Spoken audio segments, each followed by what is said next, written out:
Ladies and gentlemen, welcome to the Marriott Glasgow and a very warm welcome to JATV Live's inaugural Scottish Boxer of the Year Awards here for 2022. This is the brainchild of Jamie O'Neill from JATV, and this was originally scheduled for the autumn of 2020, but the global pandemic put paid to that. So here we are. And tonight is a culmination of a year's work that has seen over 1,000 nominations submitted, over 15 categories. Over the evening, we will recognise the nominees, we'll celebrate the winners, who our judges have painstakingly debated over. One thing we have learned is that every single one of these nominations is as important as the other. And there's no award show in the world that could truly reflect the amazing work which happens every day in every boxing gym around Scotland. This weekend sees the start of this year's Boxing Scotland Development Championships, the novices. It returns, and it's absolutely fantastic to think that some young boxers are stepping into the ring competitively for the very first time. And for them, their careers are only just beginning.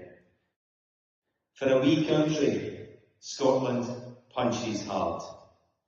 From each of these novices all the way to the top, the likes of Edinburgh Men, Johnny Hill and Tansy Lee, to Benny Lynch, to Jackie Patterson, to Dick McTaggart, MBE, the greatest boxer never to turn professional. Still, he became a world champion in 1956 when he won Olympic gold. 1966 brought us Walter McGowan, the 70s, Ken Buchanan and Jim Watt. In 1984, Edinburgh Man Murray Sutherland, he became the IBF 154-pound world champion. Murray emigrated to Canada, but he's still a Scotsman. The 90s gave us Pat Clinton and Paul Weir. The new millennium brought Scott Harrison, Alex Arthur, and three-weight world champion Ricky Burns. And in May 2021, Josh Taylor became the first Scot and only the sixth boxer worldwide to become the undisputed champion of the world in the four-belt era. Yes, Scottish boxing. It tells a beautiful story. And it's really those stories that we're hoping to celebrate here tonight.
ladies and gentlemen, welcome to the Marriott Glasgow and a very warm welcome to JATV Live's inaugural Scottish Boxer of the Year Awards here for 2022. This is the brainchild of Jamie O'Neill from JATV, and this was originally scheduled for the autumn of 2020, but the global pandemic put paid to that. So here we are, and tonight is a culmination of a year's of work that has seen over 1,000 nominations submitted, over 15 categories. Over the evening, we will recognise the nominees, we'll celebrate the winners, who our judges have painstakingly debated over. One thing we have learned is that every single one of these nominations is as important as the other. And there's no award show in the world that could truly reflect the amazing work which happens every day in every boxing gym around Scotland. This weekend sees the start of this year's Boxing Scotland Development Championships, the novices. It returns, and it's absolutely fantastic to think that some young boxers are stepping into the ring competitively for the very first time. And for them, their careers are only just beginning. For a wee country, Scotland punches hard. From each of these novices all the way to the top, the likes of Edinburgh men, Johnny Hill and Tansy Lee, to Benny Lynch, to Jackie Patterson, to Dick McTaggart, MBE, the greatest boxer never to turn professional. Still, he became a world champion in 1956 when he won Olympic gold. 1966 brought us Walter McGowan, the 70s, Ken Buchanan and Jim Watt. In 1984, Edinburgh man Murray Sutherland, he became the IBF 154-pound world champion. Murray emigrated to Canada, but he's still a Scotsman. The 90s gave us Pat Clinton and Paul Weir. The new millennium brought Scott Harrison, Alex Arthur, and three-weight world champion Ricky Burns. And in May 2021, Josh Taylor became the first Scot and only the sixth boxer worldwide to become the undisputed champion of the world in the four-belt era. Yes, Scottish boxing. It tells a beautiful story. And it's really those stories that we're hoping to celebrate here tonight.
Ladies and gentlemen, welcome to the Marriott Glasgow and a very warm welcome to JATV Live's inaugural Scottish Boxer of the Year Awards here for 2022. This is the brainchild of Jamie O'Neill from JATV, and this was originally scheduled for the autumn of 2020, but the global pandemic put paid to that. So here we are, and tonight is a culmination of a year's of work that has seen over 1,000 nominations submitted, over 15 categories. Over the evening, we will recognise the nominees, we'll celebrate the winners, who our judges have painstakingly debated over. One thing we have learned is that every single one of these nominations is as important as the other. And there's no award show in the world that could truly reflect the amazing work which happens every day in every boxing gym around Scotland. This weekend sees the start of this year's Boxing Scotland Development Championships, the novices. It returns, and it's absolutely fantastic to think that some young boxers are stepping into the ring competitively for the very first time. And for them, their careers are only just beginning. For a wee country, Scotland punches hard. From each of these novices all the way to the top, the likes of Edinburgh men, Johnny Hill and Tansy Lee, to Benny Lynch, to Jackie Patterson, to Dick McTaggart, MBE, the greatest boxer never to turn professional. Still, he became a world champion in 1956 when he won Olympic gold. 1966 brought us Walter McGowan, the 70s, Ken Buchanan and Jim Watt. In 1984, Edinburgh man Murray Sutherland, he became the IBF 154-pound world champion. Murray emigrated to Canada, but he's still a Scotsman. The 90s gave us Pat Clinton and Paul Weir. The new millennium brought Scott Harrison, Alex Arthur, and three-weight world champion Ricky Burns. And in May 2021, Josh Taylor became the first Scot and only the sixth boxer worldwide to become the undisputed champion of the world in the four-belt era. Yes, Scottish boxing. It tells a beautiful story, and it's really those stories that we're hoping to celebrate here tonight.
Ladies and gentlemen, welcome to the Marriott Glasgow and a very warm welcome to JATV Live's inaugural Scottish Boxer of the Year Awards here for 2022.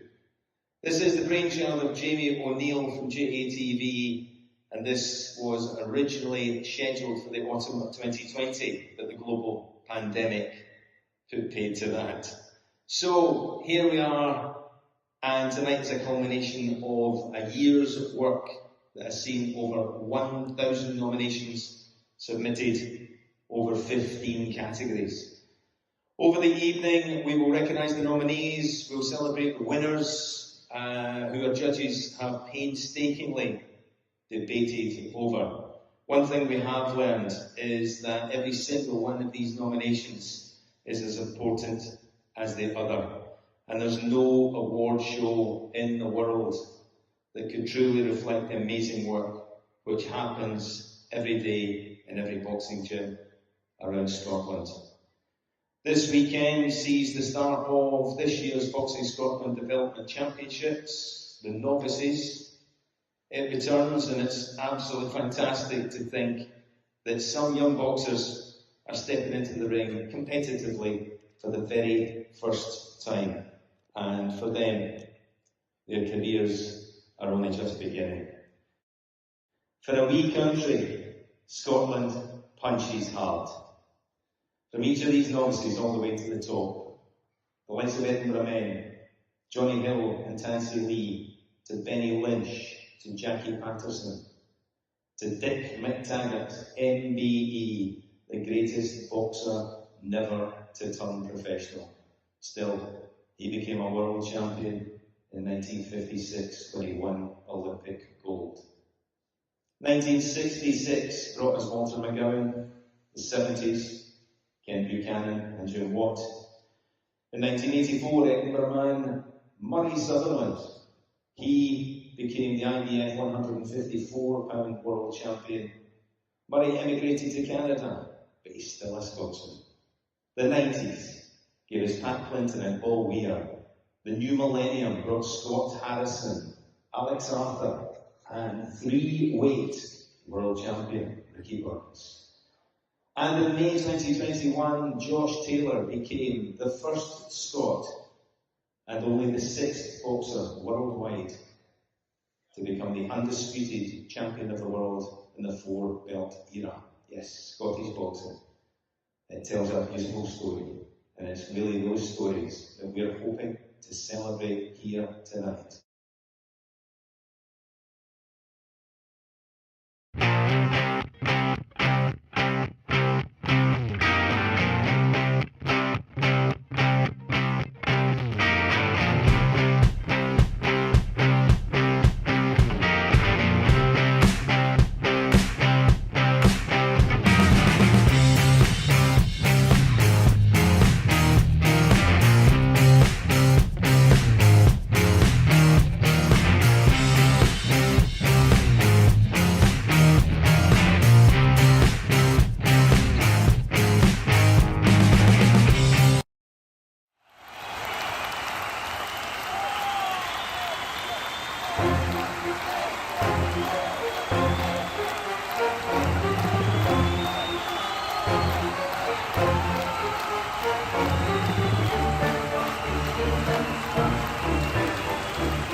Ladies and gentlemen, welcome to the Marriott Glasgow, and a very warm welcome to JATV Live's inaugural Scottish Boxer of the Year Awards here for 2022.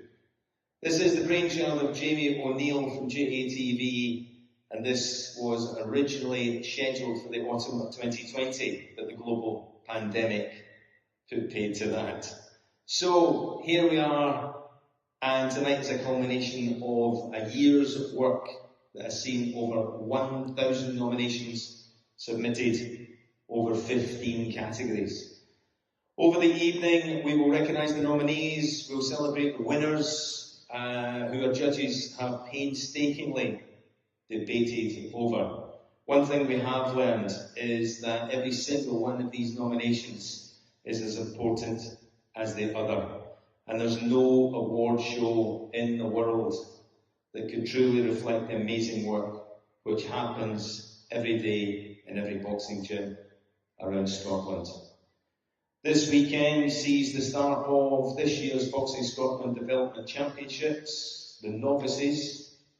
It returns, and it's absolutely fantastic to think that some young boxers are stepping into the ring competitively for the very first time. And for them, their careers are only just beginning. For a wee country, Scotland punches hard. From each of these novices all the way to the top, the likes of Edinburgh men, Johnny Hill and Tansy Lee, to Benny Lynch, to Jackie Patterson, to Dick McTaggart, MBE, the greatest boxer never to turn professional. Still, he became a world champion in 1956 when he won Olympic gold. 1966 brought us Walter McGowan, the 70s, Ken Buchanan and Jim Watt. In 1984, Edinburgh man Murray Sutherland, he became the IBF 154-pound world champion. Murray emigrated to Canada, but he's still a Scotsman. The 90s gave us Pat Clinton and Paul Weir. The new millennium brought Scott Harrison, Alex Arthur, and three-weight world champion Ricky Burns. And in May 2021, Josh Taylor became the first Scot and only the 6th boxer worldwide to become the undisputed champion of the world in the 4-belt era. Yes, Scottish boxing. It tells a beautiful story, and it's really those stories that we're hoping to celebrate here tonight.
What does it take for you to step into this boxing ring? It takes a lot of hard work, dedication and the right mentality. You can watch it from your screens and you think, oh, I can do this, this and that, but when you get in there, it's a different story. It takes a lot of guts, and it takes a lot of motivation, and you need to have the heart to get back in the ring.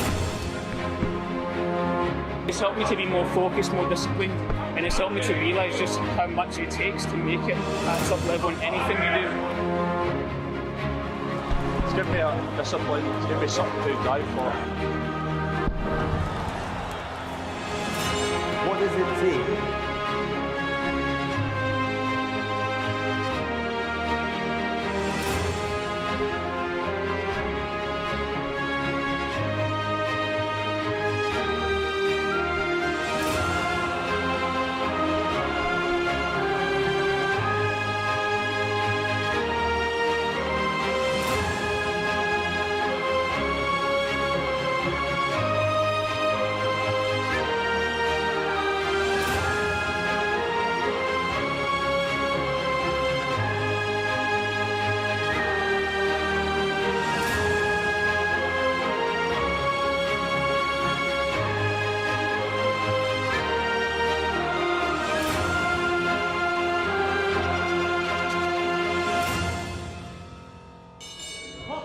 If it wasn't for boxing, God knows where I'd be. Boxing Scotland proudly presents the Scottish Elite Golden Gloves Championship Finals 2023. This is the pinnacle of months of competition with hundreds of volunteers. From the coaches in boxing clubs around Scotland to the officials working the championships, the development championships, A, B, C, D and E, and the National Golden Gloves, schools, juniors, youths and elite. And to all the unsung heroes, the staff behind the scenes. Ladies and gentlemen, please welcome our Boxing Scotland officials to the ring.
you please welcome our Golden Gloves boxers?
Ladies and gentlemen, the boxing family is in mourning. 1st of April, only 2 weeks ago, we lost a Scottish boxing legend. Undisputed lightweight champion of the world, Ken Buchanan, MBE, passed at a good age of 77. We remember our friends in boxing not with a minute's silence, but with the traditional tolling of the 10 bells. Could I ask you please, ladies and gentlemen, if you are able, could you join us? And we will be upstanding as our timekeeper tolls 10 in respect and memory of Ken Buchanan, MBE.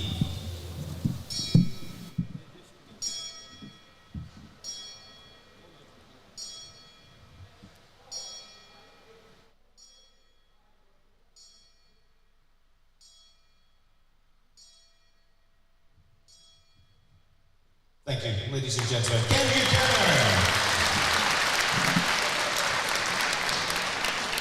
Well, our Chief Operating Officer joins us in the boxing ring. She is fighting out of the blue corner, wearing the look of a beaten woman. I'm only joking. Ladies and gentlemen, Marianne Crichton is with us to do a very important task. Could I ask Marianne, please join me in the centre of the ring. And we have 3 pretty special boxing officials. 2 of them are supervisors, ladies and gentlemen, and 1 of them is, and I know he won't mind me saying this, I like to call him a veteran championship referee. He once said, "Does that mean I'm old?" I said, "No, it just means you are exceptionally experienced." Can I ask our supervisors, our supervisor Douglas Fraser, his assistant supervisor Norman Watt, please, can you join us, centre ring? And our referee in his 80th year, 65 of them dedicated to boxing from the Northern District, Mr. Norman Watts. Mr. Donald Campbell, ladies and gentlemen, International Boxing Association star referee. So Marianne has a presentation for years of dedication and services to boxing to all 3 officials. Douglas Fraser, Norman Watts, and Mr. Donald Campbell, ladies and gentlemen.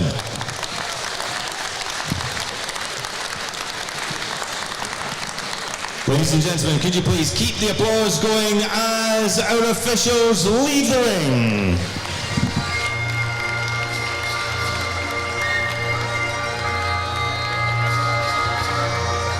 So hello, good evening and welcome to Boxing Scotland's Golden Gloves Elite Championship Finals with me, Jamie O'Neill for JATV and Ben Holme for Boxing Scotland. How are you doing, man? I'm good, Jamie. Yourself? I'm alright. We were saying there we're already shattered and we've even started. Now the festivities are out the way. Obviously, everybody that you see in the ring is a volunteer. Week in, week out. I see their faces every week. You hear from them as well. Yeah. They travel up and down the country. This is just to honour the officials that keep boxing in Scotland going. That's it. Without these officials, we wouldn't be able to run the shows that we do every week in the districts or the national events. So hugely important. Obviously, congratulations to the lifetime of service. The three men who just received a dedication there, Douglas Fraser, Norman Watt and Donald Campbell. Combined, how many years they've given to this sport must be well over 100. That'll be us, you know. We'll get in that ring. Yeah. You maybe need to carry me in it, I'll have a walker. So let's have a look at what we've got coming up. You'll see there the first bout of today's male flyweight final. This is Jamie Swan and Brandon Grant. I've seen the two of them already. Both looking excited to kick off the night. Yeah. No, Brandon boxed very, very well in the semi-finals. He beat Andrew Snedden. Maybe a little bit of an upset there, considering that the record, I believe, between the two was 5-1 to Andrew going into that. So Brandon will be hoping to carry on that form into tonight and go win his first elite title. But there's some great contests coming up. What have you got any that you would pick out? Oh, I'm definitely looking for that. Bout number 12, the King of Glasgow match. You'll get Glasgow Boxing Academy and Glasgow City Boxing going against each other. Izzy Erin Oluwa and Mohammed Bomber, sorry. So they two are going to be really going head to head. Any favourites you've got here?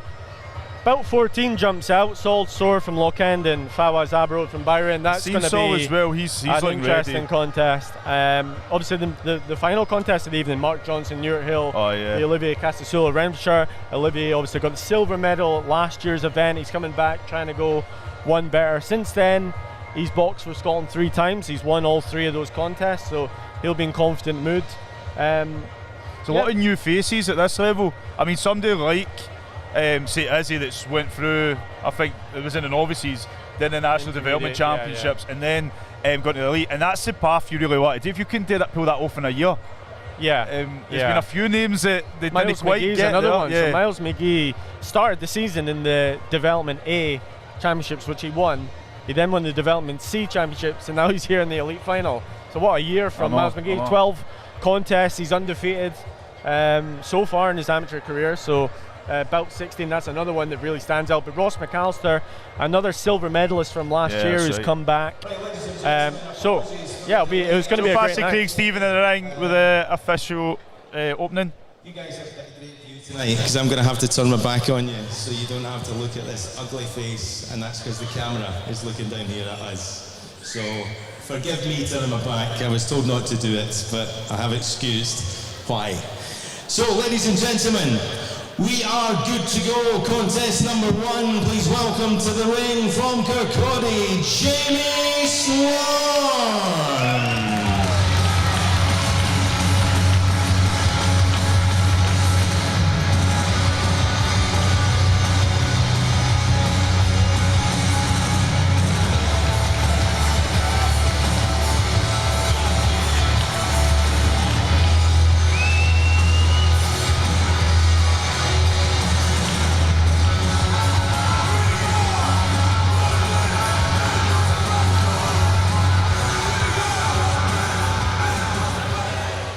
And now, ladies and gentlemen, from Blantyre, here comes Brandon Grant.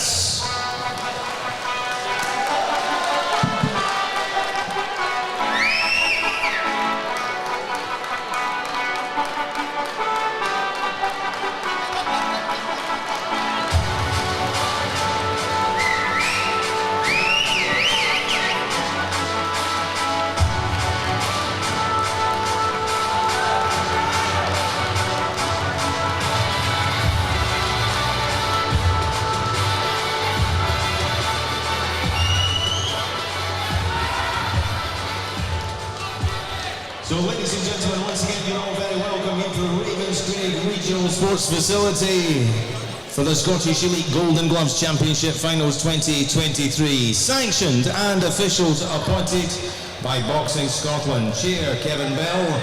Chief Operating Officer, Marianne Crichton. Our Supervisor at ringside, Mr. Douglas Fraser. He's alongside, assisting him, Mr. Norman Watt. Our computer operators are Graham Boyd and Yana Swanson. Our recorder, Joyce McDonald. Our timekeepers at the bell, Mr. Jim Smith and Stuart Hamilton. And our medical officers are Doctors Ronnie Sidney and the Chief Medical Officer of the International Boxing Association and, of course, Boxing Scotland, Dr. Scott Henderson. So this is our opening contest. 3-minute rounds to decide the 2023 National Golden Gloves Male 51 Kilo Flyweight Champion. A referee in charge of the action, international star referee, Mr. Jim Smith. Introducing first, boxing out of the red corner, wearing red with white, boxing for the Linktown Boxing Club Kirkcaldy, Jamie Swan. And opposing him in the blue corner, he wears the white with gold, boxing for the Priestfield Boxing Club Blantyre, Brendan Grant.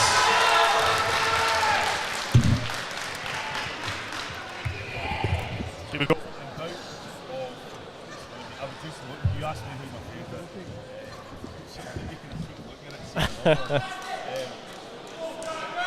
That's not good to open up.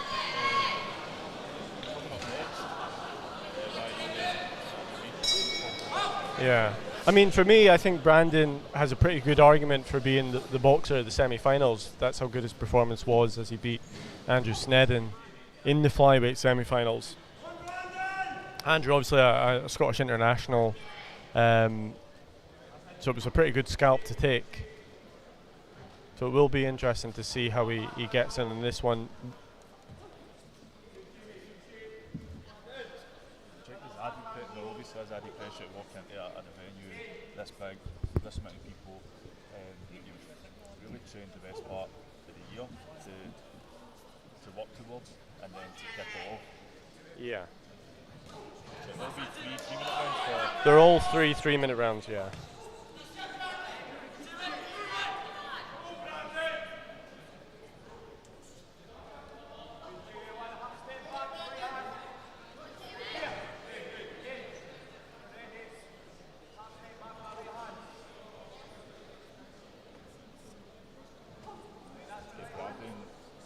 Brandon does have the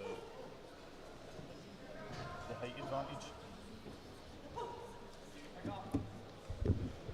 Yeah, you can see that, and I think on the scales, Jamie was a good couple of kilos lighter than Brandon as well. So he's got a weight and height advantage. Brandon from Priestfield Boxing Club in the blue, and also in terms of experience as well, a lot more experience, a lot more bouts than Jamie. So certainly all the cards seem to be stacked in Brandon's favour, but you've got to go in the ring and actually prove it. You know, it's not boxed on paper, it's boxed in the ring. So. Yep.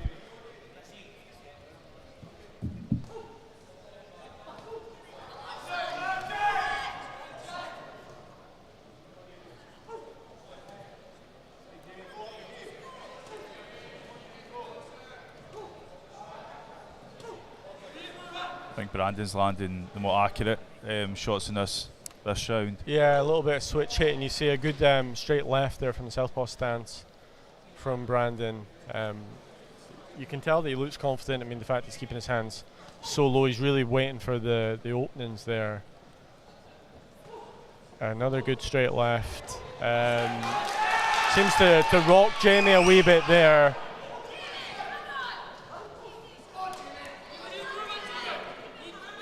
Jamie won't want to take too many of these straight left hands from Brandon. Like, because of the height disadvantage for Jamie, I think to try and just, I know you're trying to pace yourself for the 3 rounds, but you can't wait too long before you start moving. I think the problem for Jamie is that he's going backwards and he's keeping this fight at long range, probably because he's felt the power from Brandon. The issue with that is there's no way he's going to win this contest going backwards. The only way Jamie with the height differential is going to win this is to close the gap, getting close to Brandon, try and force Brandon back. I think the issue there is that he's felt quite a number of those straight lefts. Yeah. So will he have the impetus to want to do that, really? Because he's going to have to walk into a few of those shots to try and do that. This could be a long 2 rounds for Jamie Swan in the remainder of this contest, to be honest. A very, very strong start from Brandon Grant, continuing where he left off in the semi-finals. Yeah, he was absolutely fantastic 3 weeks ago. More of the same tonight. Like, Jamie just needs to get out there. This is the elite finals. Really needs to just push himself, get up and under what Brandon's throwing. Brandon is very comfortable though, so it's not an easy job. And Brandon can fight going forwards and backwards. So that is the one thing, and I think I don't think Brandon would care if Jamie does try and do that, because he might walk on to some more shots, to be honest. So we're round number 2, the opening contest.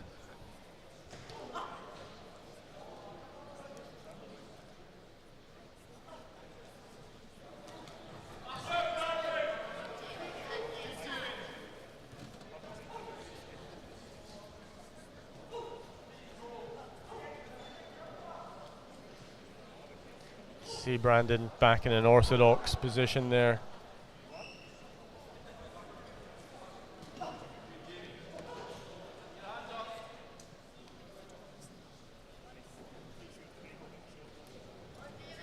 So if you're watching online, keep the comments coming in. I know it's difficult if you're watching on your TV, but don't forget to like and subscribe. Another straight left there through from Brandon Grant.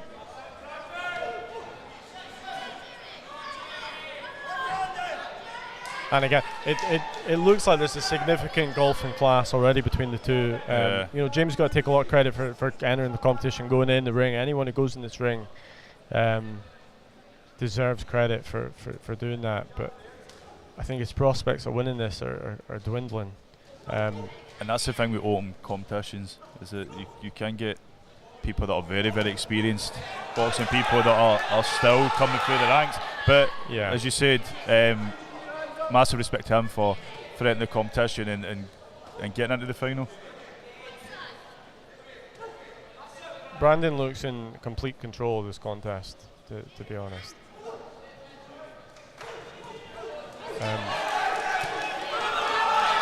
Referee, one-star referee, Jim Smith, keeping a very close eye. You see, it's a very big ring for the free. Yeah. There's not been one particular shot that's really hurt Jimmy, but I think the issue is the cumulative effect of all these shots.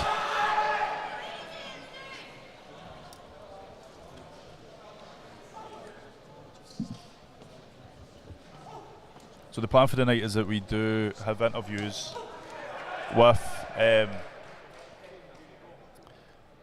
each of the boxers that won the gold.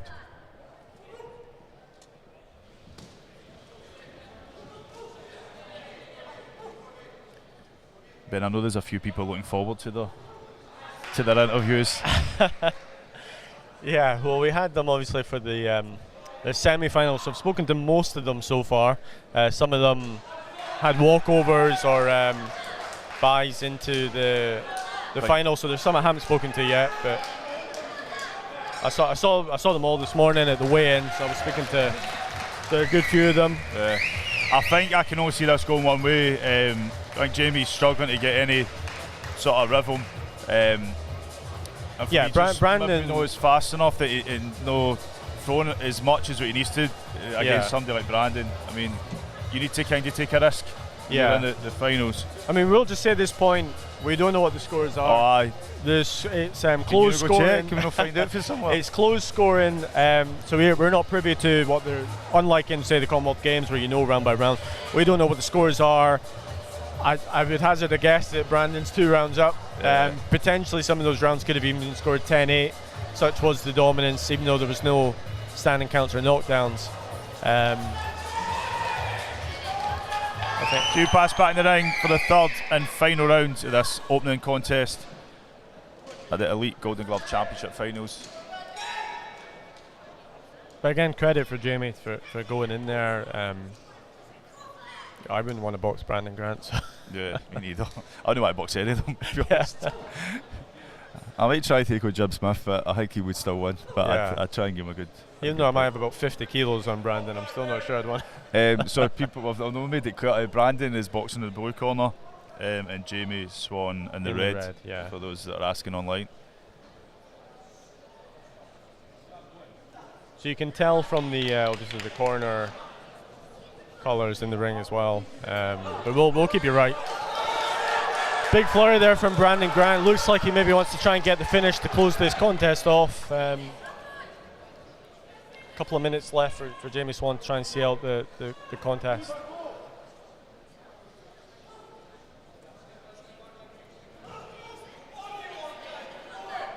I guess for Brandon's sake, you want to win in style, but at the same time, you don't want to take a risk and risk, what the good work he's done so far. If he carries on what he's doing just now, we can only see it going one way.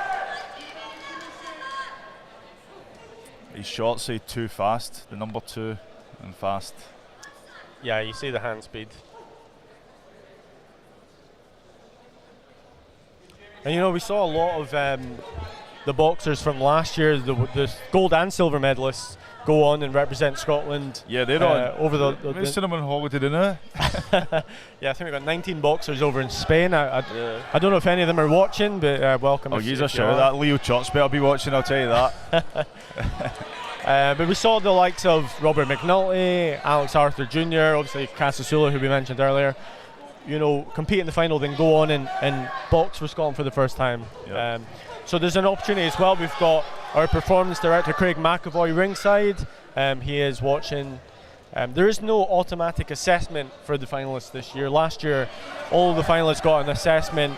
That was an extraordinary thing due to the pandemic and the fact we'd just come back from COVID, so the normal pathway had not been running. I did speak to Craig McAvoy earlier, and he confirmed the only route to the Boxing Scotland squad, the national squad, is through the performance pathway programme, which takes place in each of the 3 districts. Yeah. But if someday was to say catch his eye, that's not to say, I'm sure Craig would certainly be pointing them towards that pathway programme. Take the referrals off of us. We should just give the referrals. Yeah. But I'm sure Brandon Grant's maybe caught his eye so far. It's been a brilliant performance so far. He's got Jamie in the corner. He's going to get a standing count. And it's the final 10 seconds as well.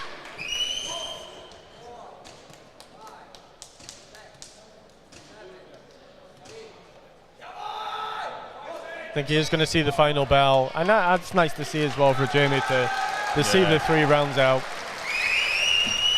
He deserves luck. He showed a lot of heart in there, determination to keep going. It wasn't easy for him, but he kept fighting. So credit to Jamie Swan. But I think to be honest, there's only going to be one winner tonight, and that's I'd expect to see Brandon Grant get his arm raised. So here's Craig Stephen in the ring with the official announcement.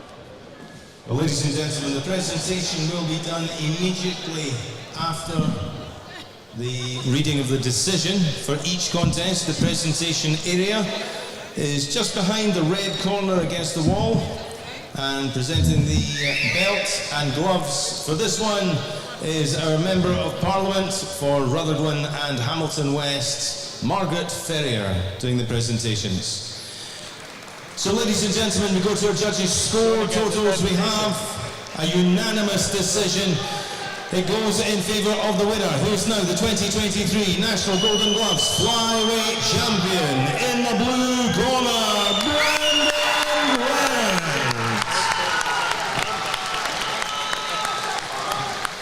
And please, ladies and gentlemen, keep the applause going for our silver medalist, Jamie Swan.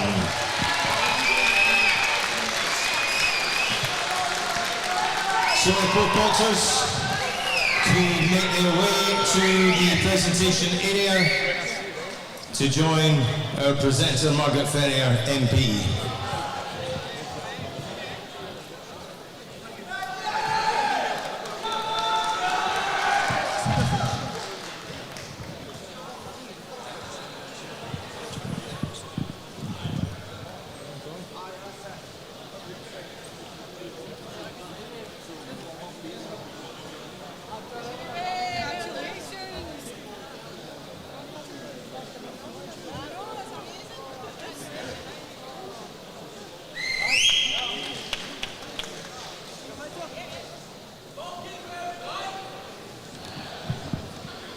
Ladies and gentlemen, would you please welcome to the ring in the bantamweight final from Glasgow City Boxing Club, Ryan Irwin.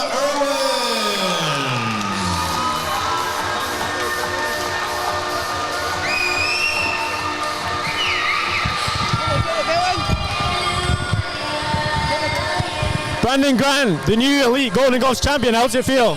Feels amazing, so does. Feels absolutely brilliant to just get this win, get the Scottish Elite win. This was the most important. This is all I've been hiking for the past 4-5 months. Brilliant, so it's amazing. You looked in complete control throughout the contest. I bet you felt comfortable in there. First 30 seconds, I knew I could have stopped him, but I wanted to just go with the 3 rounds and just get the decision. Brilliant, so it was. I mean, it's been a fantastic tournament for you. You boxed great in the semis, you beat Andrew Snedden, now you've come in and done the business tonight. How's it feel to have the big blue belt? Just to get the belt on my shoulder, honestly, it's amazing just being the semi-finalist, getting through here and just taking over, getting the belt. Brilliant. So and what's your plans for the future now? For the future, we'll see what it takes us, get more fights lined up and we'll go with there. Yeah. Brilliant. Fantastic job tonight, Brandon. Look forward to seeing you again.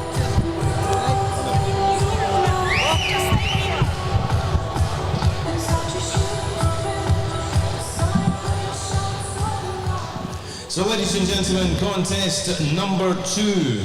Boxing Scotland proud to bring you 3 3-minute rounds, which will decide the 2023 National Golden Gloves male 54 kilo bantamweight champion.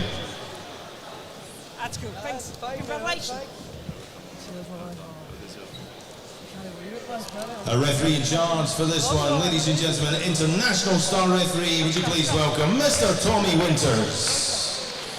Introducing first, and boxing out of the red corner, wearing the black and purple shorts, boxing for the Glasgow City Boxing Club, Ryan Irwin. And opposing him in the blue corner, wearing the black shorts with tartan and gold, boxing for the Noble Art Boxing Club in the city of Glasgow, presenting Andrew Meehan.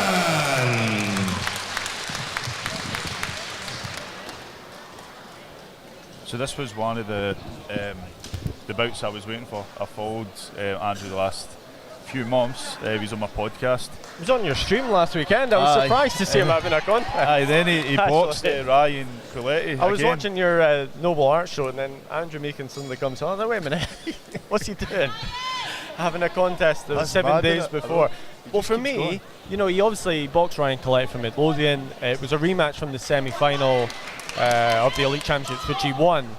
My concern was, what if he got a cut? I know, I said that. And there was a time earlier in that round, he was really confident. I thought he's going to want an early finish, and that's probably the reason why. Yeah, I mean, he won the contest easily enough, but I was concerned he was going to get a cut and then be out. I was speaking to him this morning at the weigh-in, actually, Andrew Meehan, and he said he just wanted to stay sharp. Yeah. So he should have no excuses for tonight. I'm not sure anyone else has boxed in the 3 weeks in between the semis and the final. I would need to think. I don't think so. No, I don't think so. Yeah, I was surprised. But he really wants this belt, as will his opponent Ryan Irwin. Yeah. These two, a bit more even in terms of the height. Maybe the experience as well, I don't know. Well, Andrew was obviously in our development championships earlier in the year, so another one who's come through that process. A couple of nice shots there from Ryan Irwin. So we've got Ryan Irwin in the red corner from Glasgow City and Andrew Meehan from Noble Art in the blue corner, just for anyone who didn't pick up from MC Craig Stephen. But I'd like to start from Ryan Irwin, actually. He's landed 2 or 3 really nice shots so far. So this is the 54 kilo bantamweight final. All of the belts obviously tonight are the elite finals, so every single contest is the final.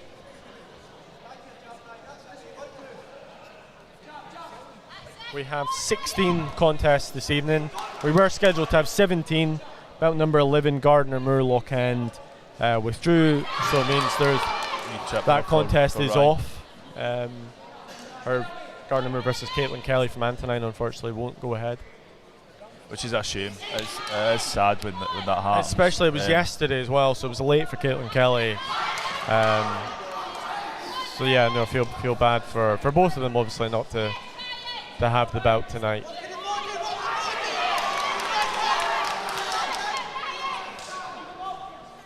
So Andrew is boxing the blue corner, Noble Art. Ryan Irwin in the red from Glasgow City.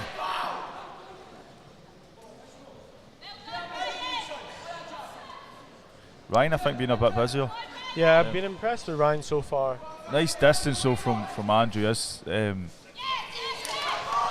Keeping that distance well when he needs to. Final 10 seconds of round number 1. Yeah, and a strong flurry there from Ryan Irwin. Brilliant end there to the round. For me, Ryan Irwin in the red, Glasgow City, the stronger in the opening round, but again, we don't know what the judges' scores are, so it's all speculation. I'm going to be biased. The thing is, it's weird how when you get to know something, you know how much it means to them. Yeah. But no doubt it means exactly the same for Ryan. He's like, I know. So I just know how much this means to Andrew. Yeah. And he wants that belt. He was one of the first boxers to ask me, oh, have you seen a picture of the belt yet? And I didn't have it. Yeah. I just seen this when you posted it. But there's a lot of boxers coming in before we started, and I'll just having a wee eye up at those belts.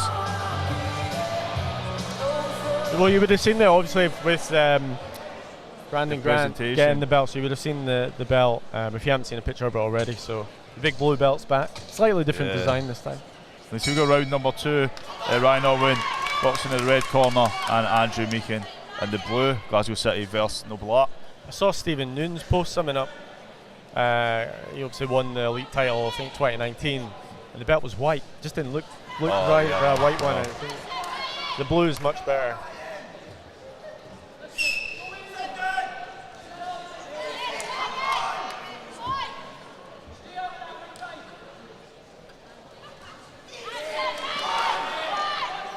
So Ryan does use that reach very well.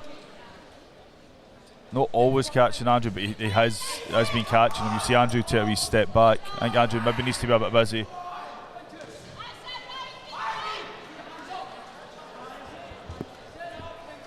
Just looking at some of the comments here. Andrew's very, very comfortable in the ring. And he's a tough boxer. He will get into a scrap if he needs to, but I just think Ryan's using that jab very, very well. He has done through both rounds so far.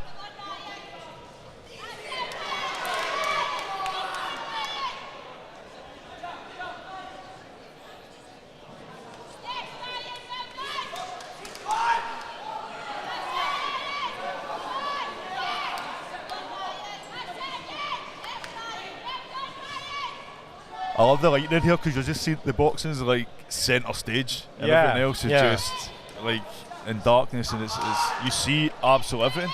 So we have tables who obviously the camera might not pick up unless when the lights change, but we've got around 20 tables around ringside, and then we have the 2 bleachers on either side as well, which hold about 400 each, I got told. Yeah. Plus some floor seats, so there's about 1,000 and then us seats in here. And then we've got our little corner.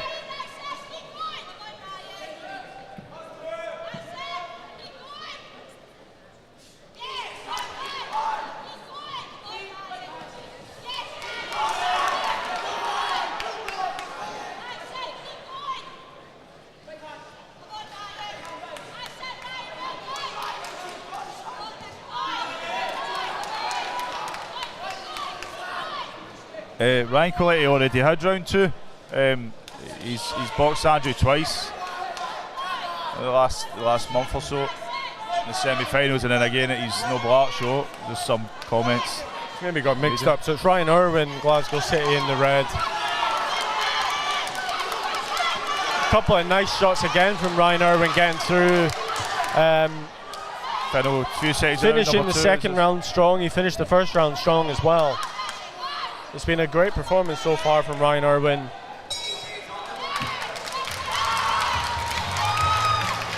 Another round down. I'll just move your mic a wee bit so we say, oh, there you go. We see you. So how you doing, Ben?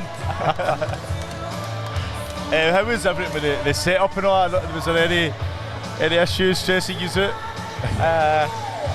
No, why would you say that? Just something I heard earlier. No, the main thing is We're here. It's all up. That's what's It important. doesn't matter how we get here. That's it, Marianne. Like, you have to just keep cool and calm, and as you said, you've got a great team around you. Like, problem solving is just part and parcel of the game. Yeah. No, we were all ready to go for 7 o'clock. That's the main thing. It looks great. We're in the different hall in Ravenscraig. So we're in a different hall from last year. So we go round number 3.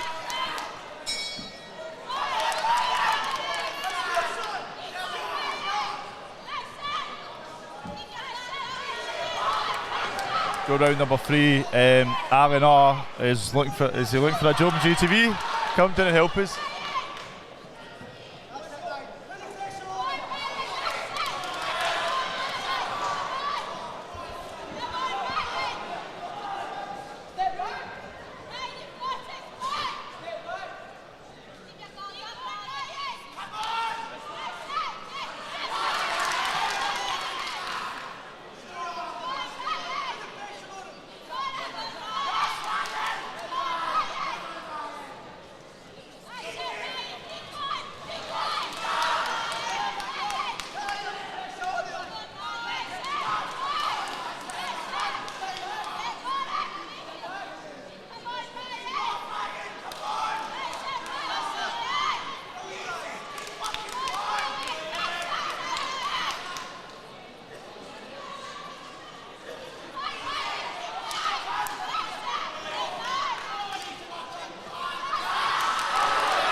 So these two really going out, we've got blood, I think, coming from both.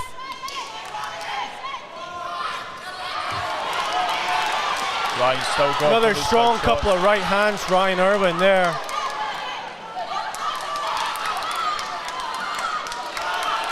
It's been a great performance for him so far. Yeah.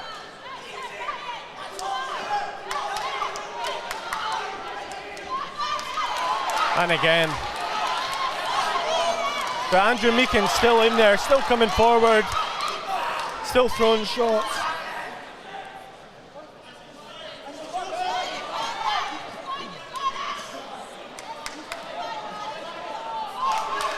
We get blood coming from the nose of Ryan, so that's like Andrew is finding success, but I just think for me Ryan has just landed a lot more throughout the 3 rounds. Yeah, I would say. And it is one of these things, we've seen a lot of Andrew Meakin because he was in the development championships as well. Yeah. We've kind of been on this journey with him. We haven't seen as much as Ryan Irwin, but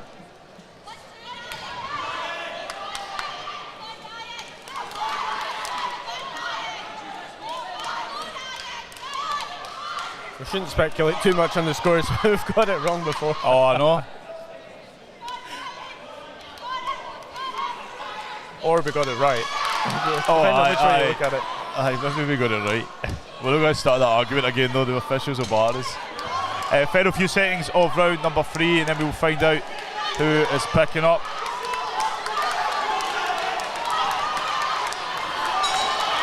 Couple of shots again, Ryan Irwin. The two of them hug it out. Huge respectable boxers. We'll pass straight to Craig Stephen in the ring with an official announcement.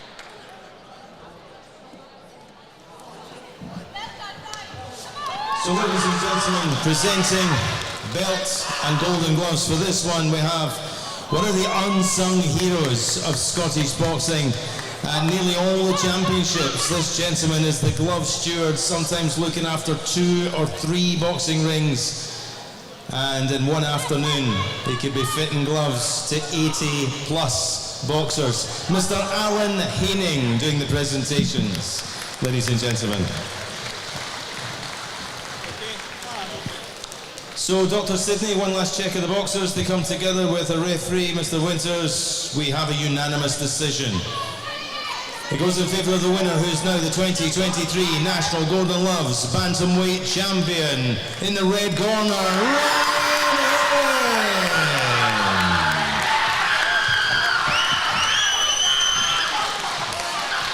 and ladies and gentlemen, as he leaves the ring, our silver medalist, Andrew Meakin.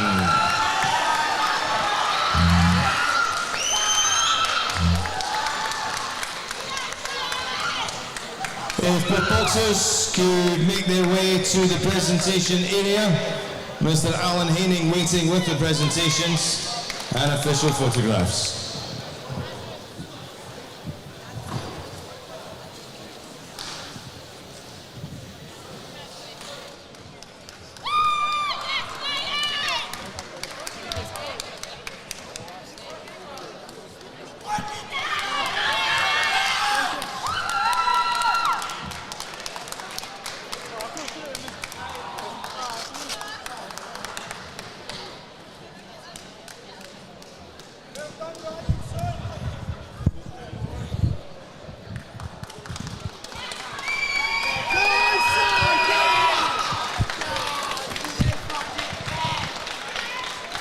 Ladies and gentlemen, our first female final of the evening. Would you please welcome firstly from Musselburgh, Neve. Ryan, great job. How does it feel? Oh, amazing. I'm absolutely buzzing. Honestly, a big thanks to all my family and my coaches for supporting me and encouraging me. Bye. It was a great performance. It looked like you won all 3 rounds. From where we were saying, did you feel you had the result? Oh, 100%. I didn't give my 1 minute piece this time and I felt like I dominated the whole fight. But he was a good boy, respect to him, and I'll probably not see him in the future, so I'll look forward to another one. You wasted no time in strapping the belt to your waist. How much does it mean to be the Scottish Elite Golden Gloves champion? Oh, it's amazing, I'm buzzing. I want everything that's next up. I want all the trophies, all the medals, all the golds. That's what I want, so I'm buzzing to get this belt, and it's... Oh, I can't wait to go put it in my room. Well, great job tonight. Look forward to seeing you again. Have a good night.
Female 60 kilo lightweight champion. In charge of the action for this one, our international star referee, would you please welcome Mr. John McKenna. Introducing first and boxing out of the red corner. She wears the black shorts with white trim. She boxes for J&L Boxing in Musselburgh. Please welcome Neve. And across the ring in the blue corner, ring blue with white, boxing for the Granite City Boxing Club Aberdeen, presenting Shelley McDonald.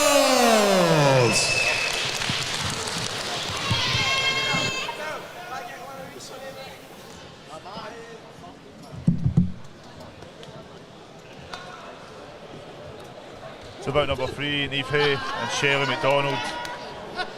We saw Shelley last year. I believe we have 5 semi-finalists from last year. 5 silver medalists from last year come back and reach the finals again. Shelley being one of them. She lost in the final last year, but I'm sure she'll be aiming to put that right and get the gold this time. So Shelley in the blue corner, Neve in the red. So as you said, Neve, Hay, J&L in the red, Shelley McDonald, Granite City in the blue.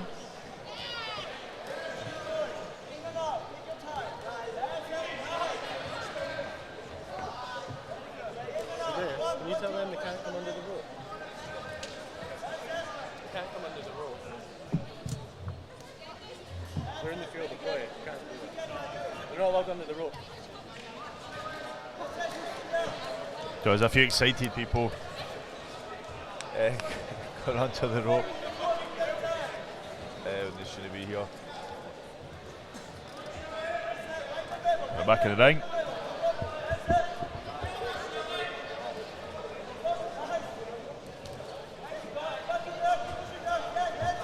I think Shelley, if I remember right, was pretty disappointed not to get the gold last year. I think she felt she'd done enough. Yeah. So I'm just having a look at the numbers. We've reached over 1,000 views already for the third bout, but there's only 9 likes. So start hitting that like button. Ryan Irwin ducking. He didn't realise the camera's up high as he goes past with that belt. I think he was getting pictures by half the audience there, Ryan Irwin. Oh no, it's a lot of support. I didn't realise that was his table when I came in. So Shelley and Neve, the ring. So Shelley McDonald, one of 3 Granite City boxers on tonight. Ayman Amish, also a silver medalist from last year, back in the super heavyweight final. He's got Nathan Tarr of Barrhead. Ayman obviously lost to Conor McDonald from Bravehearts last year, so he'll be looking to pick up the gold. And also Jimmy Lang in the welterweight final, an all Aberdeen clash against Cameron Fraser from Kincorth.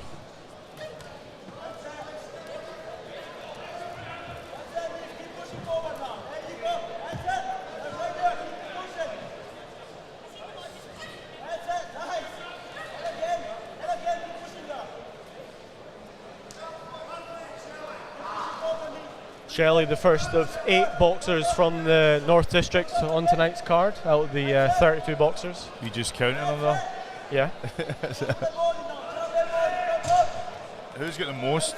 Well, City? so North's got 25%.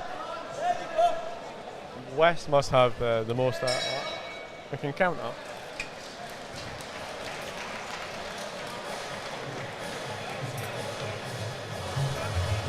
So you're watching bout number 3. Shelley McDonald and Neve Hay.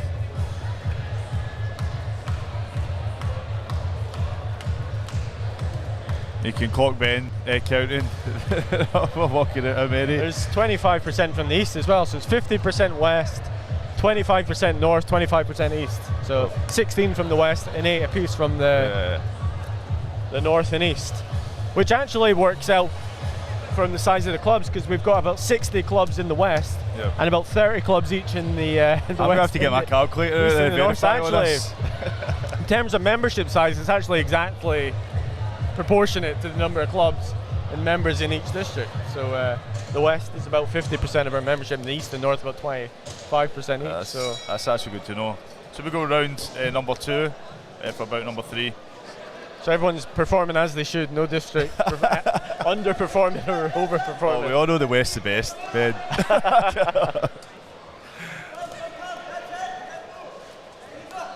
We'll see how many finalists, how many golden medal winners each district gets at the end. That could determine it. Thanks for the likes coming in, keep them coming. Some clean blows from both boxers so far in this contest. Both of them landed. It was a close first round. I couldn't really tell if any of them really won it clear, because they both were landing, but a big couple of shots so far from Neve Hay. Obviously, let us know in the comments who you think's winning.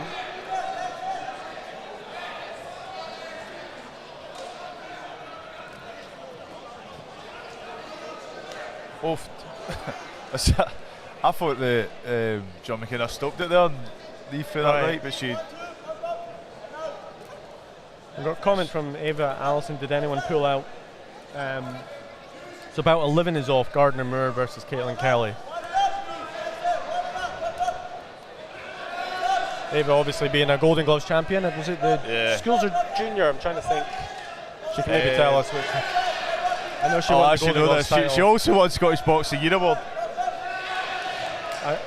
Also Andrew Usher joining us on the stream. Welcome to him.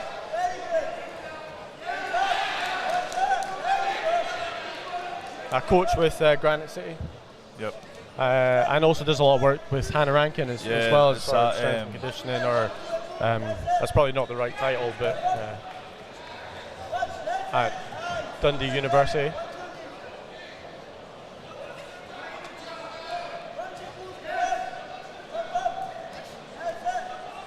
feel like this is close. They're both throwing and landing. I'm just trying to see if Shelley's landing as much as Niamh. I think Niamh for me is just landing. They're both landing more, big blows throughout. It's and there's Shelley coming back. Yeah, this is. To be honest, they're both looking quite tired already. It'll be interesting as this develops. There's still another round to go. It may end up being who's the fittest might end up taking this. This is a real battle of attrition so far. It's been non-stop from the first bell. Yeah. Hello to Brian Allison, who's also watching online. Sorry, Abertay University from Andrew Usher. I said Dundee University. Oh, I didn't even hear that. You said that. I wasn't been able to correct that.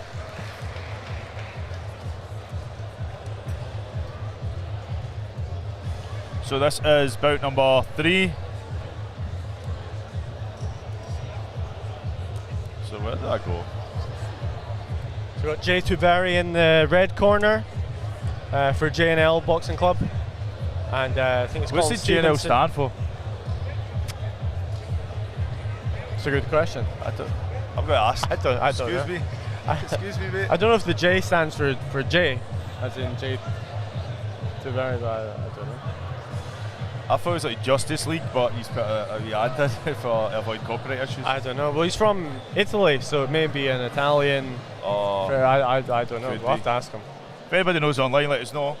We'll go third and final round.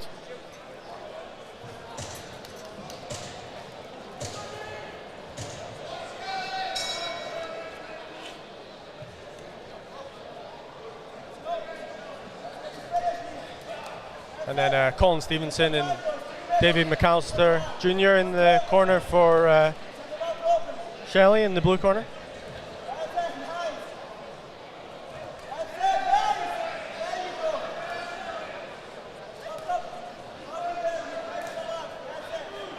They're both going to know that they've been in a fight tomorrow, I'll tell you that. Yeah. A lot of big shots just throughout. It doesn't look like it's slowing down as we go into the third and final round. It's been non-stop. It really has. It just kept going.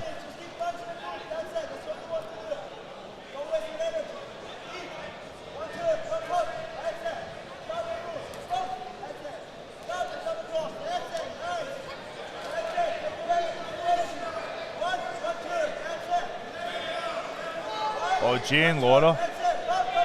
Right, okay. Well, I did think the J might stand for J. So. I thought he was naming it after JTV and just put the J. I put the J into JTV. What would you call your boxing club, Jamie? I don't know. I'd probably have to convince Cash to coach there, so I'd probably just name it after him.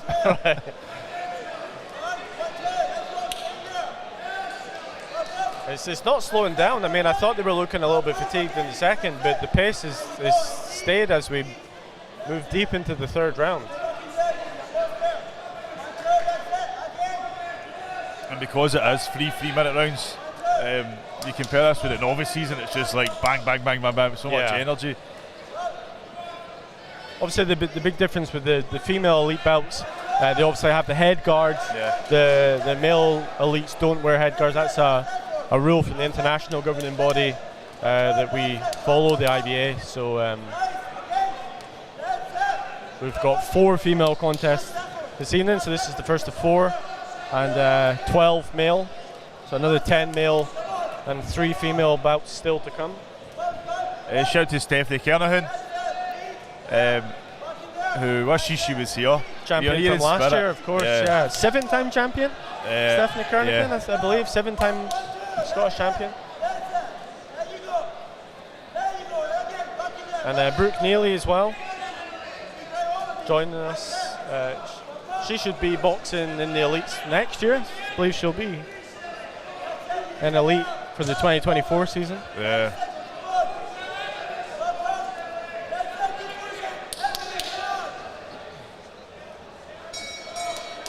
So we go with round number 3.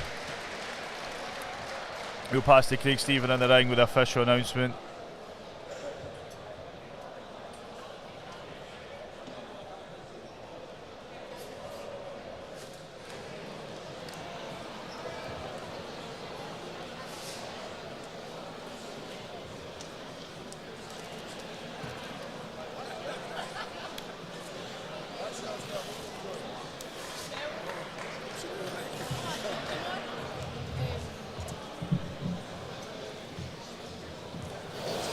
So ladies and gentlemen, presenting belt and gloves for this one, we have the performance pathway coach of Boxing Scotland, Mr. Joe Brannan is with us. And ladies and gentlemen, we go to our judges' score totals. We have a unanimous decision. It goes in favour of the winner, who is now the 2023 National Golden Gloves lightweight champion. In the red corner, Niamh Hay. And please keep the applause going. Silver medalist Shelley MacDonald. If both boxers could make their way to the presentation area to join Joe Brannan for the presentations and official photographs.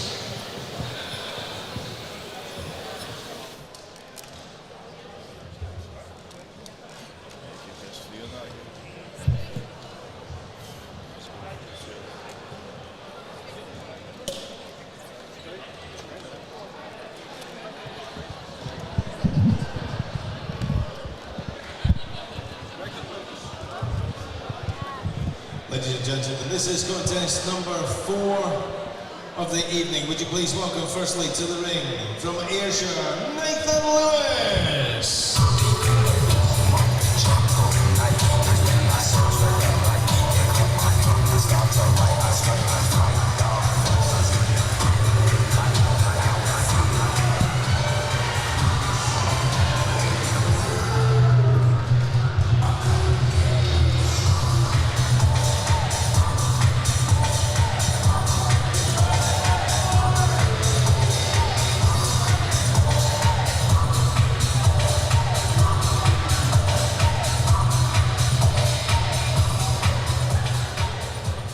Ladies and gentlemen, coming to the ring from Stirlingshire, Josh Alexander.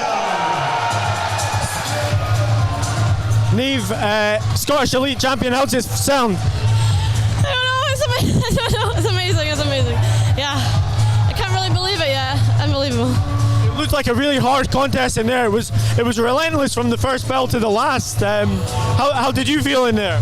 It was tough. I feel we were both pretty tired, but you just have to dig in there, you know. Only 9 minutes after all. Well, it didn't. We kept expecting that the pace would maybe slow down, but it didn't. It went right through. You'll certainly feel. He's screaming in my corner, so I have to just keep going. And what does it mean for you to have that belt over your shoulder? I mean, I only started boxing a year and a half ago, so it's unreal. I can't believe it. It's unreal. Yeah. Do you have any plans for the future? See where boxing takes me. I don't know. I just love the sport. I just love training, so it's a privilege to be able to fight in the sport. So, yeah. Well, great performance tonight. Look forward to seeing you again. Cheers. Well done. He boxes for the Irvine Vineborough Boxing Club in Ayrshire, presenting Nathan Lewis. And across the ring in the blue corner, he wears the black shorts with silver trim, boxes for the Joneses Boxing Club, Plean, Stirlingshire, presenting Josh Alexander.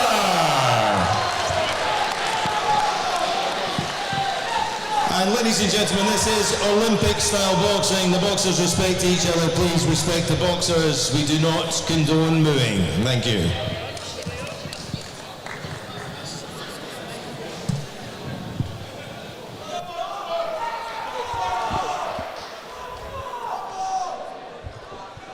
To go about number 4. I think I'll feel like I've been in a fight tomorrow, up and down. It's going to be a busy night after 16 contests. Hopefully our voices will last. You'll be used to it. You're well trained. You're out every weekend. I actually hear my voice breaking up.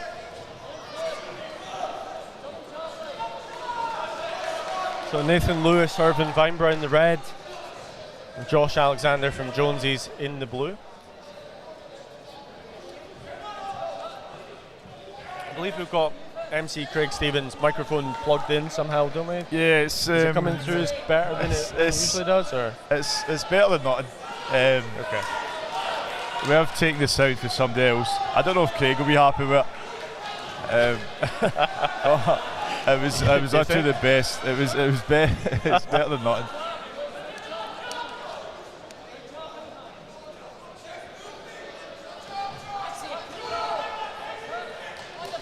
Hopefully he's happier than last year.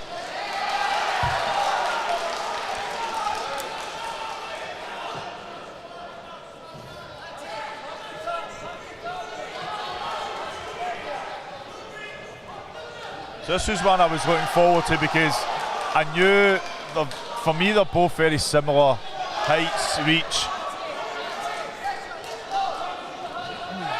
And there was a few close. I mean, it came right down to the wire for like the Colin Kearney and Charlie Doyle. Yeah. Both of them returned pro. I was wondering if we will see them again sometime. Well, this has been one of the contests that online certainly has got quite a big response. Much more so than some of the other contests. And you can hear it in the crowd as well. It seems to be a big support for both boxers.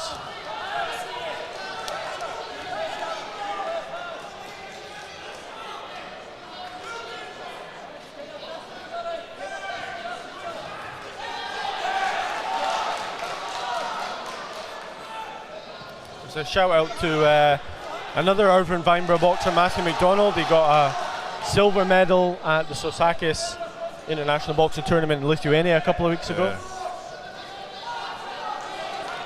One of the two finalists, Aaron Cullen from Renfrewshire, getting the gold as well, so well done to him. He's in the final every time he goes.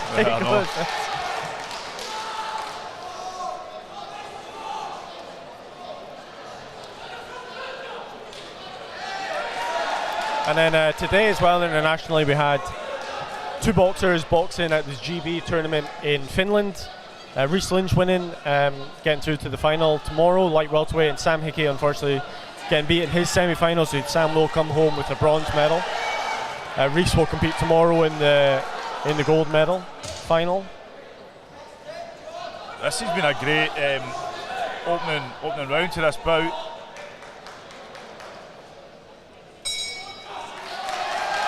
Great work from both. You got Nathan Lewis and Josh Alexander returning to their corners.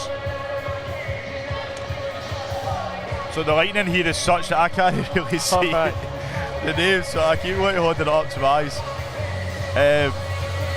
Featherweight final, it says. Yeah, so it's the 57 kilo featherweight final. Won last year, I believe, by Peter Payton from Argo Boxing Club. I think that was the featherweight that he won, or was it the lightweight? I could be wrong. No, I can't remember. No, I think it was. I was going to say, I seen Mackenzie Moyer last night. Yeah. He just got to uni in Edinburgh. He's been offered a place in uni. He's Scottish champion, got offered a place in uni, and I attended his coach's wedding with a black eye. So we go the second round. Do you know what he's been offered, what the course is? I don't know the course. Right. I was chatting to Eddie Wilkie first, and I'm sure he told me, but my memory's at a sieve. Do people still use that expression? Yeah. Another Argo boxer, Patrick Payton, he's one of the 19 Scottish boxers that's over in Spain right now, in Madrid, for an international training and sparring camp. They were at a rugby game the other day. You see that? They were watching a rugby game. It looked like a school rugby match. Right.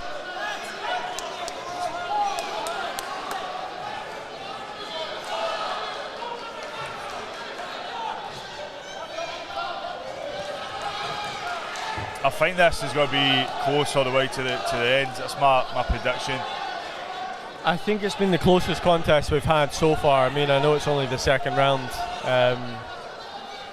Like Nathan, just for me so far in this round, just edging it a wee bit more and landing a bit more. He's taking a wee step back and forcing Josh to miss.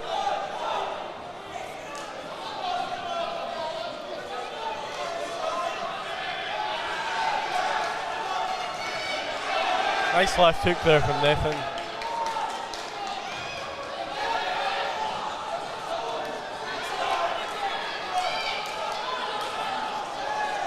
These two are brilliant, man. It's a great contest.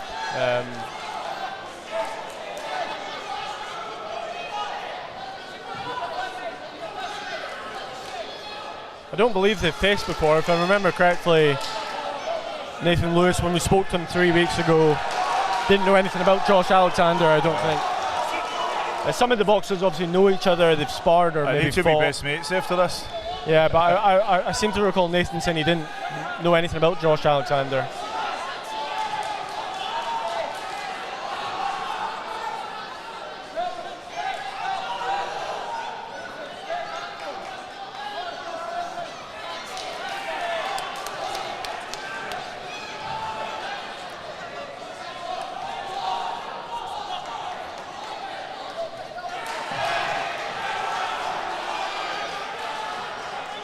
I'll hazard a guess this could be our first split decision in the night. All three so far have been unanimous. This is a hard one to pick. Both boxers boxing at a high this level. This always remind me that even if it's unanimous, it doesn't mean it wasn't close. It could still come. Of course, and it could be a split and be quite comfortable. Yeah. You could have one judge who goes one way and four who go strongly another. So final few seconds of this round. Yeah, it's one of these things that doesn't sound like it's true, but it is. Yeah. You could have an extremely close unanimous decision, but it doesn't. Doesn't mean it wasn't close. As guys are watching, I've got some copies of the Elite Golden Championship finals here. Keep the lights on now. Not a comment. Keep the comments nice and cool. I use a few digs at me earlier because I'm not a Jamaican fan. I know we know Roy Boxer deserves something to be the elite champion. The comment was one of your favourites of the All right. Big it up. Go to the third round. Number 4, Well, the digs are usually at Boxing Scotland, so it's good for us to get a night off. There's plenty of time for that.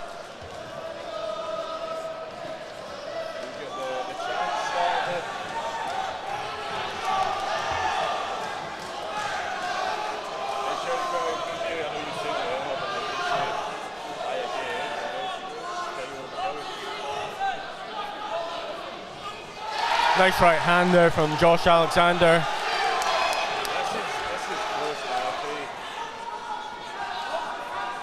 Just a reminder, Nathan Lewis, Irvin Weinberg in the red, Josh Alexander, Jonesy's in the blue. Third and final round of this 57 kilo elite featherweight final.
I asked me back on, my sound is off. Cheers, Brooke Neely, for pointing that out.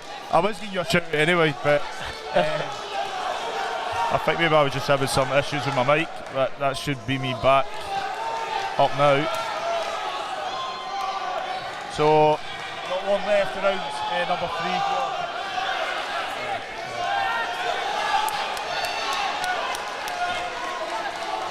We're all live, so technical difficulties will happen, but as long as we're getting a strong Wi-Fi connection and you can see what's going on the ring, that's what's important.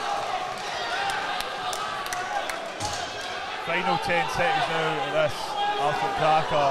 Bout number 4, Nathan Lewis and Josh Alexander. They didn't know each other going into the bout, but they're all out. They will pass to Craig Stephen in the ring with the official announcement.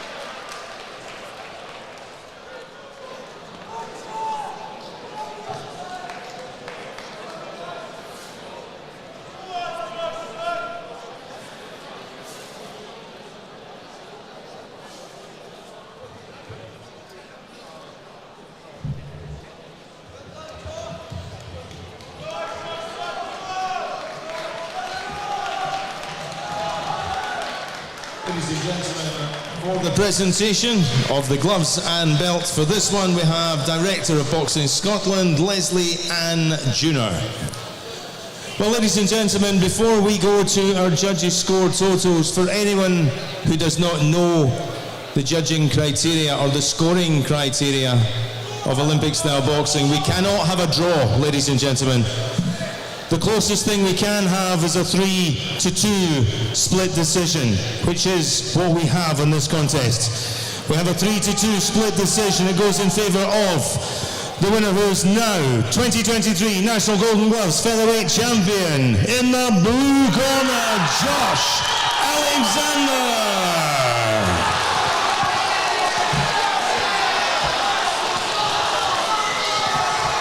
But ladies and gentlemen, it takes 2 boxers to make a great contest. Let's hear it please for our silver medalist from over in Edinburgh, Nathan Lewis. Boxers, please join Leslie Ann Junior at the presentation area for the presentation and official photographs.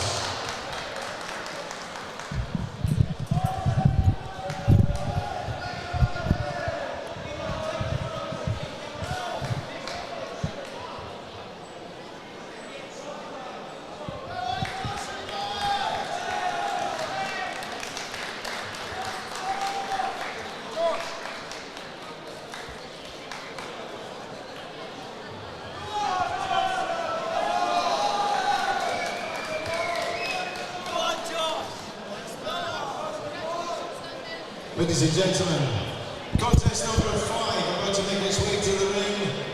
Would you please welcome all the way from Inverness, Lindsay Fulton.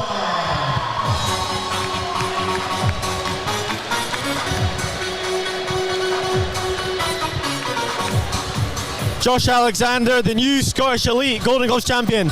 How do you feel? Oh, I feel great, man. Felt like I could have boxed better. I'm a bit rusty. Been out the ring for about a year and a half, so good to get my first fight back in. Been a bit unlucky getting 2 buys, so I couldn't really get warm up into this tournament. But felt good. It was a very, very close contest. We were just saying we couldn't really pick who was going to win. It was a 3-2 split on the scorecards. How did you feel when they announced that? Well, throughout my career I've had loads of 3-2 splits, and most of them haven't went my way. So kind of that in the back of your mind going, it's going to go red. But when they say blue corner, just everything you're trying for comes straight to you and you feel it. And you've obviously got the big blue belt now. How do you feel to have that on your shoulder? It feels great, going up on my wall. All the training's paid off, then straight back in training, with a week off, straight back in, prepare for the next time. Well, great contest tonight. Look forward to seeing you again. Well done, Josh. Cheers.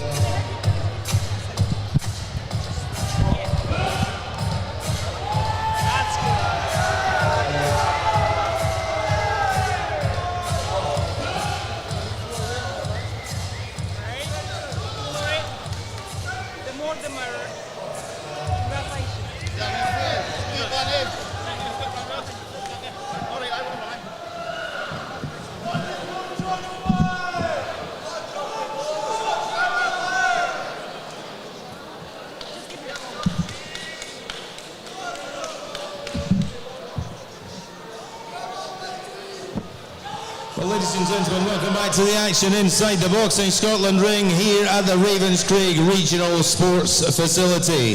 This is three-minute rounds of boxing to decide the 2023 National Golden Gloves Female 57 Kilo Featherweight Champion. A referee in charge for this one, international star referee, would you please welcome Mr. Billy Murphy. Introducing and boxing out of the red corner, wearing the black shorts with silver and gold. Boxing for the Highland Boxing Academy Inverness, presenting Lindsay Fulton. And across the ring in the blue corner, wearing the black shorts with silver trim, boxing for the Royal Boxing Club Edinburgh, Fatima Sadiq.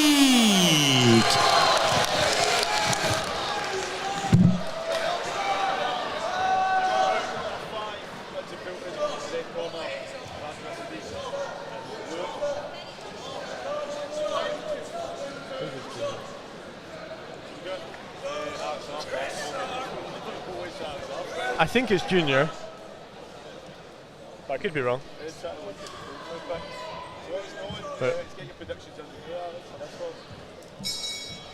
Well, we saw Fatima Sadiq in the semi-finals box very, very well to beat Dion Poland. Yeah, she was one of the standouts from that semi-finals, definitely. So obviously she's only had a few contests, but it'll be great to see her again tonight. Lindsay Fulton all the way from Inverness. Lindsay came all the way from Inverness just for the photo shoot at that semi-final. She actually got the bye into the final, but she came. We're in the same hotel actually. We were talking in the elevator. One of those things. But no, it'll be interesting to see. This is the female featherweight. So we've just had the male featherweight final. This is now the female featherweight. I thought it was from the picture, but the picture was really small. So I'm just going to quickly change my mic cable because this mic is bumping up and down. Just give me a wee second. So I'll still be watching, but then I'll leave it to you for a wee second. Arthur, the uncrowned king. A great. You know what? It was probably the fight of the night last time out with Robert McNulty. It was a great contest. Robert's moved up to cruiserweight though. So I don't think we're going to see the rematch anytime soon.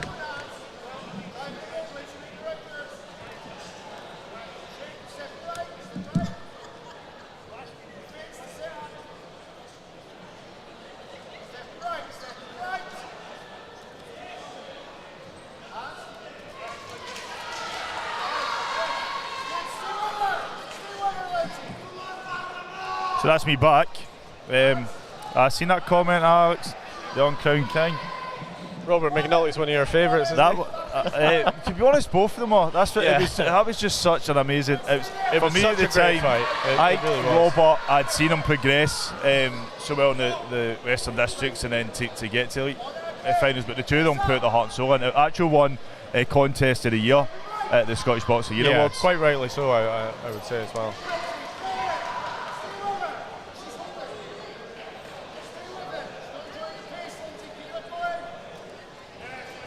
So Lindsay Fulton coming forward with Fatima Sadiq looking to box on the back foot, use her advantage in sort of height and reach.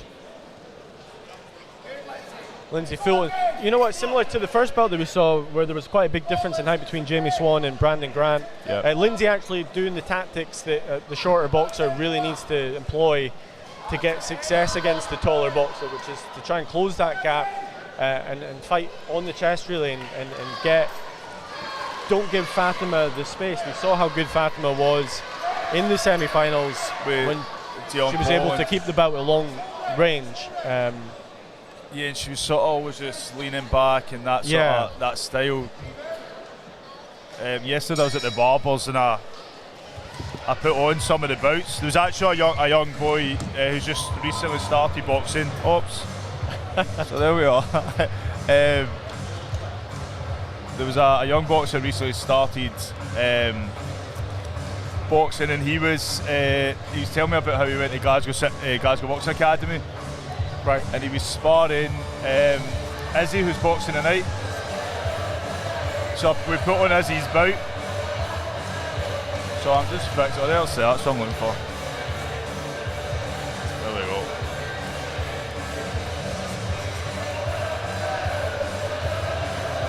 No, I thought Lindsay Fulton did really well in that first round. Yeah. Because Fatima was so strong in the semi-finals, kind of like Brandon Grant again, we were expecting her really maybe to come out and do something similar to what Brandon's done, but Lindsay's done a good job. It was a close round. I'm not sure which way it would have gone, but it certainly sets it up for the next couple of rounds.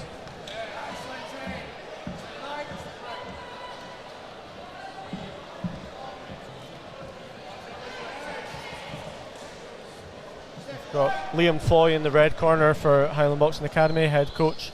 Hopefully he's got nothing in his pockets this time. Oh yeah, what was that story again?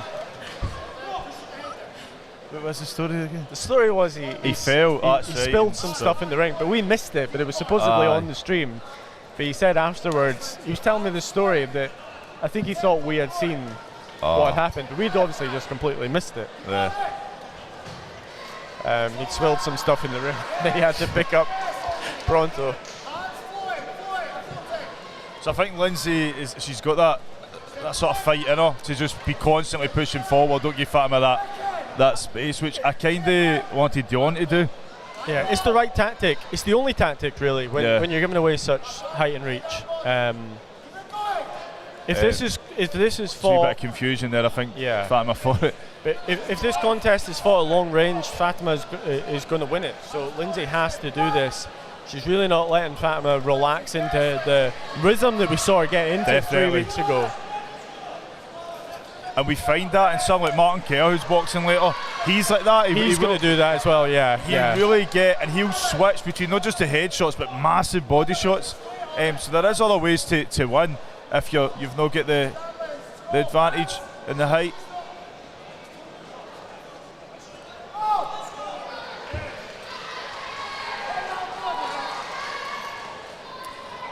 Also, Fatima should be fasting this month for Ramadan.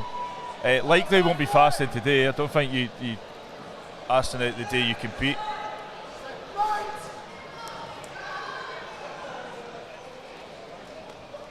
I think this is Lindsay Fulton's round so far. Definitely. And try to hang on for that 3 minutes. To be honest, Highland were confident coming into this. I did speak to Liam Foy before this. I was actually 3 weeks ago after the semi-final when Fatima impressed so much, and he was confident that on that day he said Lindsay's going to come in and do exactly this. He said she's going to come right at her and not give her any space, and to be honest, it's exactly what he said was going to happen. Yeah.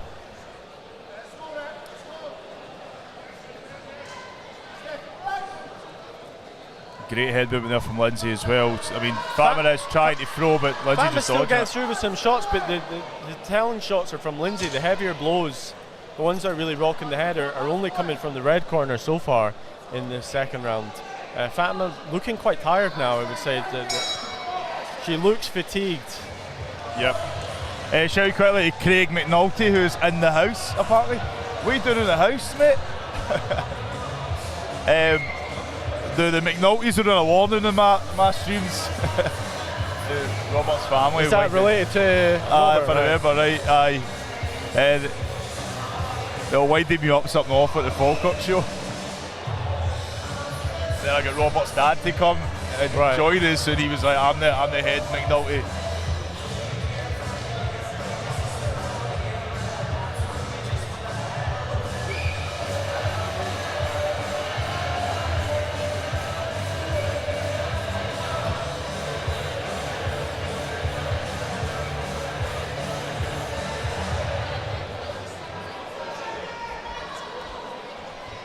Third and final round. So would Craig say anything important? No. no, he was just asking a query about our club.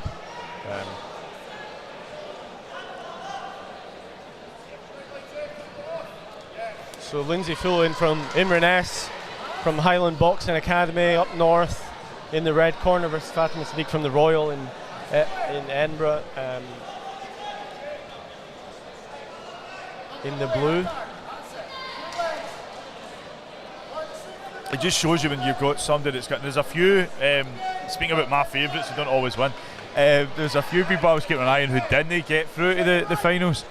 But some people I've noticed along the way. Fatima Sadiq was definitely one that I thought boxed brilliantly. Yeah, but now she's coming against somebody who just has that game plan and knows how to make it difficult for her to get into that rhythm. It was also who Fatima defeated, because it was obviously Dion Paulin from Icons who we saw win a development title. And Dion's name sort of speaks for itself. Like, yeah, but she boxed so well to beat Maggie White in the development final that I think we just kind of both assumed Dion was going to win that contest. There was a bit of an upset on the day. But again, Lindsay continuing from where she was in the second round, really bossing this fight now. Fatima is looking quite tired as we're in the third and final round. Lindsay still pushing on. Quite a good chance, I think the North District's going to get their first championship belt of the night. Yeah. If this continues in the way that it's going so far. And again, a right hand from Lindsay Fulton.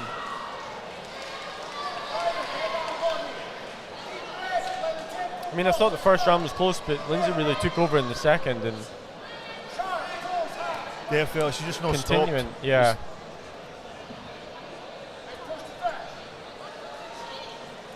And the difference with us, with the female bout between Shirley McDonald and Neve Hay, is that they two just were continually going right until the end, throwing almost sometimes the same shot. They're throwing the same shot and landing. Yeah. But this seems as though Lindsay just kept that, reinforcing the pace. Yeah. I mean, Fatima's still trying to box on the back foot. But Fatima's not had, I think this is her 4th or 5th bout now. Yeah. She's still very early in her boxing career. The head guard just getting adjusted there from Fatima. It looks like it's bothered her sort of throughout the contest, to be honest. She never looked quite settled in it from the start. Sort of touching it a few times. Nice right hand again from Lindsay Fulton in the red.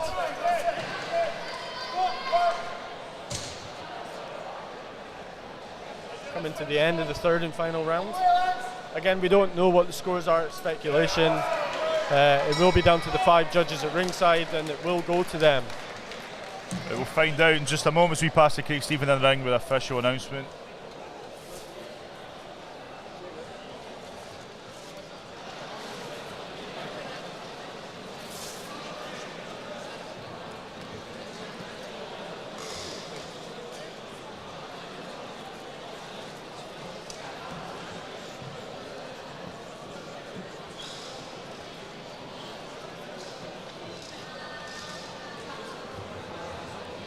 Ladies and gentlemen, presenting gloves and belts for this one from Sports Scotland High Performance Manager Ben Pipes. Ladies and gentlemen, we go into the ring with the judges' score totals, a unanimous decision in favour of the winner, who is now 2023 National Golden Gloves Featherweight Champion in the red corner, Lindsay Fulton. And please, ladies and gentlemen, your appreciation, silver medalist Fatima Sadiq. So if both boxers could make their way to the presentation area, where they'll be joined by Ben Pipes, Sports Scotland High Performance Manager, presenting belt and gloves for this one.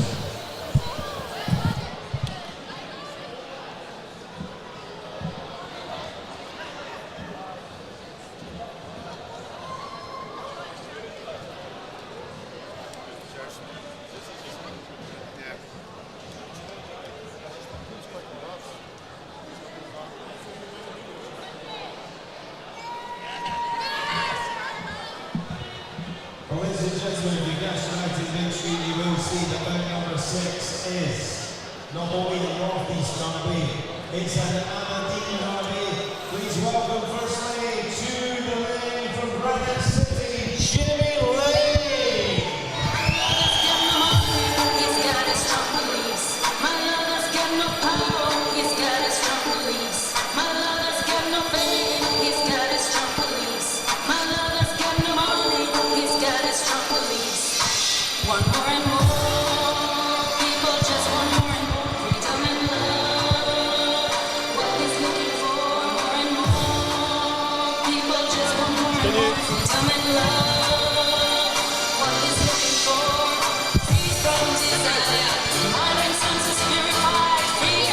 Yeah, just in a little bit.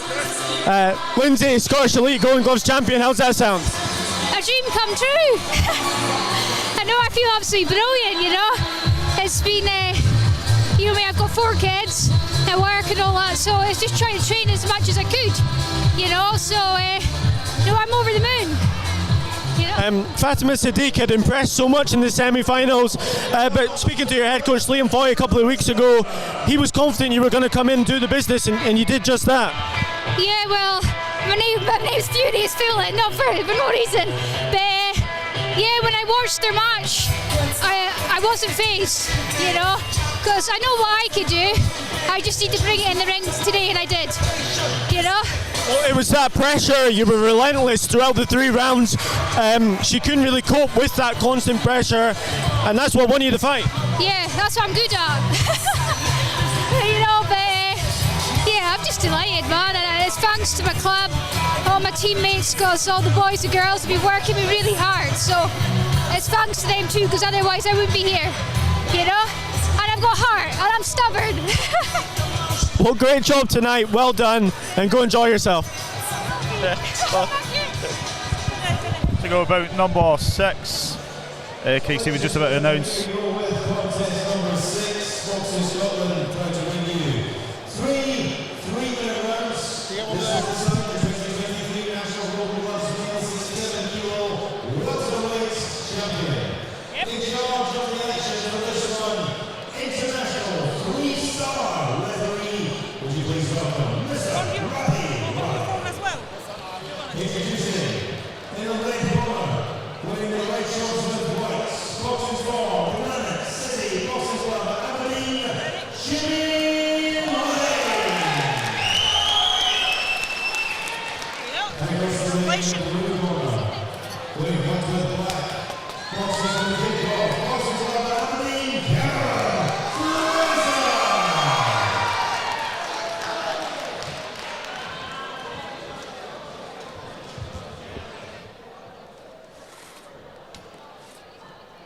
So as Craig Stephen, Master of Ceremony, said, this is an all Aberdeen final.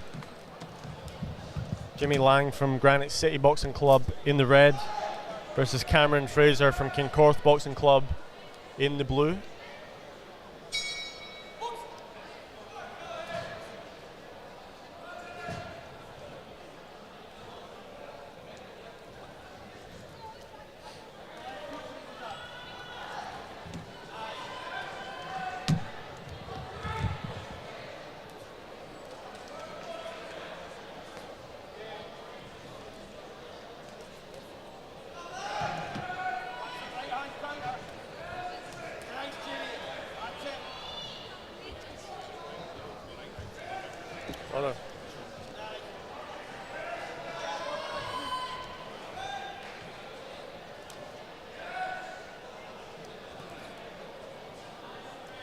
So second Granite City boxer in the final. We obviously saw Shelley McDonald from Granite City in bout number 3 on the losing end there against Niamh Hay from JNL. So Jimmy Lang will be home to bring that belt home to Granite City. One of 3 Granite City boxers on tonight. Ayman Amish coming up later on in the super heavyweight final against Nathan Tarr from Barhead. A couple of people asking about Jack Swaney. So Jack Swaney's on bout number 10. This is bout number 6. So in around 45 minutes to an hour probably for Jack to be on, depending on if there's some quick stoppages or not. This is bout number 6 of 16 that we're going to have.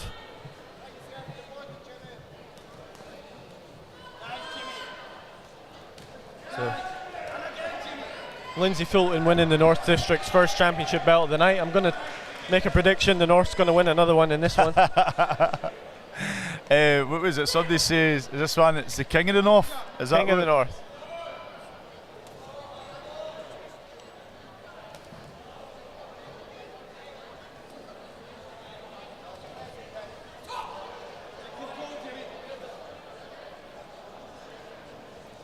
We'll have a quick look at the bout list just in between this first and second round. Just give me a wee second, there's a few questions coming in. Yeah, Alicia Armstrong's bout number 9. This is bout number 6, so in about half an hour. Somebody also asking, is there going to be a break? There's no break. We're going to go right through all 16 bouts. Hardcore. We're going right through. The officials are getting a break because they've got 2 teams that are switching in and out, but no break for the commentators. Animals. Yeah.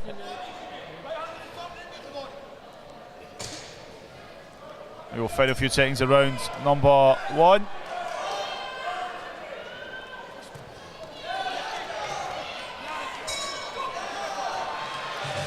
That's it. So this is bout number 6. We'll have a wee look at the floor plan, if you like. Just to note, bout number 11 won't take place, so we will skip over bout 11 after Gardner Moore from Lochend withdrew yesterday. So we're on bout number 6 at top right, and then bout 7, Shannon Lawson and Farah Jamil will be up next. So a wee quick look before we pass back in the ring. The officials are lightweights. I'm going to be a bit lightweight after this. I don't think I've ate today. No? You on Ramadan? Drink lots of water. I forget to eat. That's like the worst thing about me. There's I was speaking to a couple of people today actually who are doing Ramadan. And no, not for Ramadan. A lot of my mates have invited me out for when they break their fast. I've went out for dinner with them, but I've not been fasting. Well, Mohammed Abdullah Borma obviously said on the stream 3 weeks ago, I spoke to him again this morning about him being on the fast, said he was going to break the fast. There's big, about 8 o'clock. Big Daddy McNulty in the house now, Kevin McNulty, welcome to the stream. So he'll be just breaking the fast around now, so he's got an hour and a half.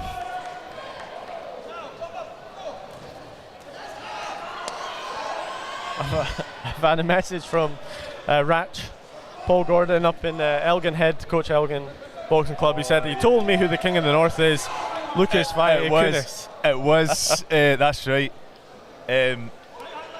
But I was calling Fraser Wilkinson King of the North, so it could be like a royal family.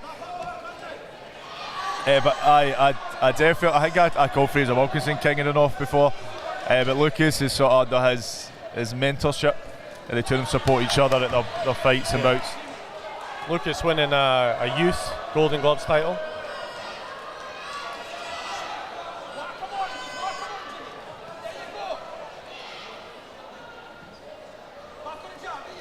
So Jimmy Lang and Cameron Fraser. I think if Ayman Amish wins, and nobody's going to argue with him that he's the king of the super heavyweight. But no, this is very similar actually to the Nathan Lewis Josh Alexander, very evenly matched. Nice boxing nice well, shots that landed for. Not one boxer really taking corner. complete control of it. It's hard to say who's winning. It could be the same as that. That was a 3-2 split. This could be going the same way, to be honest. Obviously, let us know in the comments who you think's edging this one.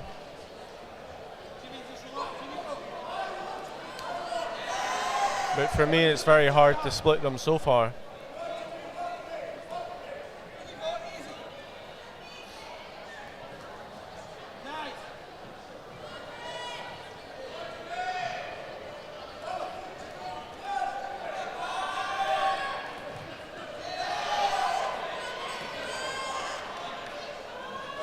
Jimmy Lang switch hitting a little bit. He was in the southpaw stance, goes back to the orthodox.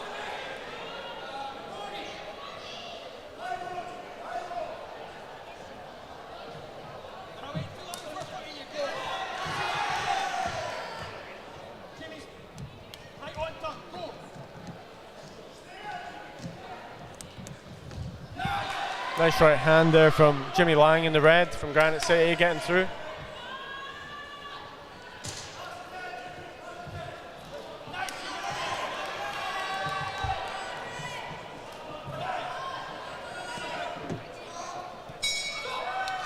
Couple of strong finish there from Jimmy Lang. I thought he finished the sort of last minute of that round the stronger.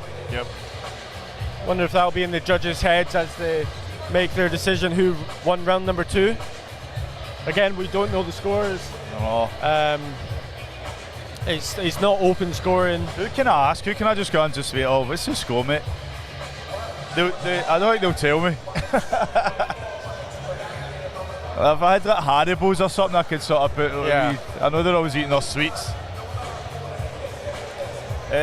So now a quick look at what we've got coming up there. Minus about 11. That's not going ahead.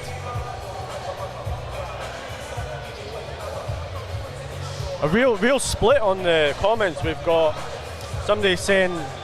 What are they saying? What are you saying? We've got somebody saying Cameron Fraser. Somebody saying Jimmy. That's the thing. Two comments both ways, to be honest. We're seeing one angle as well, so we'll get 5 judges around the ring.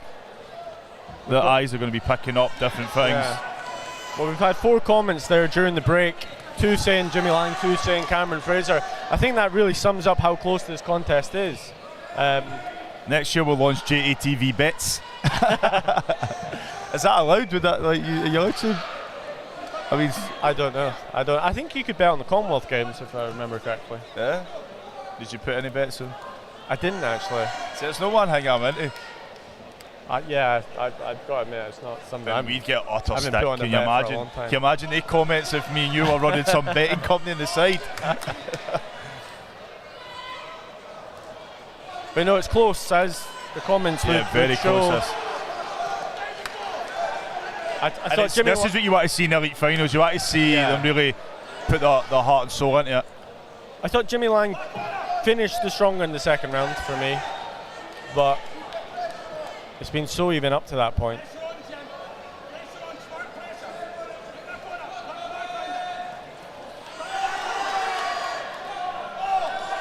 Nice right hand again from Jimmy Lang. So it's going to be interesting with the next bout is that Shannon Lawson would have been supporting her partner Aston, who was boxing last night in a pro fight. And then she's going to be up next against Farah Jamil.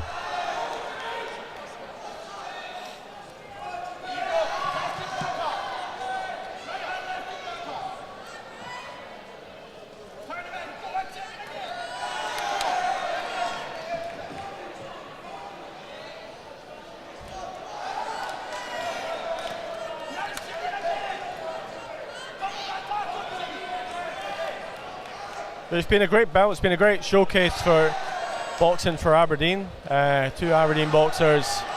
I don't know if that's maybe driving both of them on to perform that a little bit.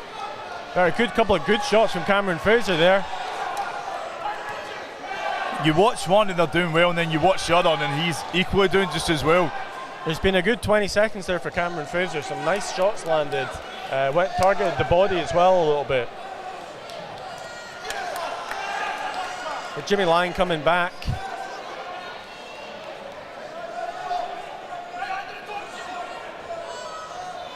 Nice right hand again from Jimmy Lang. Well, it looks like it will go to the judges' scorecards. Not long left in this third and final round. The belt is going to go back up the road to Aberdeen, but who's it going to go to? Last 10 seconds.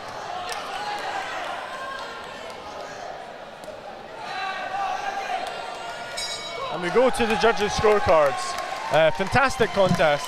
Again, really similar to the Nathan Lewis, Josh Alexander. Really strong performance from both boxers. It's always a shame when one of them isn't going to get their arms raised after they put in a great performance. We saw how upset Nathan Lewis was actually after not getting the result. And you feel for him, man. They put everything in it. And I think it's going to be the same again. I think whoever doesn't win is going to feel hard done by.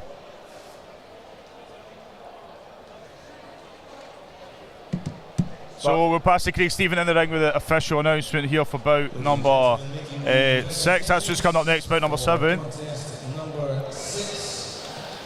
We have the chair of Boxing Scotland, Mr. Kevin Bell.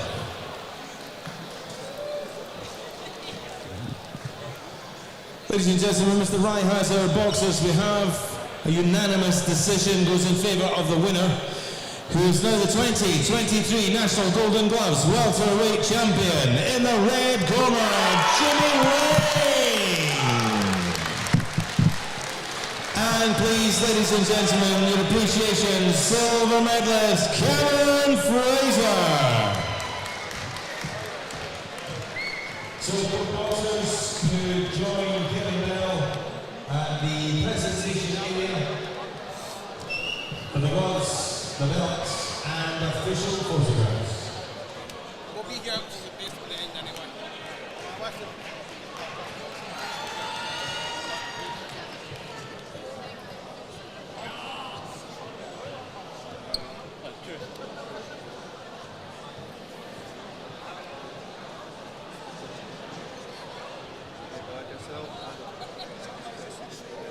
Ladies and gentlemen, contest number 7. About to take its way to the ring. Would you please welcome firstly from our head, Sharon Wilson. Let's go, Cruisers.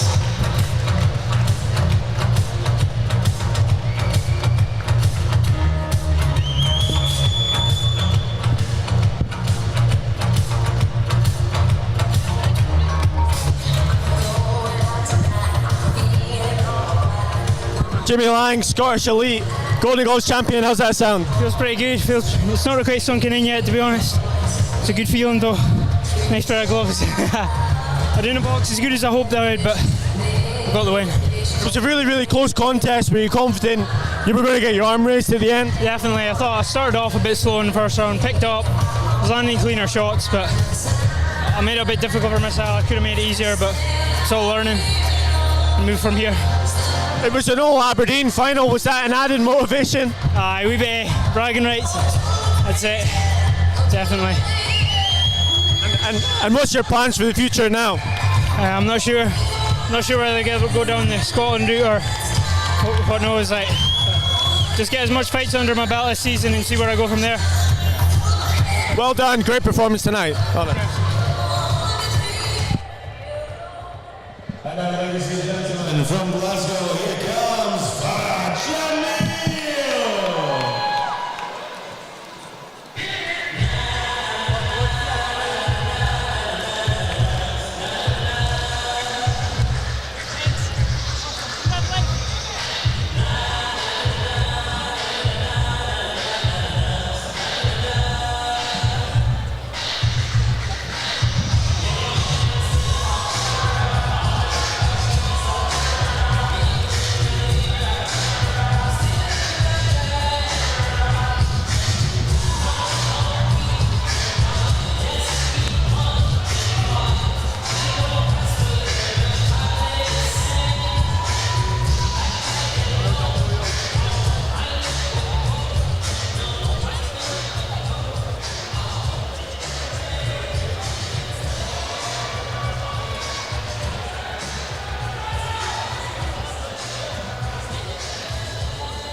So ladies and gentlemen, here we go, contest number 7 of the evening, brought to you by Boxing Scotland. This is 3 3-minute rounds to decide the 2023 National Golden Gloves female 63 kilo light welterweight champion. In charge of the action for this one, ladies and gentlemen, international star referee, veteran championship referee, please a very warm welcome, Mr. Donald Campbell.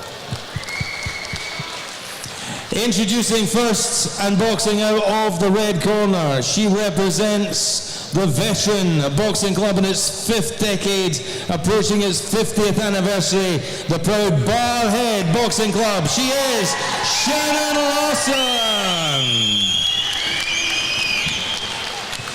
And across the ring, at the opposite spectrum, a club barely a year old, the wonderfully named Boxers Booth Gym in the city of Glasgow, wearing the red shorts with black, presenting Farah Jamil.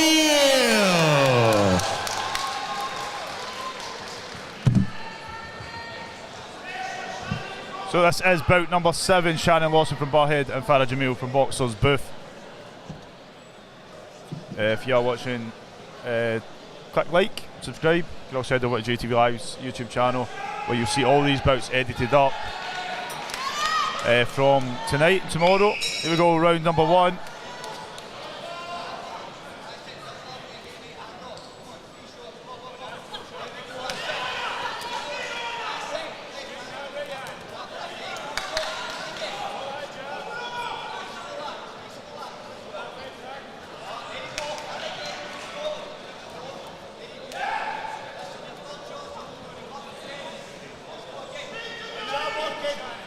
So I said Shannon would have been supporting her partner Aston Brown, who made his return to the ring last night,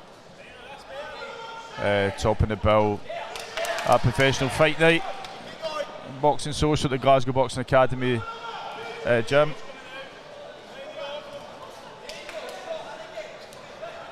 We've got fans coming in from Mexico,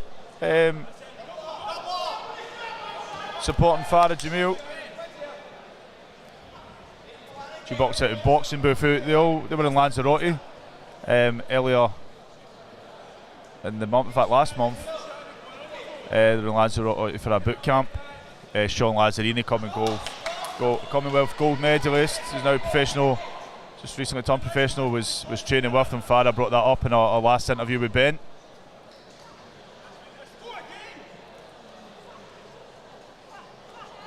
Shannon is a regular face in the female boxing world. One of the first bouts I ever recorded was Shannon Lawson. So does swap clubs, but she'll be holding Barhead. She's found that rhythm to claim that elite championship belt.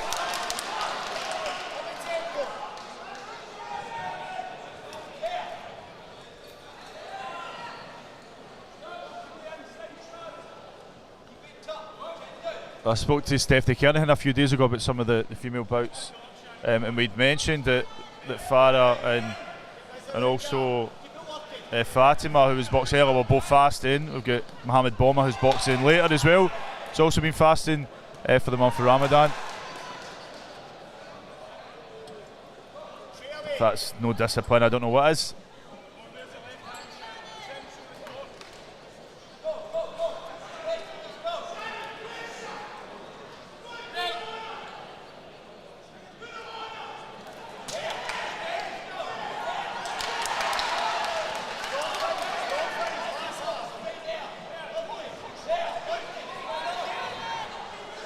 So you're watching the Elite Golden Gloves Championship Finals on Boxing Scotland's YouTube channel.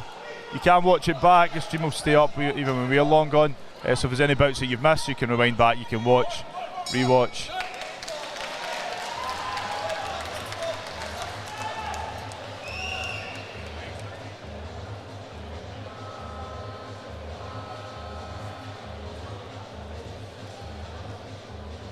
And Ben is just rejoining us. Oh, welcome back, Ben, just in time. I was watching from the other side. I didn't want to walk across in front of the tables while the bout was going on. No firefighting today. Yeah. No, it's fine. It's all going well. Is this your bar? Aye, it is actually. I thought, aye. It's like passive water here. This is actually my favourite water, my favourite brand. I won't say what it is because I don't want it sued. It's my favourite brand of water. I can actually tell the difference, Ben. Right. We're going to go round number 2, Shannon Lawson and Farah Jamil.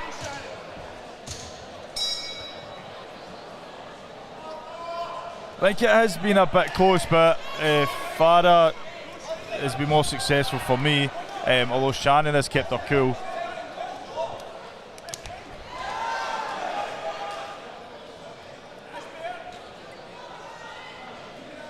Farah Jamil saying 3 weeks ago after she won her semi-final that the pair of them are friends outside of the ring, but they've never had a contest inside of it. So this is the first time. So it's always a little bit tricky when you get a situation like that.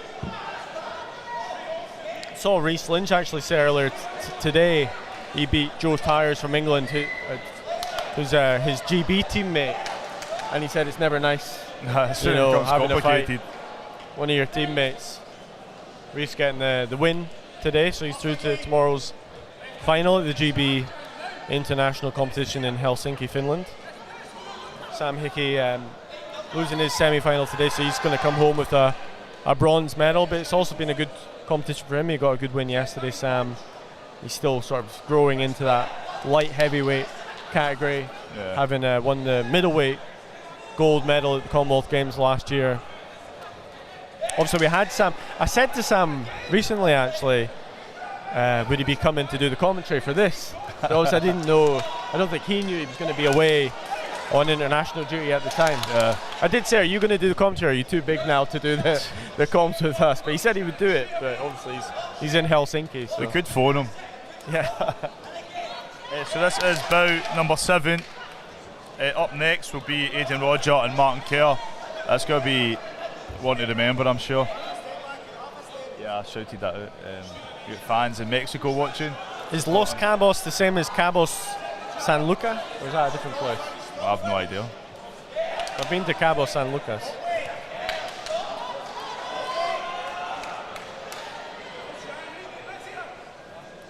Craig Ferry from Well Meadow Boxing Club in Blair Gowrie on the stream as well, so welcome to you, Craig. It's usually watching our national events when we're streaming. So. Yeah. Somebody asking what belt this is. So this is belt number 7 of 16. Still a bit for Saul's belt. Yeah, I seen him earlier. He's just calm and collected.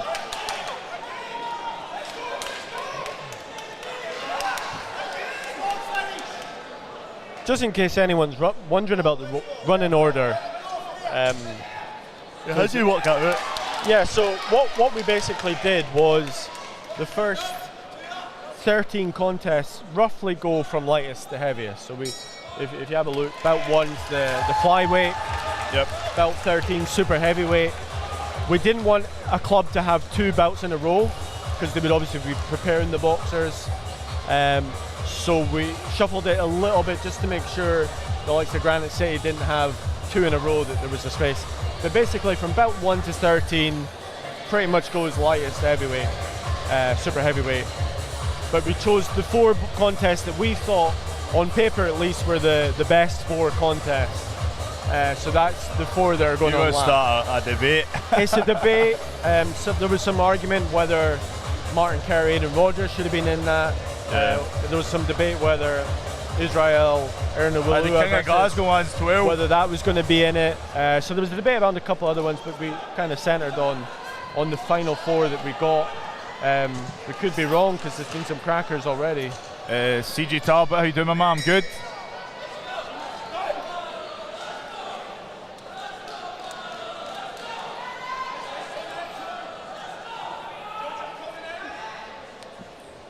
You're never going to please everyone trying to do what's best, but last year certainly it was the same thing we did last year, and the final 4 were absolute crackers. Crazy. So mental. Hopefully we've got the same again tonight.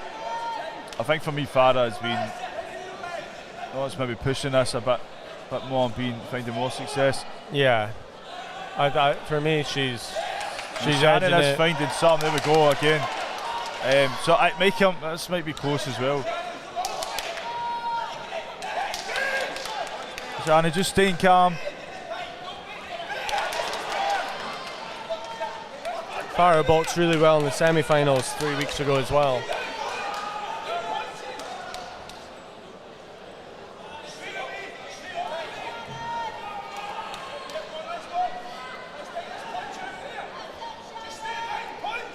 Farah Jamila, 2-time Scottish elite champion, so she's trying to do the hat-trick tonight.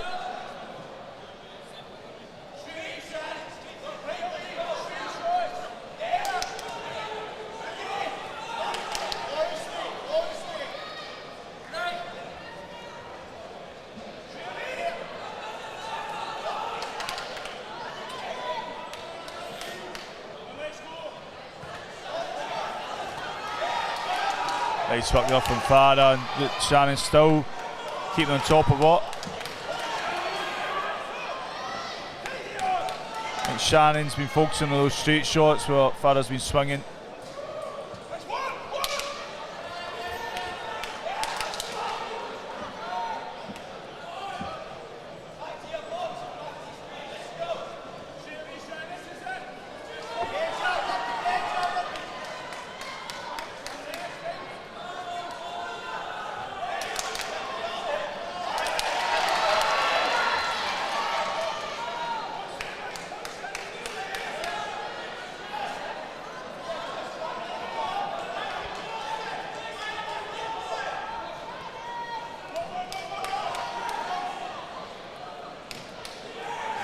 We've got referee Donald Campbell in the ring. He was telling me earlier tonight he sparred around 25 rounds with the great Ken Buchanan. Oh wow.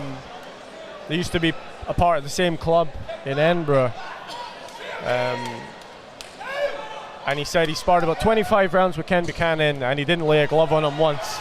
That's how good Ken Buchanan was. I'm sure there's so many stories people can tell. I know Craig Stephen had a few of his own. But it was nice to have the 10 bells at the beginning. Yeah. It's a mark of respect. Well, he's certainly one of the, if not the greatest, one of the greatest Scottish boxers of all time. Certainly an argument, the greatest professional Scottish boxer of all time.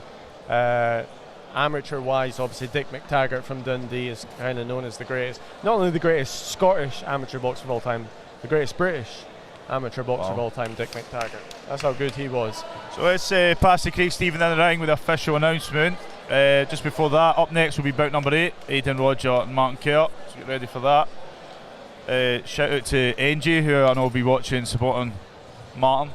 He just asked me for the stream link, so hope he's ready. We have one of Boxing Scotland's favourite officials, Mrs. Liz Docherty. So ladies and gentlemen, we go back into the boxing ring with our judges' score totals. A unanimous decision.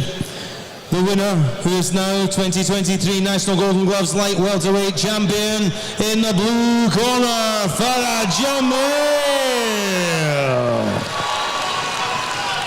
And please, ladies and gentlemen, your appreciation silver medalist, Shannon Wilson.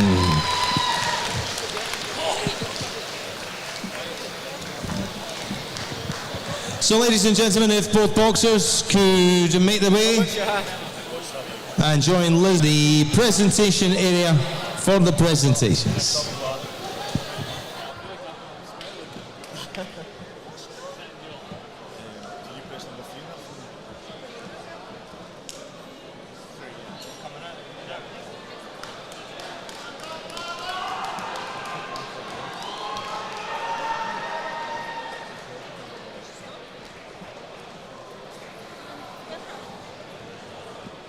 Ladies and gentlemen, bout number 8 is going to make its way to the ring. Would you please welcome from Tony Glen, Glasgow, Aidan Roger.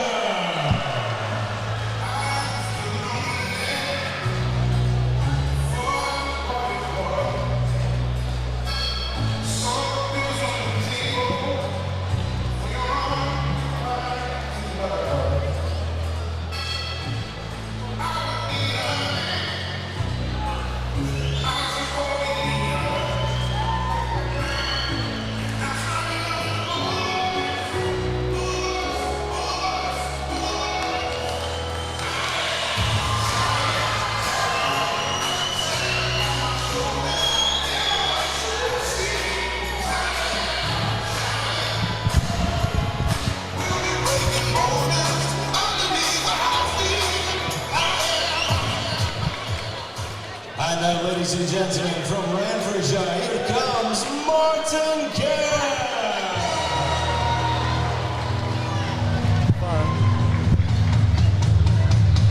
Farah Jamil, Scottish champion again.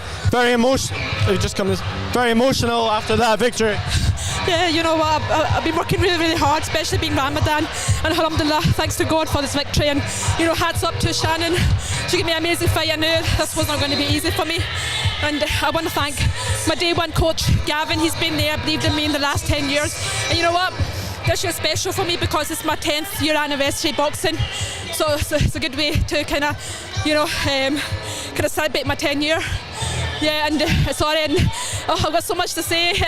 I want to thank all my coaches, NASA, Gavin, like I said. I want to thank everyone at Boxers Booth. You're just newly affiliated. So, and Aussie, you're doing an amazing job starting this new boxing gym. So, hats off you. Thanks for all my sparring partners as well. And that was your hat trick as well. That was your 3rd Scottish Elite Championship. Was that extra special doing that as well? Yeah, amazing. Like, I don't know what I was thinking there. My mind was just kind of dazed. But yes, it's amazing. Hat trick. What else can I ask for? It's just no words. No words. First Elite Golden Gloves champion for Boxers Booth as well. Yeah, amazing. This is for all the Boxers Booth. And Aussie, this is for you. I told you I'll carry on the strike, and I have. Well, great performance. Well done. Go enjoy yourself. So much. Thank you. Wearing the black shorts with silver and gold. Boxing for the Renfrewshire Boxing Club, presenting Martin Kerr.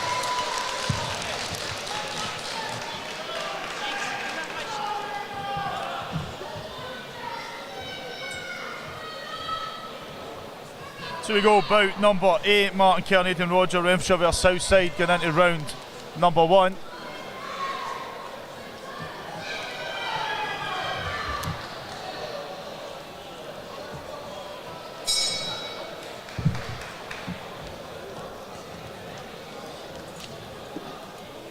Well, we've seen Martin Kerr a lot in this competition. I think we know what he's going to do. He's going to come forward. He's going to be aggressive. He's going to look to let big shots go, head and body. I don't see... He actually said after his semi-final victory he can't fight any other way. So Martin Kerr is going to come out aggressive again. We see that already. Robert McNulty starting a fight in the comments. See, that's how you're getting it. I'm sure you two have had plenty of opportunity to I think they're buddies now, aren't they? Aye. Scotland squad. They got buddies before it. So rumour Robert moved up to cruiserweight to avoid Alex Arthur. I never spat my water out. Don't start. There's McNulty's in the comments. This is a bit I've been looking forward to. I love watching Martin. I've got a lot of respect as well for Aidan Roger. And I think both of them deserve to be in this final.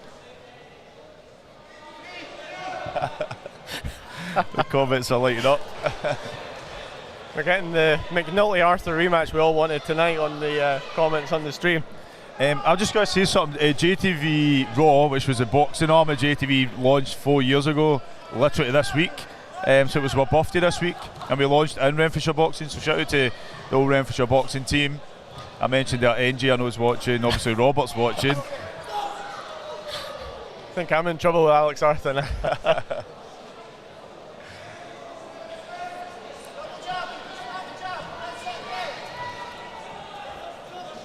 I'd love to see a rematch between the two of them. That was fight of the year. I just watched the same man again and pretend I don't know what's going to happen. Great exchange. I've watched it about 3 times actually. Yeah.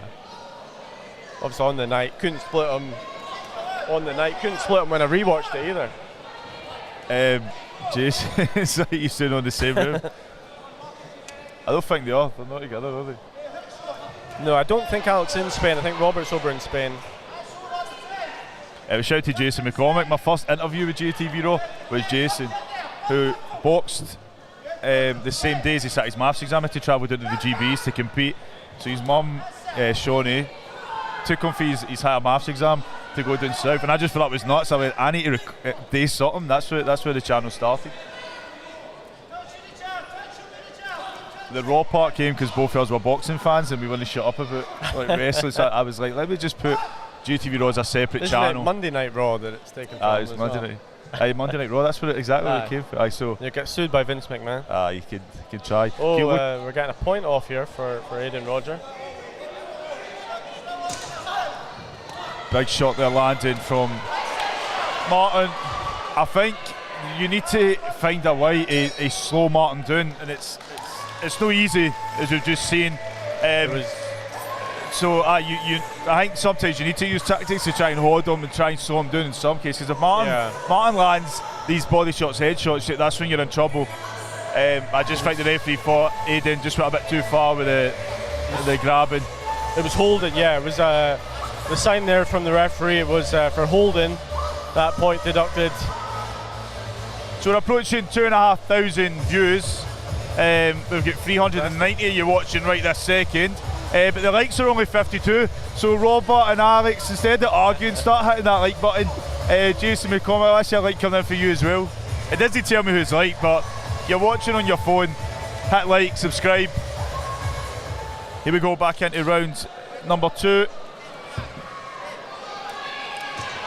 We've got the boxer that Alex beat, I believe, in the semi-finals last year, Mohamed Zakaria from Clovenstone, in the final of the light heavyweight category tonight against Josh Husbands from Get a wee bit Glasgow City. intense when they finish, but these two, look at these two go.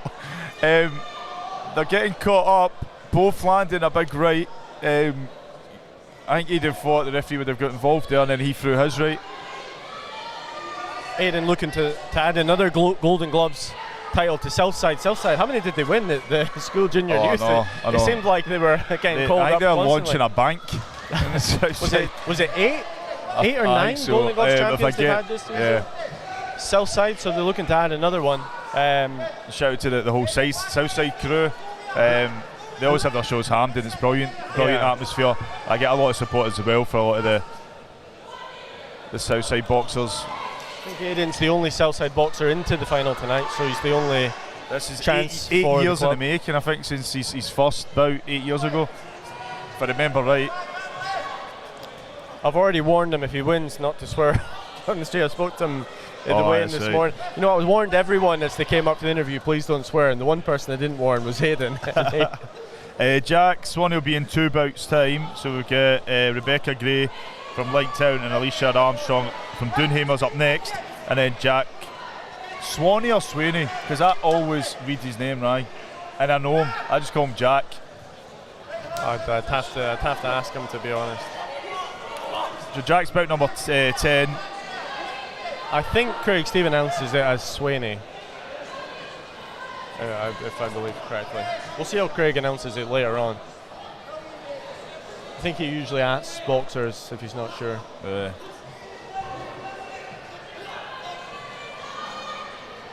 Brian Aston said, 8 years ago, Aidan started his boxing journey.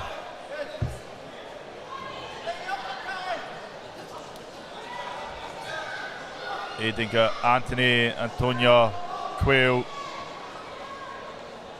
in his corner. And we've got Graham and Sam in the Renfrewshire boxing corner. Got 2 Renfrewshire boxers on tonight. Olivia Casasula will be in our final bout of the evening. The middleweight final against Mark Johnson from Newark Hill. If Ollie wins, you have to get him to these his Conor McGregor impression I keep telling you about. Right, okay.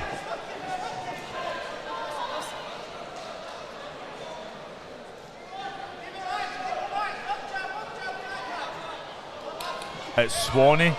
There we go. Swanee.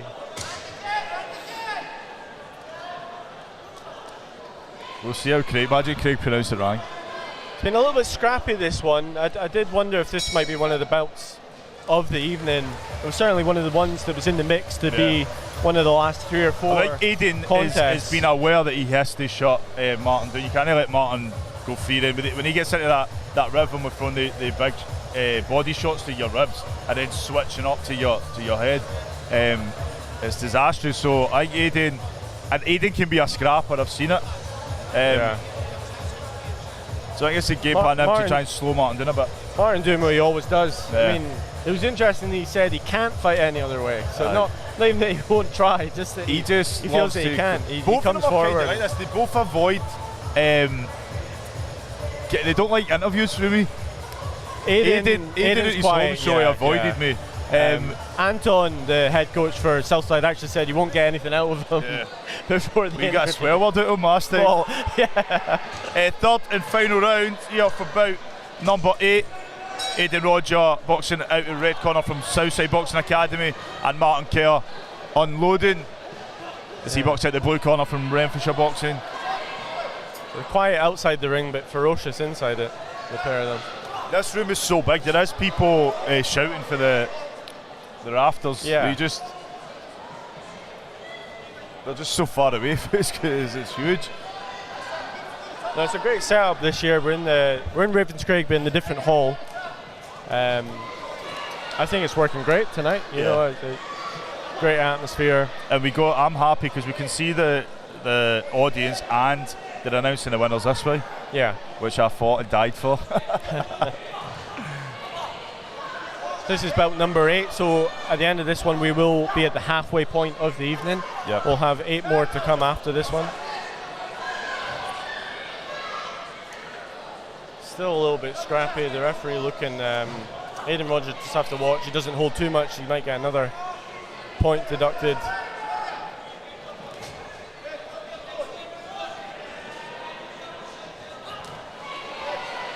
Just while we're talking running orders, and I don't want to be Johnny come lately, but I did argue that McNulty Arthur should have been on last year, and I was overruled. It was Kearney Doig Colin Kearney, Charlie Doig was the last one, but I did argue for McNulty Arthur as being the final bout. It was a committee, and I was overruled on that. I think I was proven right by the end. Name them. Name and shame. No, but the final bouts were great. Well, Kearney Doig was great as well. I mean, that was a draw on the cards and went to for the audience were going to start boxing at one point. Matthew McDonald, Oral Salaji was a great one as well. A really technical contest. Oral went on to beat Matthew's Holme show a few weeks after that. He's away travelling as well. Yeah, he's Oral and Matthew are both in Spain right now. And then there's some boxers going to Holland. I haven't quite had it confirmed which ones are going for a tournament in Holland after the Madrid training camp. I have heard some names, but I wouldn't want to say it in case it's not correct. But this has been a great matchup. I did wonder if there would be a clash of styles. Aidan, there has been a little. It's not flowed in the way that I thought that it could have. See again, I'm sort of tangling. It's final few settings now.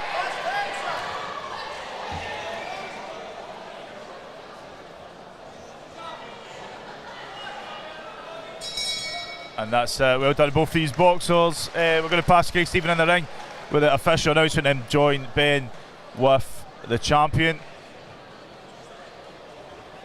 Don't go anywhere. And make sure you're clicking like Robert McNulty. I'm going to be checking up on this.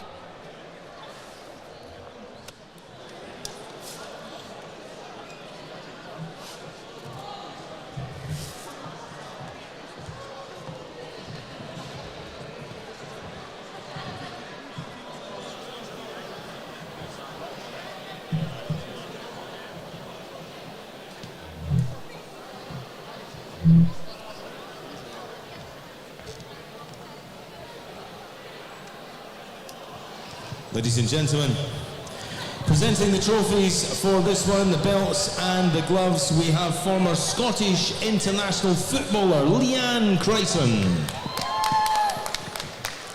Ladies and gentlemen, we go to our judges.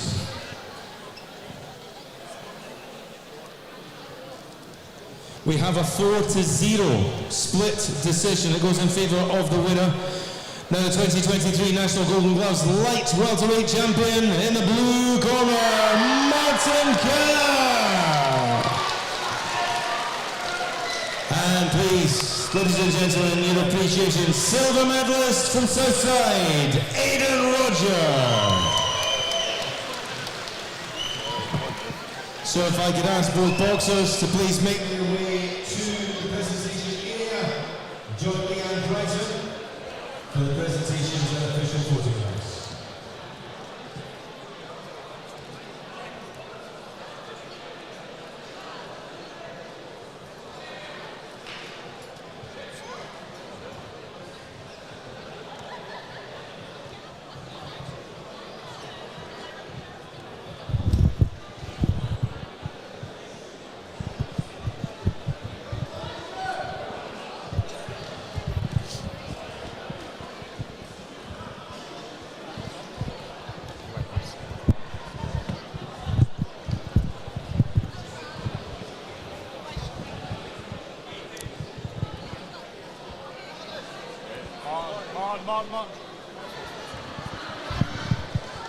Martin Kerr, Scottish Elite Golden Gloves champion. How's that sound? Absolutely amazing. It's a dream come true, honestly. I'm just ecstatic right now. You got to the semi-finals last year. You were beaten by the eventual gold medalist Colin Kearney. So how's it feel to come back a year later and go and win it? It means everything, honestly. Ever since I was like 12 years old, I've dreamed of winning this, so it just makes me so happy that I've actually done it. There was a little bit of a scrappy contest between the two of you, but were you confident at the end you were going to get the result? He was spoiling for the majority of it, so I was confident the judges would see that and that I was trying to work. But he was a good boy, and like, you know, he was just unlucky on the day, so I'm just ecstatic right now. What's your plans for the future now? I don't have a clue, honestly. Just continue what I'm doing. It seems to work. Well done, great performance, and good luck in the future. Thank you very much. I really appreciate that, mate. Thank you.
Well, ladies and gentlemen, this is contest number 9. We have 9 referees. This is our 9th referee in the ring.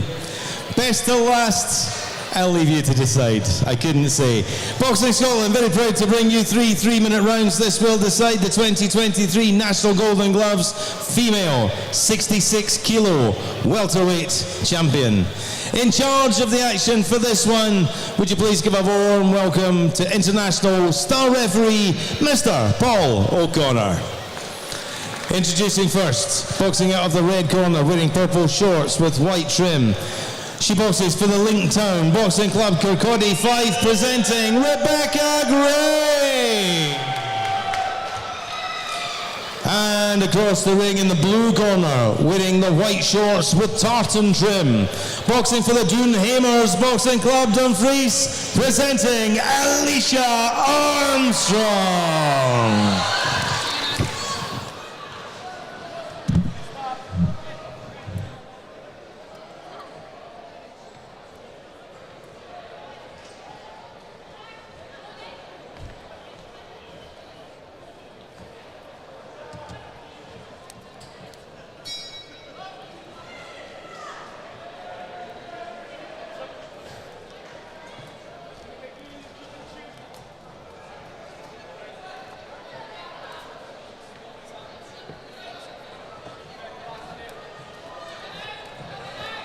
Round number 1, Alicia Armstrong. She's boxing Rebecca Gray, Doonhamers versus Linktown. Keep your comments coming in. You've been quite well behaved. I've not seen, apart from Alex Arthur and Robert McNulty, there's not really been any crazy banter going on. We're at 80 likes. Let's bump that up to 100. We'll give you 2 bouts to do that. By bout number 10 we want 100 likes. So if you're watching your TV, get your phone out and just search for Boxing Scotland on YouTube and click like on the stream. So we're past the halfway mark. This is bout number 9 of 16. We're getting there. I was going to say we got there, not yet. We're getting there. It's gone quite quick so far, actually, thinking about it now into the second half. So this is our final female contest of the evening. We had 5 scheduled, but bout 11 is off, as we've mentioned a couple of times. So this is the 4th and final female contest. welterweight final. Rebecca Gray from Linktown in the red versus Alicia Armstrong from Doonhamers. No relation to Anna Armstrong, the head coach of Doonhamers, I believe. Obviously, they've got a very special show next Saturday. Yep, I'll be there. There was a Canada versus Scotland all-female boxing event with Bohill Miners. So it's a joint one, so it's Bohill Miners, so the event's going to be held there. Yep. That's partly because of Niamh Mitchell be topping the bill, the junior European champion. And then I think Anne Armstrong, pardon me, Doonhamers has organised the bulk of the contest. And it was Scotland versus Canada, but I think there's a few English I think there's a squad of up. something like 6 or so coming over from Canada, and then the rest is made up with boxers from England. I'll give a wee shout out to Blossom Weir, who came and helped me in commentary last week at the Niff Valley Boxing Club home show. That was last Sunday in Dumfries. And Blossom will be boxing. Blossom will be boxing next week. And we'll be. The plan is that we stream it. So Brian Arson asking. So the plan is I'll be there streaming. Brilliant. That'll be next Saturday. I'll join you on the stream from Aberdeen. You could do a phone in. I could do a phone in, yeah. There would be a slight delay in what you're seeing and what I see, but I'll text you how it's going. I'll be watching. I just won't have my glasses on and I'll just be like, I won't know what's going on anyway. I was watching the Noble Art show last weekend that you did, and I saw just a tiny bit of the one in Niff Valley, was it? I was exhausted. I actually went out to find a pizza and then banged into. I met Blossom's dad, spoke to him, ended up chilling in a bar a bit too long, and then went back to the hotel and then had to get up the next day and go find where the venue was. I didn't see too much of that one because it was early on a Sunday, wasn't it? It was Sunday afternoon. So I actually missed it. I actually saw afterwards it was already finished. But the Noble Art one I was watching live. I know that one was good because last year we didn't get a signal, and this year for some reason the signal was just brilliant. Brilliant. So we go round number 2. What other events then have you got over the next few weeks? I've got a lot coming up. I just made a list. It's on jtvlive.com/events, and you'll see all the events that are coming up. There's a St Andrews Pro 1 at Glenrothes, and then to I think it's the end of this month. Got any in the north? You haven't been to the north for a while. I don't know. I've not been to the north in a while. I don't know why that is. I don't think I need to set up BHTV in there.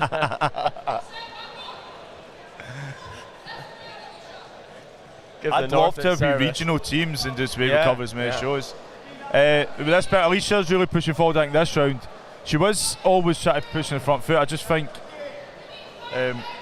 Rebecca found a lot of success in the first round, but Alicia. Rebecca, the second boxer from Linktown on the card tonight. We saw obviously Jamie Swan put in a brave but ultimately losing effort in the opening contest against Brandon Grant. So Rebecca will be hoping to bring home a belt for Linktown.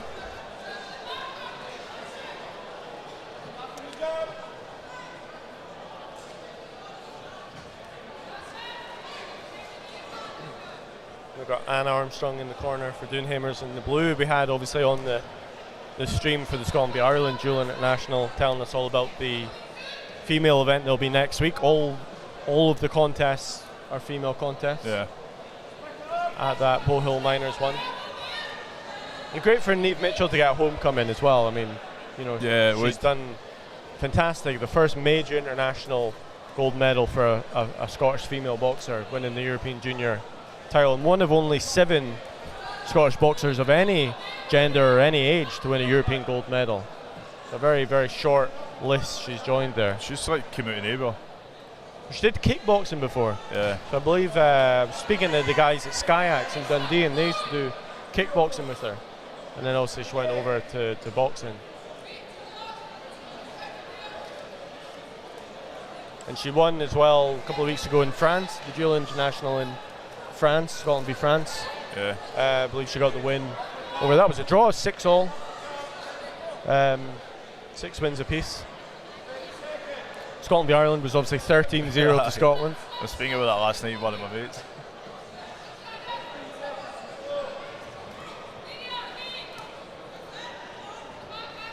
I think there's maybe different ways you could see this. Like for me, Alicia's the one that's pushing forward, but Rebecca has been quite comfortable in the back foot and finding success.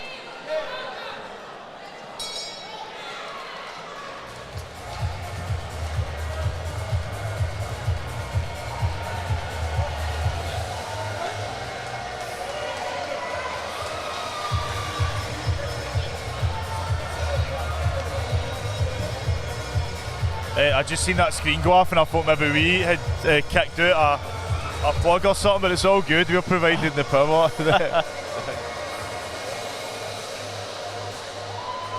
So let me look what we've got coming up next. That's everything on your screen. We are at bout number 9. So we've got in the ring just now Rebecca Gray in the red corner and Alicia Armstrong in the blue. Linktown and Dooney Amos.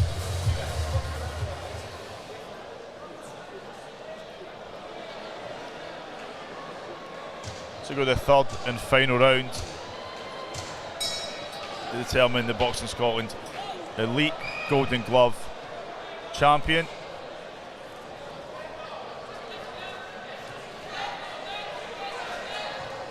Alicia Armstrong coming out strong in this third and final round. I do feel like she's trying her best. I said Rebecca was in the back foot and finding a lot of successes different ways. Maybe the judges can look at it, who's been the more aggressor, and also I can't see absolutely everything that lands. We have one angle.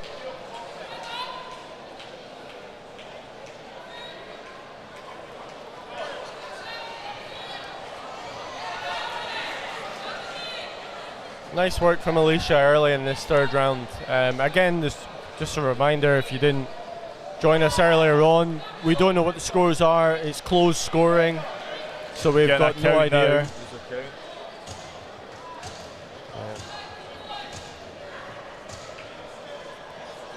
Alicia Armstrong just getting a count there.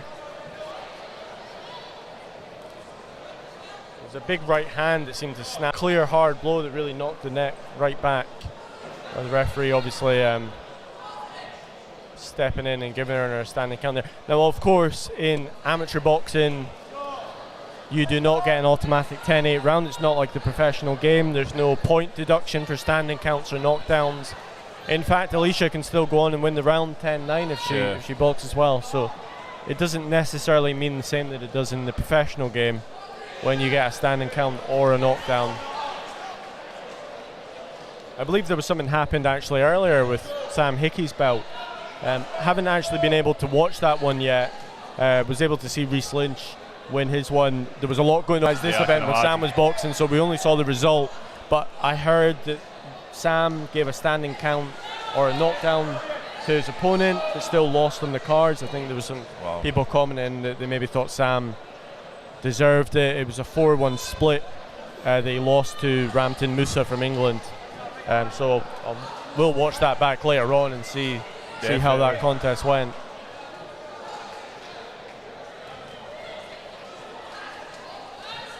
If anyone did watch that contest, let us know what happened.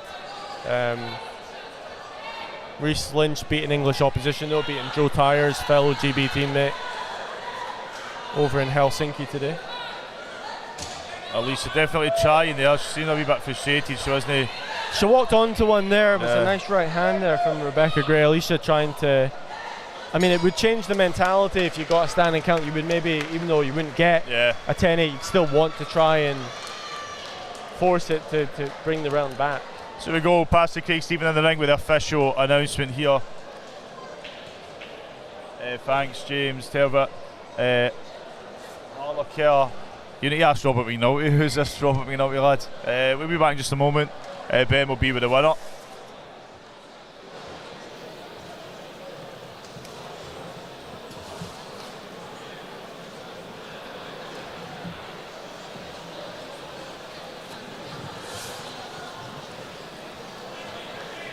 Ladies and gentlemen, to present the belts and the gloves for this one, would you please welcome to the presentation area one of the elder statesmen of Scottish boxing, Mr. Hugh Doherty. And ladies and gentlemen, we go into the ring for the decision. Our judges score a 4-1 split decision. It goes in favour of the winner. Now, 2023 National Golden Gloves welterweight champion in the red corner, Rebecca Gray. And please, ladies and gentlemen, your appreciation silver medalist, Alicia Armstrong.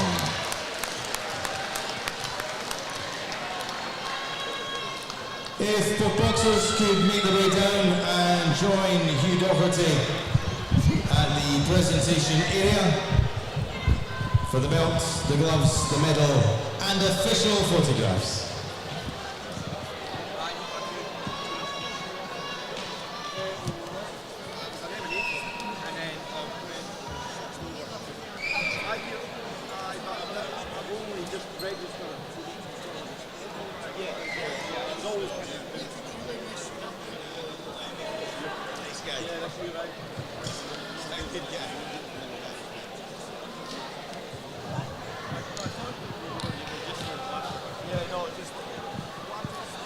So ladies and gentlemen, we're into double figures. This is bout number 10 of 17. Time for the big guys, the cruiserweights. Would you please welcome from Galashiels, Jack Swanee. Rebecca Gray, Scottish Elite Golden Gloves champion. How's that sound? It's amazing. Really good fight, hard pace. All respect to my opponent. She came out, gave it grit and heart.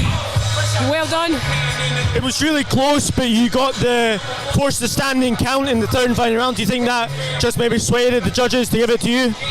I think so, yeah. I think I landed the more stronger punches, but yeah, overall, really good fight. Well done.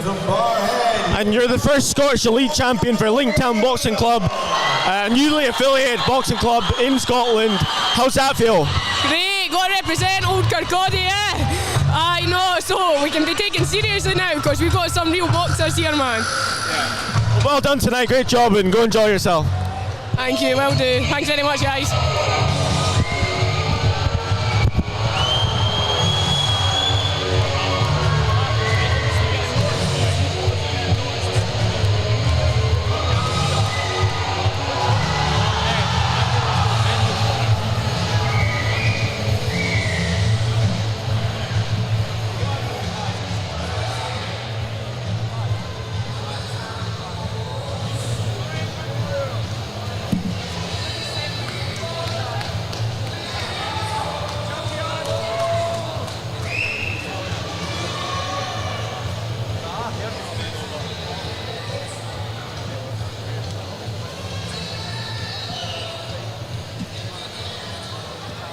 So ladies and gentlemen, we are in the Ravenscraig National Sports Facility, Boxing Scotland, proud to bring you three 3-minute rounds, and this will decide the 2023 National Golden Gloves Male 86 Kilo Cruiserweight Champion.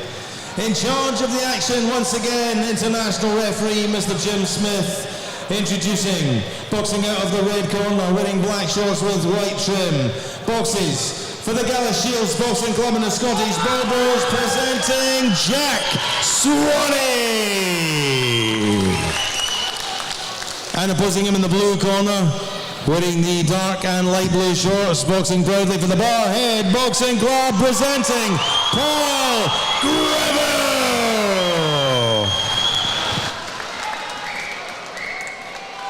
So you go Jack Swanee, Paul Greville, Galashiels, Barhead.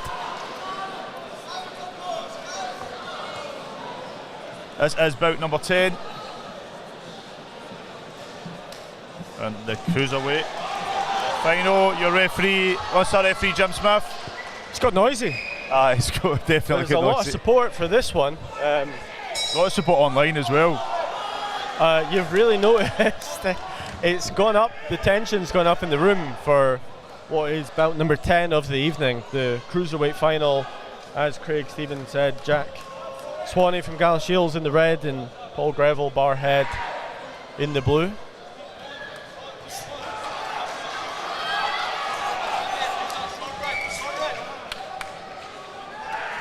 I've just realised, see, for that bout, the tables are literally sitting next to each other.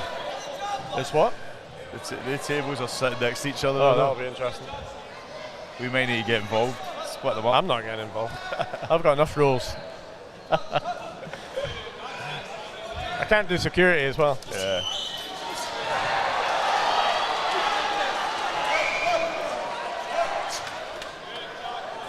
Nice work there from Paul Greville, getting Jack in the back foot. See Jack keeping his composure though. Big left landed there from Paul, the blue. Jack firing back. Shout out to Kieran Kelly who's watching. I know it's unfortunate that your sister, Caitlin's supposed to be boxing. Unfortunate as well because she got the semi-final. Caitlin Kelly got a walkover. Yeah. Clara Honey-Vismad withdrawn, so she doesn't get the belt either because you have to win at least one bout in the competition to get. Oh, now Alex Arthur Senior's joining us. Welcome to the stream. You could have joined us on commentary, Alex. Yeah. Last year, actually, we haven't had any guests this time, but last year we had Lee McGregor, Ricky Burns. I seen Lee last night, and I was Sam like, Hickey. if you're coming, you come with us. No Joe Ham either. Joe Ham Jr. was brilliant. Again, I seen him last night. I don't think we could afford Alex Arthur. He actually does commentary for Ricky. I know.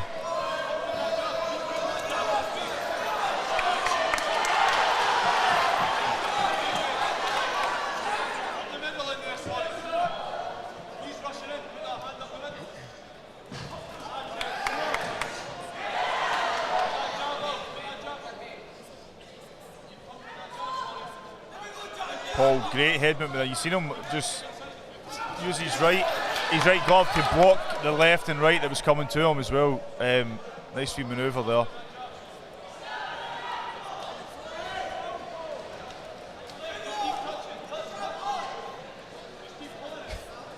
Alex Arthur's put his $2,000 a night. For what? What did you get for that?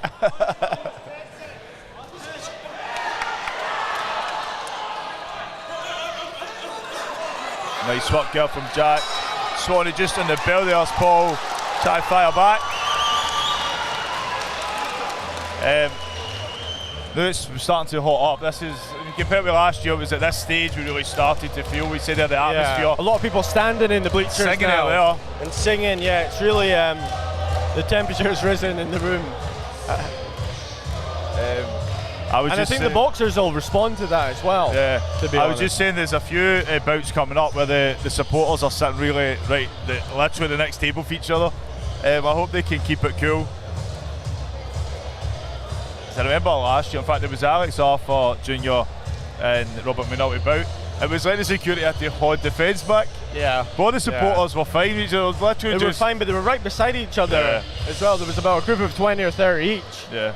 I spoke to Alex Arthur Jr. about that about 3-4 weeks ago. Actually, I was doing a preview interview for the Ireland duel before his belt fell through, and I said to him I was a wee bit worried things might kick off last year because there was two big groups that were really noisy and really vocal. But thankfully, it was all fine, especially with the belt being so close as well. I know.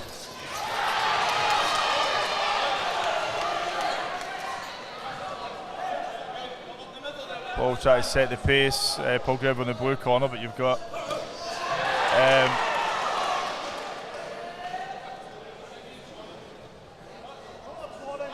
Jack getting out there in the danger spots.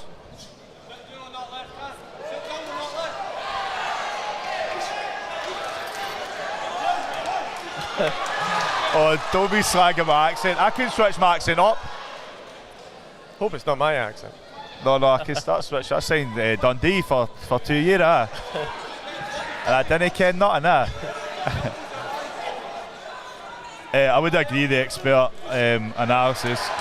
Good right hand from Paul Greville there. It's a great contest so far.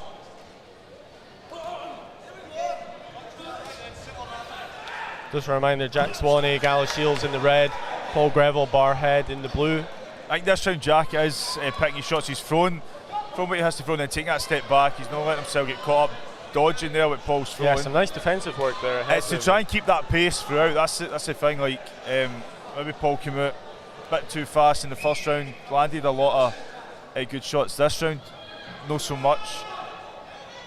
Jack, I believe, moved up from light heavyweight as well. He was, did Robert McNulty beat him in the semi-finals last year, I believe, at light heavyweight, following Robert up to cruiserweight. That's a slip, but it looks like Paul Greville's injured himself. Yeah. There was not a blow, but I think he's injured his leg. See that? Yeah. I think his left knee looks to have buckled. They'll need to continue with the count regardless. It's been counted as a knockdown. I don't think there was a punch necessarily, but the contest is going to get waved off. That's a shame. That is a shame for Paul Greville. It was a slip. He'll be gutted with that. It was such a great even contest as well. For it to end in that manner.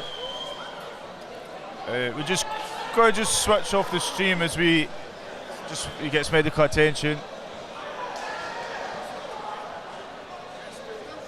It looked like Paul threw a left hook. Jack backed out of the way. Paul swinging it thin air. Yeah. And seemed to buckle over his left knee.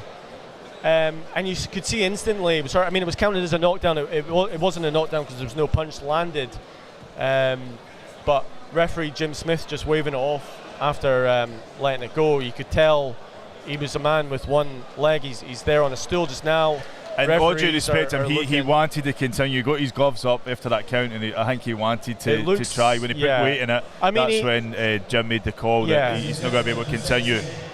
I mean, he's on the stool just now. I mean, it's a leg injury, so there's no worries about his long-term health. But it did look like a nasty strain to the knee.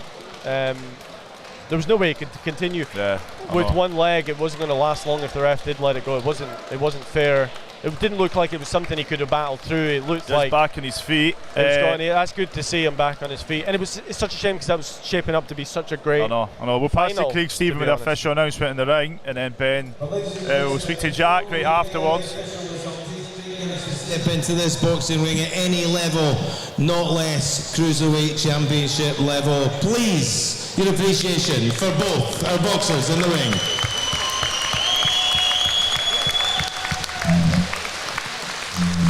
Well, ladies and gentlemen, the first duty of the referee always for the safety of the boxers, and to that end, referee Mr. Smith stops this contest in round number 2 due to injury. He declares the winner, now the 2023 National Golden Gloves Cruiserweight Champion in the red corner, Jack Swanee.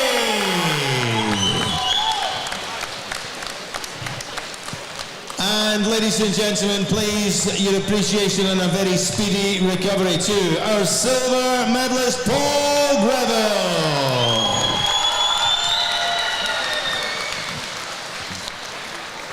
So if our boxers could make their way to the presentation area, Paul, we will get your silver medal to you.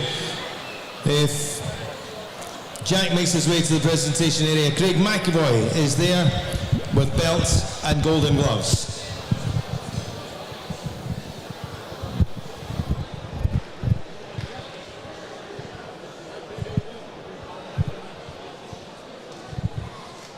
Then, ladies and gentlemen, unfortunately, contest number 15, which was to be the female 70 kilo golden gloves, the light middleweight contest, that is off due to a withdrawal from our boxer in the red corner. Unfortunately, Caitlin Kelly has not boxed her way to the final. Therefore, there will be no winner. Jack Swanee. I apologise that I always say Swanee or Swaney or something. So we get that right. Jack Swanee, you're the new Scottish Elite Golden Gloves champion. Maybe not the manner that you would have wanted it to happen, but I started a bit slower. I got into it in round 1. Round 2, I thought he was coming in too much, and I was catching him. So I always thought he would have went, but it's a shame it went out like that. But it should have went longer. But I'm glad I got the win. I think it was it was happening anyway. So. He swung at the left hook, you backed out of the way, and it looked like his left knee sort of buckled under him. And his face off the rope and that, it wasn't nice to see, but he's a warrior. It was a great fight. It should have went longer, like I said, but I'm just happy to have that belt. It's a dream come true. I mean, you've boxed well throughout the competition. You obviously, we've seen you in the earlier rounds win. You did win the first round. I looked at the scorecards. It was a 3-2, but it was to yourself. So you were up in the contest. But how's it feel, putting everything else to the side, how's it feel to have the belt? It's just a surreal feeling. It probably won't hit me till tomorrow morning, but I've worked hard for this. And I feel like I deserve it after I've had some hardships through the way, but I'm just so happy, You've moved up from light heavyweight to cruiserweight as well. I literally I had some time off for about 6 months, my head wasn't in it. I went, I'll jump up to 86, I jumped straight in, and it's paid off obviously, but it was hard though, it's hard, but hard. Well, fantastic, well done tonight, and we look forward to seeing you again. Cheers. Thanks, Jack. Hey guys, in the ring, bout number 12, to determine the King of Glasgow, reigning King of Glasgow, Izzy Irinoa, is boxing Mohammed Abdullah Bomber. This is Glasgow Boxing Academy versus Glasgow City. This will be explosive, and I'm looking forward to it. I can't wait. Good luck to both boxers.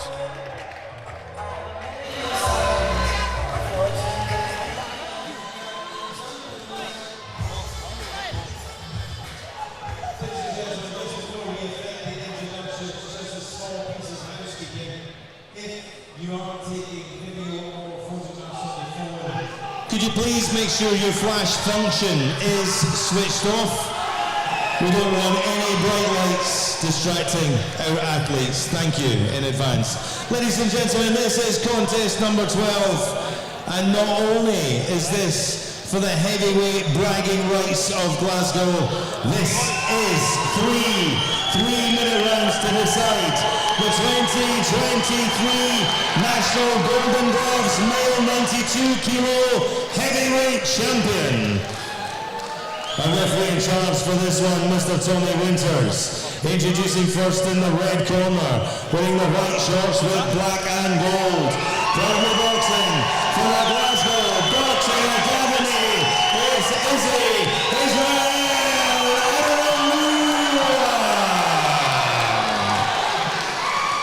and opposing him across the ring in the blue corner, wearing the black shorts with white. He proudly boxes for the Glasgow City Boxing Club, presenting Mohammed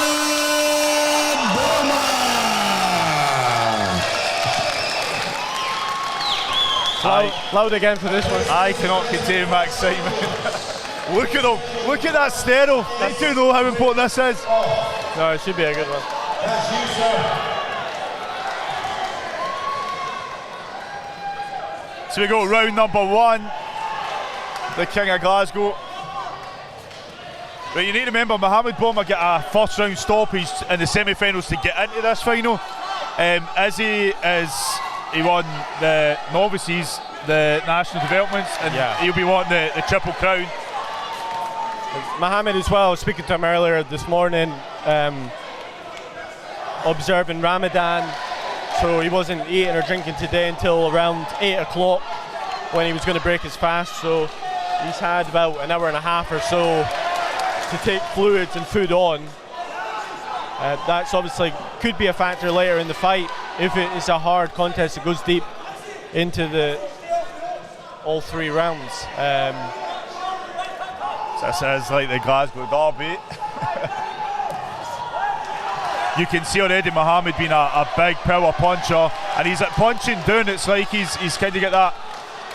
There's a big swing there as he tries to expose that. The crowd really get behind him. And this is turning into a brawl as he is getting pulled up for pushing. I think his coach is telling him just keep the head a wee bit, but you can see how determined Mohammed is in his eyes. He's not going to let that slip. Well, the atmosphere is picked up even more. Thank God you're sitting there. Yeah, I can tell you that. I said this was one of the ones we considered to go on as one of the last 3 or 4 bouts. certainly one that was highly anticipated coming into this evening. It's living up to it so far. It's been an explosive start to this opening round between the two heavyweights.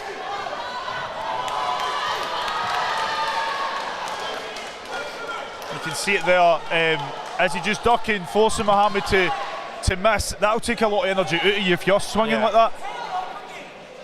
Both competing to be the first Scottish elite heavyweight champion for 4 years. We didn't have a heavyweight final last year, and because of the pandemic we hadn't had the elite final since 2019, so it's been 4 years since we've had an elite heavyweight champion. They're getting tangled up again. Wiskingham, will get a bit scrappy. You see Izzy there, it's taking a lot of the comments on board from his coach. Right landing again, fouled again. A couple of big shots going in. Mohammed being, how can you get hit like that and still be standing? That would be very tough. They're getting a bit tangled up again. The referee just... Well, I spoke to Gary Porter, the head coach, along with Barry Murphy for Glasgow Boxing Academy earlier today, and he felt Israel was the better boxer. There went Mohammed. Went to swing for that. That's going to annoy the audience a bit.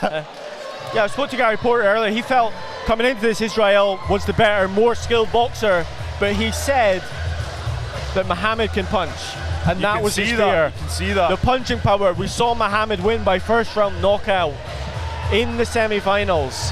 So even though I think Israel probably won that first round, he's going to have to be on his guard. This is heavyweight boxing, and even to the last second he's going to have to make sure he's on his guard, because we saw Mohammed first round knockout last time out. I just got Craig Stephen dancing. Craig Stephen enjoying this one. But a cracking contest for me, Israel winning the first round, but who knows what's going to happen. I know.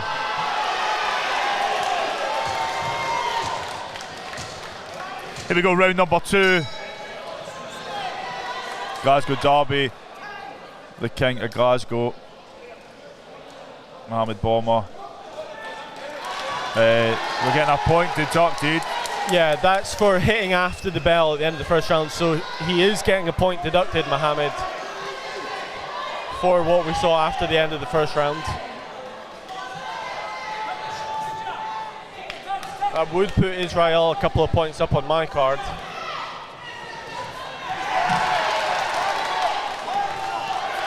Big uppercut coming there for... But you see the shots, Mohammed, he didn't land, but you can see he's going for it. Israel maybe wants to keep his hands up. He's got his hands low. If one of those connects, it could be the end of the contest. Good head movement he showed, but he doesn't. Great right hand.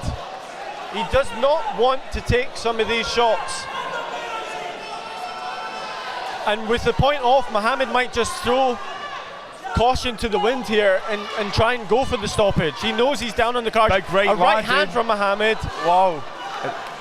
I think exactly what's happening is Mohammed has decided he wants to win this by knockout. He maybe feels he's not going to get it on the cards, even being in the second round. Israel does not want to get caught in the corner here. And some of these big shots are landing, and as they faced at all, the two of these guys have each thrown and landed some big shots, and they just keep going. They don't stop.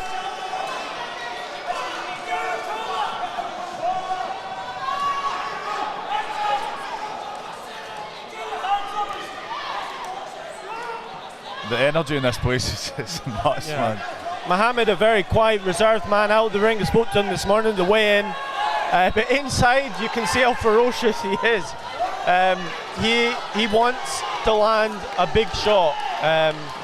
Will he be able to do it, is the question.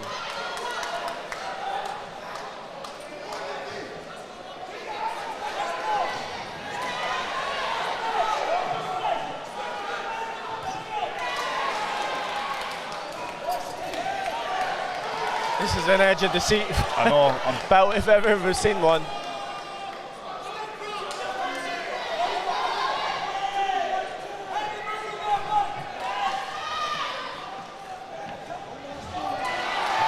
Israel lands a nice right hand though, forces Mohammed back up against the ropes. Just a reminder, Israel Ernalua in the red corner from Glasgow Boxing Academy, Mohammed Abdullah Borma in the blue from Glasgow City.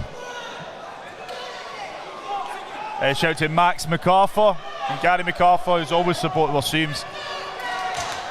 Definitely, I hope we commentate one of your bouts in that elite final. Big shots Both landing. seem to land right shots. Wow, right another on the bell shot again, after another the bell close one. It looked like Mohammed again landed a shot a split second after the bell.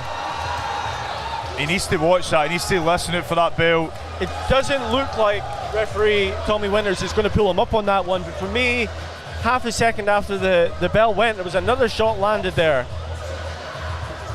Oh my God. I think it's something can't be done. Is that bar open? Wow, we knew it was going to be explosive. It's Glasgow City Boxing versus Glasgow Boxing Academy. There's a rivalry there between the two. I think Glasgow Boxing Academy was born of a split from Glasgow City, if I believe. And I'm trying to stay out for all the details, but obviously Gary and Barry I've known for years. I don't know a lot of the coaches in Glasgow City Boxing, but there is a few who go third and final round. If this is a contender for contest of the year, I don't know what it would be. So later on, head over to JATVlive.com and nominate for the Scottish Boxing Year Awards. You can nominate the boxer and this bout and the event. The Elite Championships last year won event of the year. It did. You can now qualify to be ring announcer since you covered that shift. We'll get to the third round. Sometimes the third round you can see a change because these guys, they're big guys, try to keep the stamina to that last round, but as I said, they both look very athletic.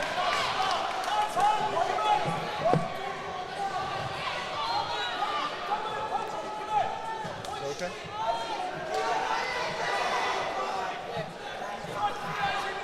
Third and final round of this 92 kilogram heavyweight elite Golden Gloves final.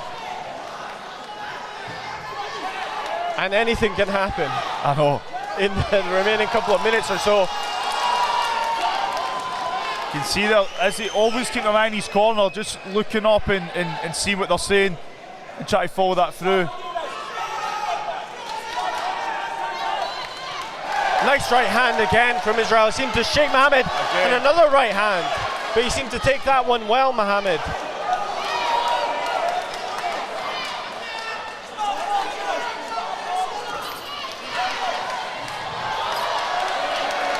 A wild miss from Mohammed Borma.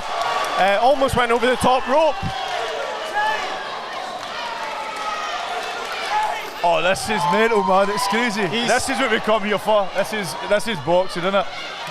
To borrow an American term, Mohammed Abdullah Borma swinging for the fences in this third and final round.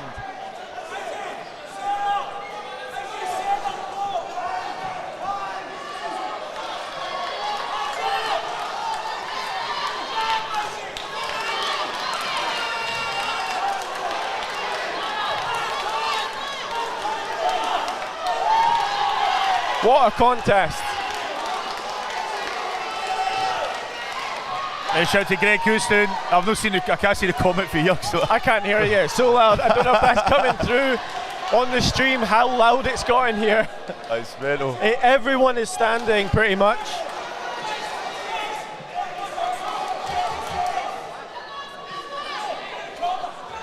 You know it's a good fight when the people are on their feet. Last 10 Final seconds. 10 seconds, both these guys. And Mohammed Abdullah Borma goes down, but it is a slip. It's a slip. It's not going to be a knockdown. As he's celebrating, he needs to. It's literally going to start. But it's going to go to the scorecards. Oh my days! It's that. Still respect there, which I'm happy to see the respect there between both boxers. Great contest. I can't wait. We're going to pass straight to Craig Stephen in the ring, and then Ben's going to be speaking to the winner. Brilliant boxing from both boxers, honestly. Definitely need to see that again. Let's pass back to Craig Stephen in the ring with the official announcement.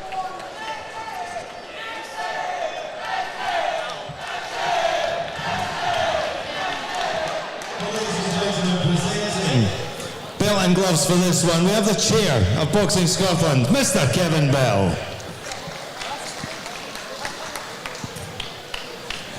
So, ladies and gentlemen, our boxing doctor, Dr. Henderson, one last check of our boxers before they come together with Mr. Winters, and judging by the noise you made, I think you liked that one. Let's hear it, please, for both our boxers in the ring. We'll go to our judges. We have a unanimous decision. Goes in favour of the winner, who is now the 2023 National Golden Gloves Heavyweight Champion. In the red corner is Izzy Evanalua. Ladies and gentlemen, it takes two to make a contest. Let's hear it for our silver medalist, Mohamed Bourma.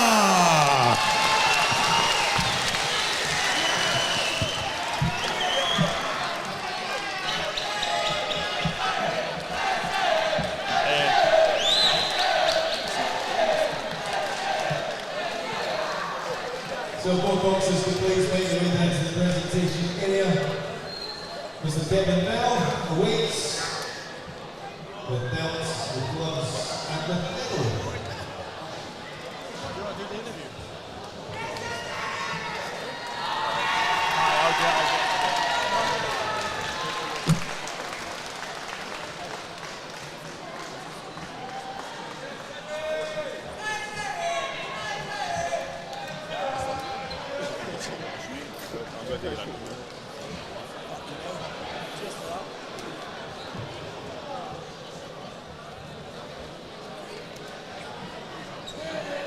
Well, ladies and gentlemen, you thought we had the big man. Now, we have a big man. It's the super heavyweight final. Would you please welcome to the ring, John Paul and Nathan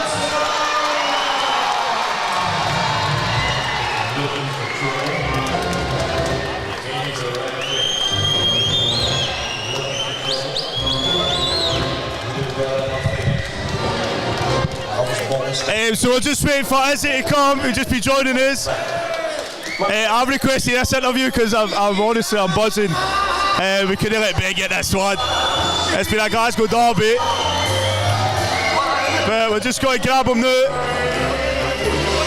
Just stand by. Izzy, my man. Let me be the first to say this. Again, the King of Glasgow. How are you feeling?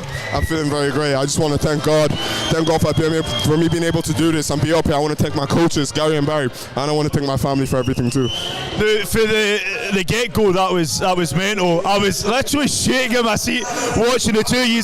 Give credit to Mohamed. He was going for it. He was a big swinger. But I think your movement in the ring was superb. But you were hitting back, and even when he was landing, you didn't seem too phased. Have you had a chance to analyse this for the ring, or is it too early?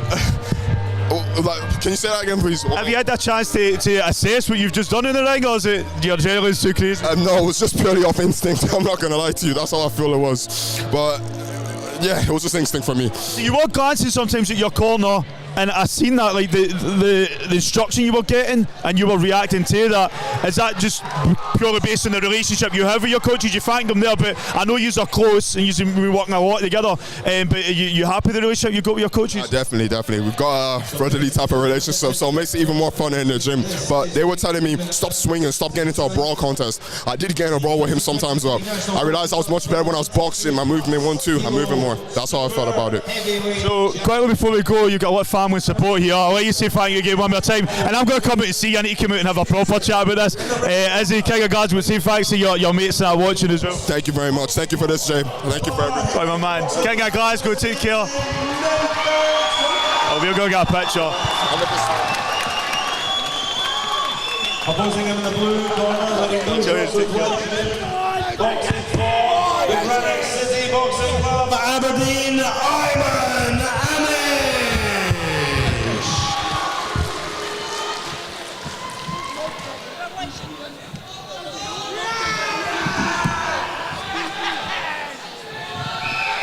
here we go. This is going to be a... It was pure excitement that way. It wasn't the best boxing contest we've ever seen, but for pure thrill and excitement, it was brilliant. Now we move on to the super heavyweights. Nathan Tarr, Barhead in the red, versus Ayman Amish, Granite City in the blue. Ayman Amish, the silver medalist from last year, beat by Conor McDonald from Bravehearts. So obviously wanting to go one better. I believe from the scales, Nathan Tarr's got about a 20 kilo advantage over Ayman Amish coming into this one. It doesn't necessarily look at it just from the visuals, but the scales don't lie.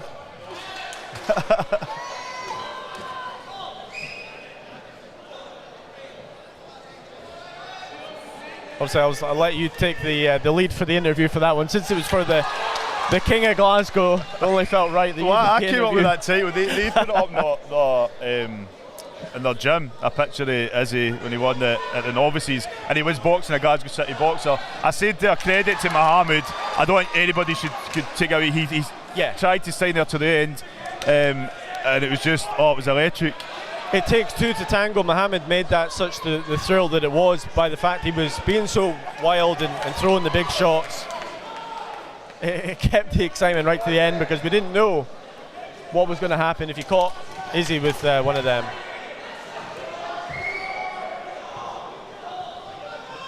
So Nathan is a boxer. I've been trying to get him on my podcast. I've just been like missing him and being a bit busy.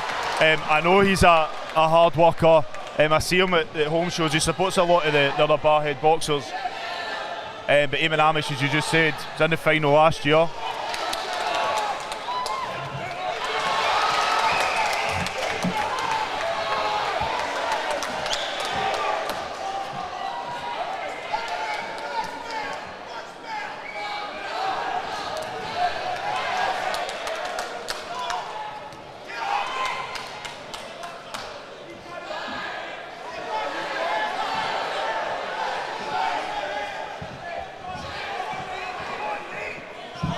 What's interesting for this one is that last year Ayman Amish had the weight advantage over Conor McDonald. Conor really a 92 kilogram heavyweight boxer, not really a super heavyweight. Yeah. So Ayman the bigger boxer last year, but this time they're smaller. It didn't help him last year being the bigger, maybe being a bit lighter, and maybe if he's a bit lighter on his feet might help him. And the first round, I think definitely. I think as we move forward, you're going to see the weight advantage tells. Yeah. We didn't see, to be honest, too much in the last bout. I think they managed to control the adrenaline and stamina right to the end. I was asking Izzy questions, and I don't think he even knew the answers himself. I wasn't aware of what I was doing. I was just like, it was so loud. I was 5 feet away, and I couldn't hear the conversation you were actually having with them, because we had about 2 tables worth just celebrating quite loudly. To be honest, to give the fans for both clubs their due, and everybody else has been supporting them, they've all stayed respectful to each other. You've seen the hug there at the end between the two boxers. Yeah. It can get intense in a boxing ring, and that's why we kind of all love the sport. Like, things can kick off and things can kind of get out of hand, but I think everybody just settled back down very quickly and appreciated the both boxers that were in the ring for the final, which is what we're seeing here as well. These two big guys. It's not easy for this one, but it has still kept the volume up, and this is the last contest before we move into the final 4, which is the 4 that we kind of selected. We discussed earlier how the running order was decided. Essentially belts 1 to 13 pretty much followed from lightest to heavyweight to super heavyweight, followed going from smallest to biggest, but we chose the 4 that we thought were going to be the best to be the last 4. Obviously we'll have to see if that prediction comes true. And people are asking if Sol's up next. Yeah, Sol will be up next. Yeah, so usually with our preliminary rounds or semi-finals, we just go lightest to heaviest. So usually the super heavyweights is the final contest of the day. But we are going to go all the way back down to lightweight for Sol Soar from Lochend v Fawaz Aberode from Byron.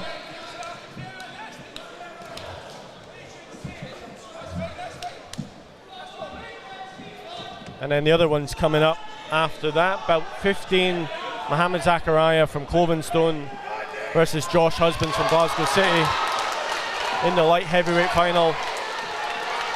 Bout 16, light middleweight final, Miles McGee from Lockheed versus Ross McAllister from Byron. And then our final contest of the evening, bout 17, middleweight final, Mark Johnston, Newart Hill versus Olivier Casasula from Renfrewshire. But right now it's the super heavyweight final. Nathan Tarr, Barhead in the red, Ayman Amish, Granite City Boxing Club in Aberdeen in the blue.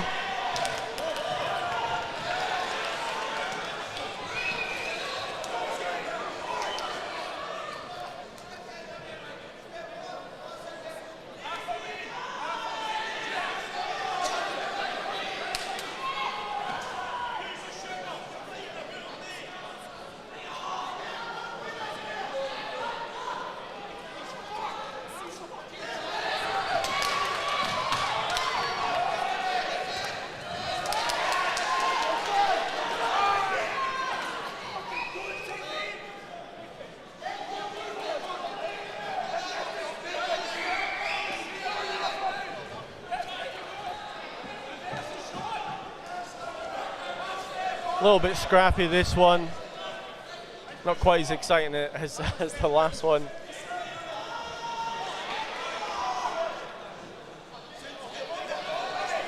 You don't get quite the same neat boxing as you go to the super heavyweight, but you do get excitement just due to the power and the fact if somebody lands a big shot, it could be over.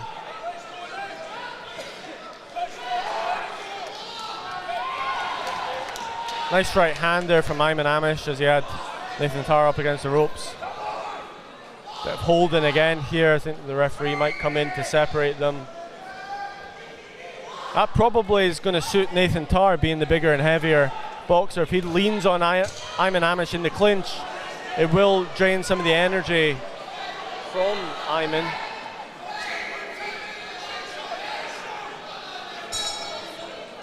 End of round 2. One more to go in this super heavyweight elite Golden Gloves final.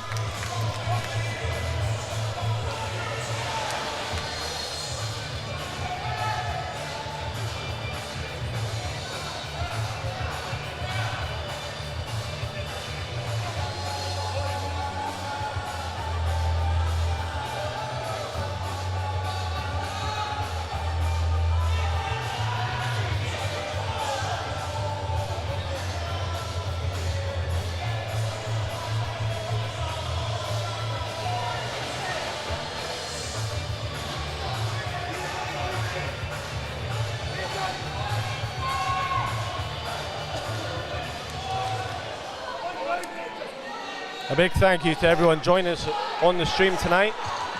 This is our showpiece event of the season, the Elite Golden Glove Championship Finals. We've had the Development A and B Championships. We've had the Development C, D and E. We've had the Golden Gloves for the school, junior and youth all completed. This is our last one of the season. We do have the GB Junior and Youth Championships we will be hosting in June. I believe that's going to be on the weekend of the 3rd and 4th of June here at Ravenscraig. That's the biggest of the British Championships. We'll have 2 rings in action for that one. I believe Scotland won 10 gold medals at the Junior and Youth last year down in Barnsley, so hopefully we can win some again. We actually won 18 British gold medals last year, 5 at schools and 3 at elite as well. So it was a great year. It was actually the most we've ever won at a Junior and Youth British Championships last year, 10 gold medals. So Scottish boxing on the up.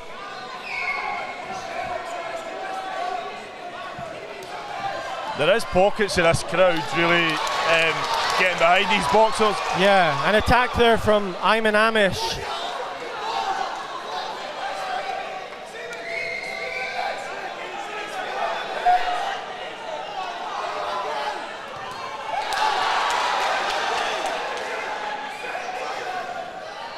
Both landing big shots. It has been a scrappy contest. Again, we see the clinch.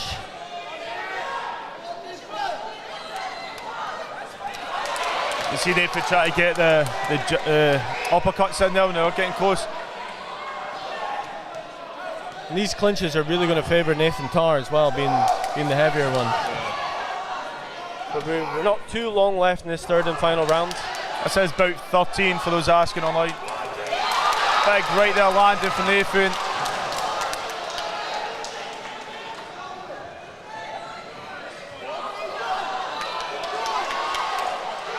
Can somebody land a big shot to end this before we reach the final bell, or will it go to the scorecards?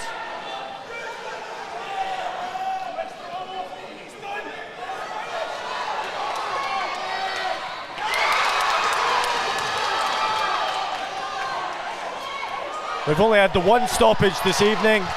That was due to injury. Paul Greville injuring his knee in the cruiserweight final against Jack Swaney.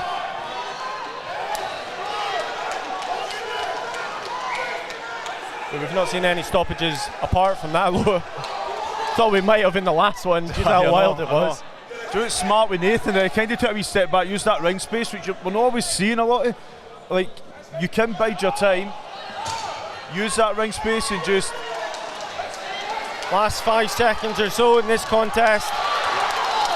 It does look like it's going to the cards. Can Ayman Amish, there we go, last year's silver medalist, win the gold, or is Nathan Tarr from Barrhead going to take it? We go to the judges.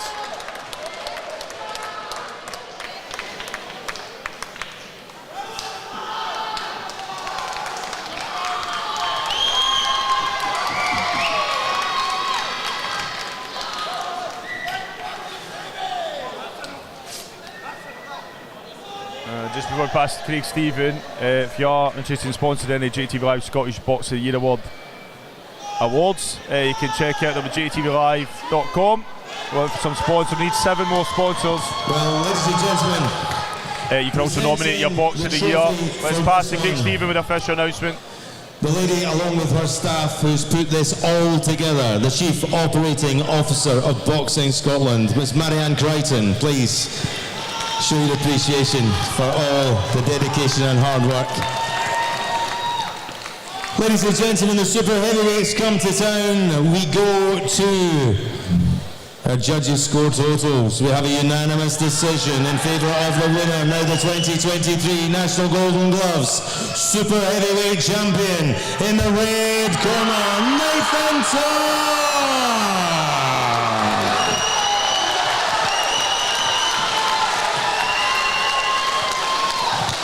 Ladies and gentlemen, please let's hear it for our silver medalist from Granite City, Aberdeen, Ayman Amish. So if our boxers could please make their way down to the presentation area, join Marianne Crichton for the presentations and official photographs.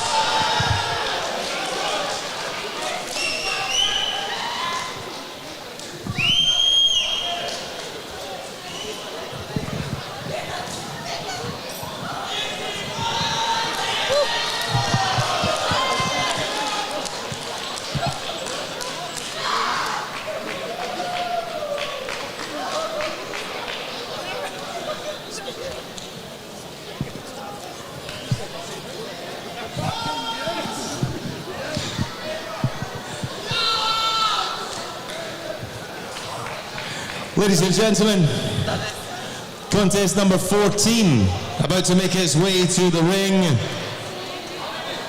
Would you please welcome, firstly, from the city of Edinburgh, Saul Storr.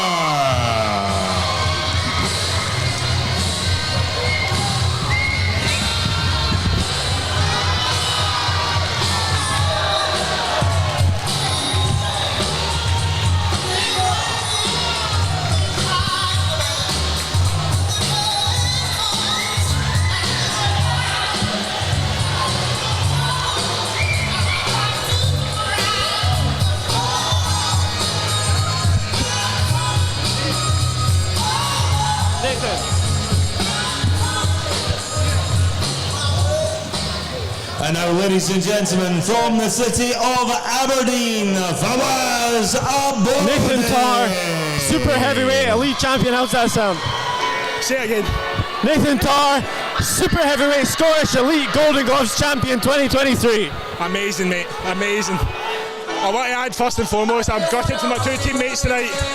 Shannon Lawson coming up short, and obviously Paul Greville getting injured and that. I was gutted for they two, but I'm pleased that I managed to get the job done. Bell's coming home with Barhead. Did that give you some added motivation, especially the manner of Paul's defeat, getting the leg injury? To be honest, I never got much of a chance to see it because I was warming up at the time. But I was just gutted for him, you know what I mean? But like I said, I'm just happy to, at least one of these belts is coming back to the club, you know what I mean? It was a tough fight. Iman's a tough competitor. He was a silver medalist last year as well as this year. Were you confident at the end though you were going to get your arm raised? I think so. I thought the cleaner shots were coming from me. I thought he was putting on a lot of pressure, but he wasn't really getting through clean. I thought when I was landing, it was pretty obvious that I was landing. My cornermen, they were pretty confident I'd got the decision. So yeah, I was pretty confident of the final bell there. And what's your plans now for the future? You're Scottish champion.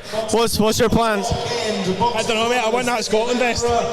That's next on the list, you know what I mean? I won the novices, I won the westerns. I couldn't fight in the intermediates because there was no one in at it, and now I've won the elites. So I think the next steps, let's get in the Scotland set up, see what they're saying to it. Love to see it. Nathan Tarr, Scottish champion. Just 1 minute.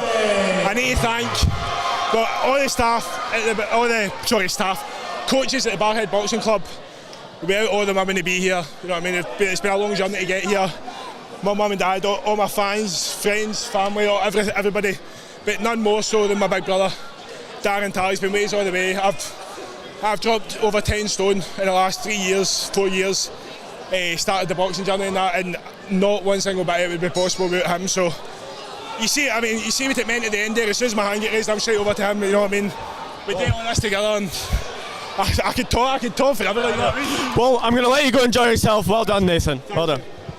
So this bout has kicked off. Well done to Nathan there. We're now at about 14. Saltor and Fawaz Abarodi.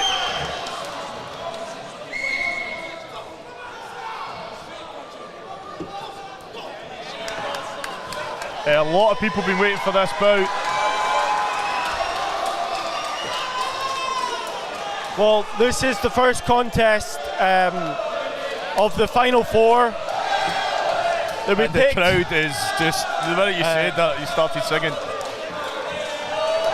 Saul Soar in the red, Lock End Boxing Club in Edinburgh versus Fawaz Abarod in the blue from Byron Boxing Club in Aberdeen.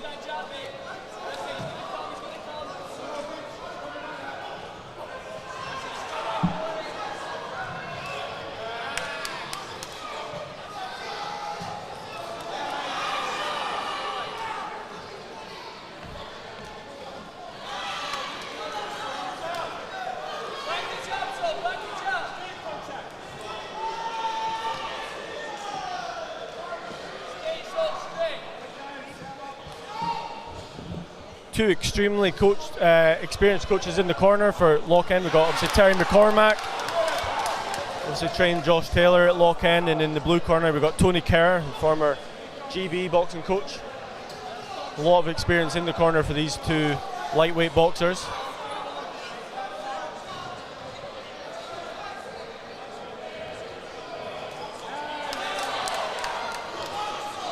And Saul was so impressive in the semi-finals. He was one of the ones that really stood out.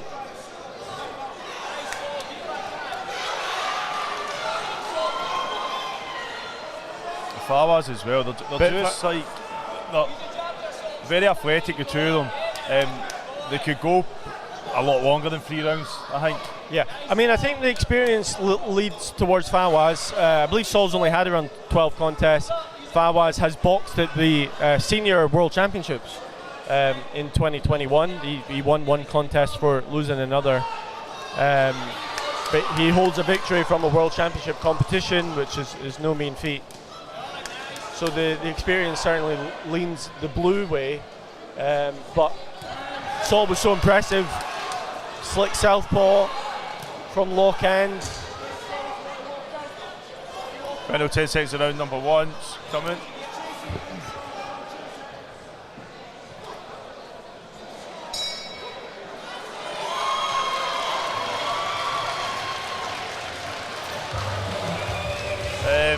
So nice free opening round to this bout.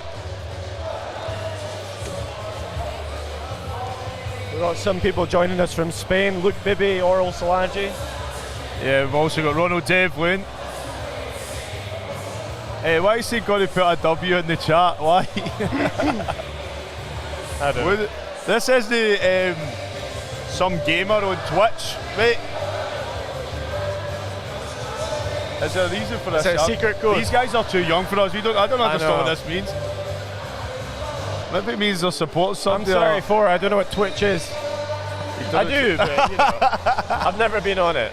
I was looking at Twitch to take care of the streaming for this. Right, okay. I was thinking we'd test that out. Just exploring different streaming.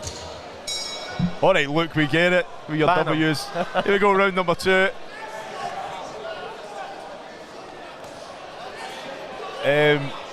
Drop a W in the chat. I'm not even on. I'm not it, Jamie. I'm fine. I need to sign in. But we're back here, round number 2 in this elite lightweight final.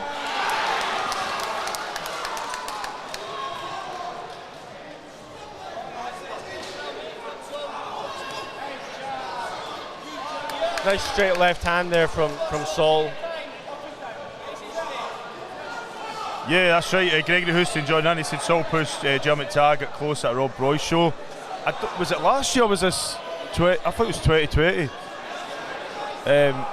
But yeah, I remember Saul. It's a boxer I've watched since he was at Triple A. I've done a wee interview with him. Oh, brilliant right hook there from Saul, but a nice right hand there from Fawaz. This one's shaping up nicely.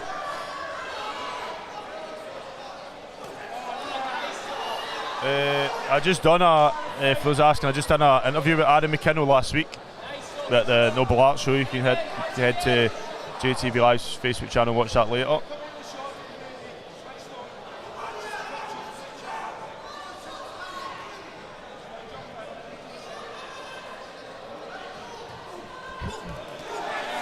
Fawaz picking his punches a little bit more in this contest than maybe what we've seen before.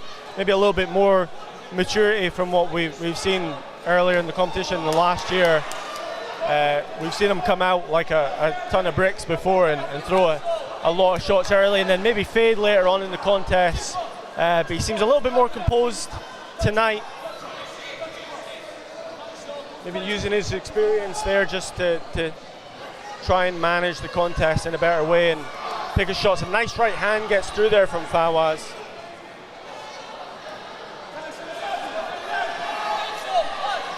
The thing, Saul's such a good counter puncher, he can't come in too reckless or Saul will pick the shots to counter him, so that's probably part of it as well. Really good counter puncher, Saul Sor from Lock End in the red.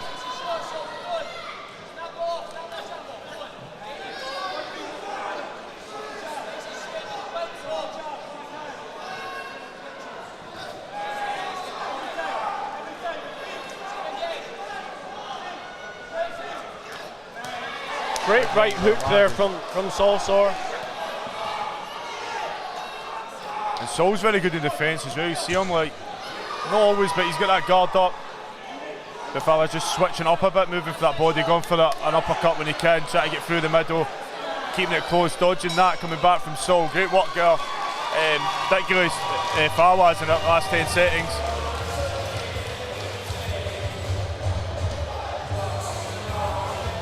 Somebody's asking, is Adam McKinnell a good boxer? Well, I wouldn't have interviewed him if he wasn't a good boxer. I'll interview good boxers.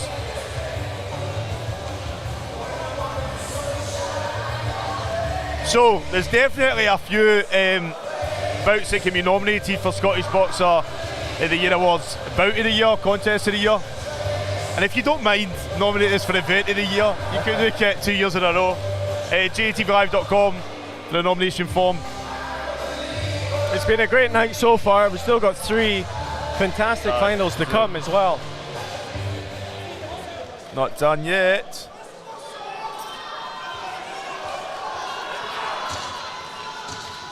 Here we go, round number 3.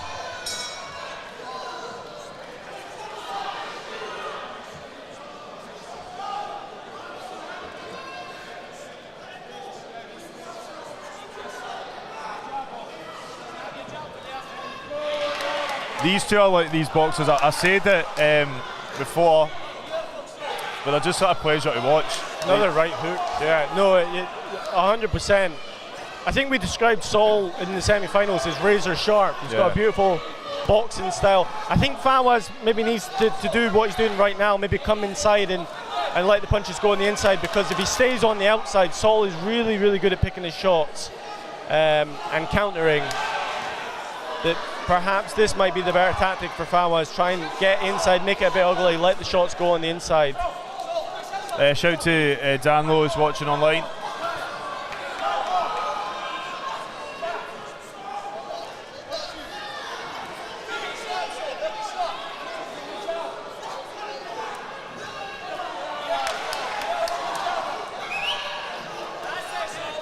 The Fawaz no backing up at all, man.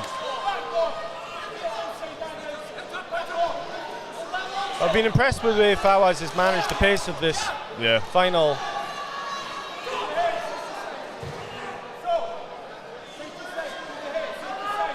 You can see they both want it. You can see that in their eyes. You're not going to see that clear on the stream, but I'm telling you, when you do get a catch of them, there's that look of sheer determination in the two of them.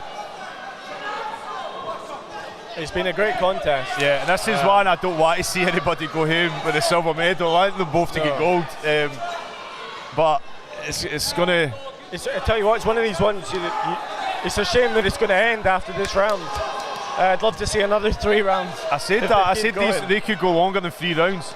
I'd love to see a 12, go on and on for this one, because it's such a great...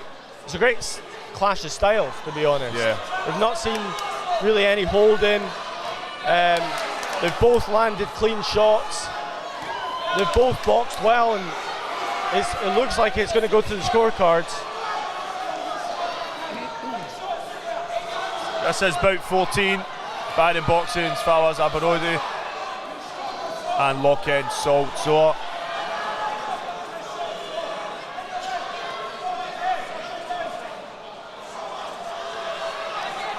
Fawaz doing well on the inside in this round. He's really changed tactics for this third and final round, and I think it's worked, to be honest. I think it suits him more on the inside. Saul, it suits having that distance and the space to really let the straights and the jabs go, but... There you go, great. Well, Saul actually messaged me to tell me to pronounce his name. You just pronounce it like Stoa. Right. You should let Ben know as well for the finals. Oh, you're a bit late. I just remembered there when I was... So let's pass to Craig Stephen in the ring with the official announcement. What about number 14? Fawaz Abarodi and Saul Stoa.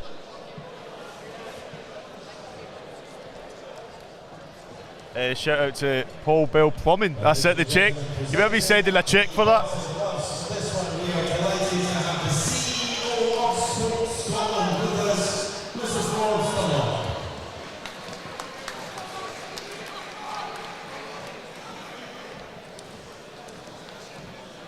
So then also Dr. Ronnie Sidney, one last check of boxers. We come together with Mr. Line. We have unanimous decision. He goes to field on the winner now. The 2023 National Golden Gloves flyweight champion in the blue corner.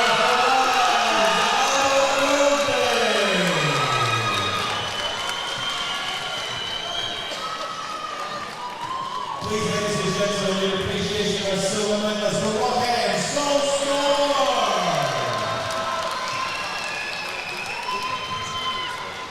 So for boxers to please make their way to the presentation area. Chief Executive Officer, Sports Scotland, form, stand walk with the belt and the gloves. And this is the medal.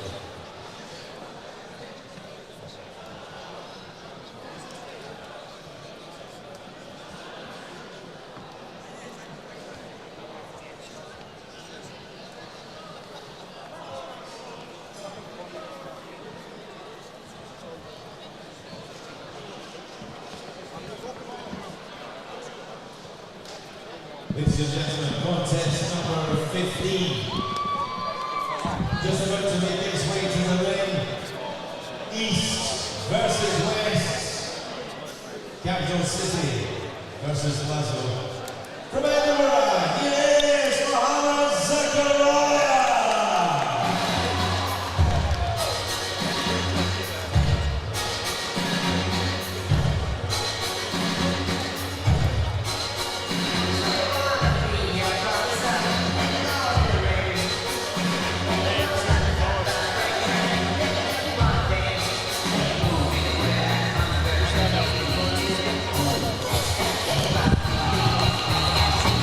Fawaz, Abbey Road, Scottish lightweight champion. How's that sound? Absolutely brilliant. Feels great. Were you confident at the end that you were going to get the decision? It was a very close one in the ring. Yeah, but I was winning every round. That's what might be close, but I was winning every round. And the clean shots. Credit to the guy who pushed me. And I'm just happy You looked like you changed your tactic a wee bit in the third round. You decided to close the distance and let the fight go on in the inside. Was that a conscious decision? Yeah, I can box medium range and I can box close range. I just want to show my skill. And defensive fight brings out the best out of me. You've boxed at a high level before. You've boxed at a world championship a couple of years ago. Is that your aims to kind of get back to that level international? Get back in the Scotland team. Get my boxing international. Take my number one spot as lightweight Scottish champion. Yeah. Well, great job tonight and go enjoy yourself. Cheers.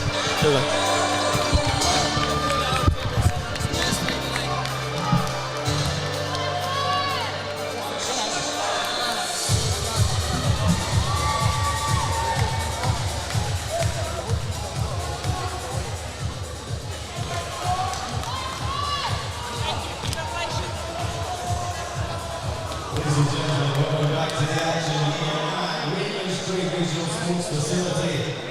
Boxing Scotland very proud to bring you 3 3-minute rounds, and this will decide the 2023 National Golden Gloves Easy Kilo Light Heavyweight Champion. Our referee in charge for this one, once again, Championship referee Mr. Donald Campbell.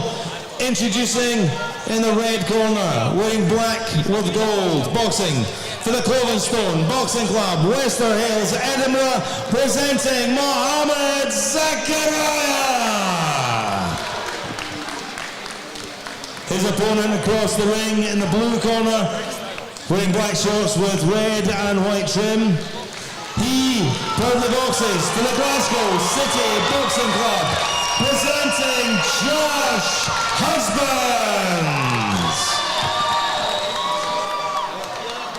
You got Mohammed Zakaria, Josh Husbands. Another Glasgow City boxer on the ring. He's boxing Clovenstone's Mohammed Zakaria.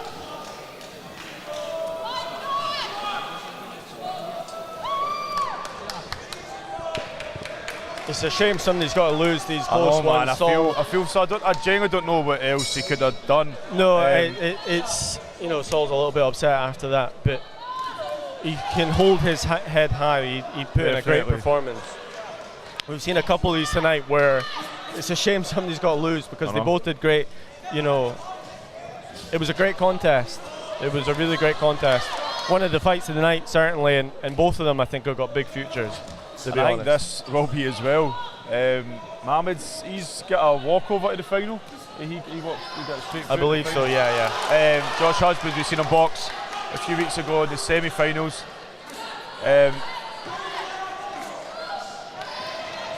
Mohammed, we said he was knocked out by Alex Arthur Jr. last year, and Alex Arthur faced, we've discussed already, Robert McNulty in the finals.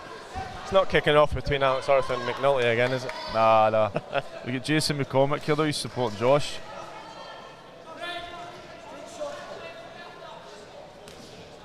No, I thought they both boxed great, to be honest. I was impressed with the improvements that I've seen from Fawaz from when we've seen him. Is his nickname Floyd? Yeah. Kim Kirkles and Floyd, yeah.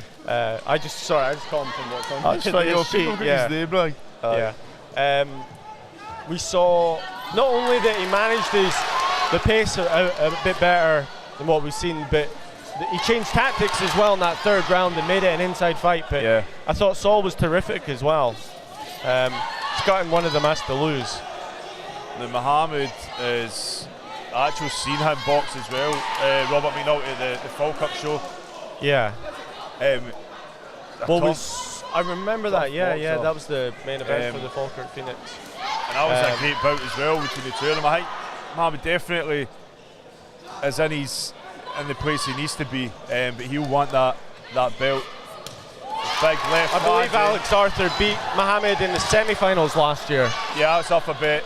Mohammed in the the semi-finals. Yeah. And then he went on to box with Robert.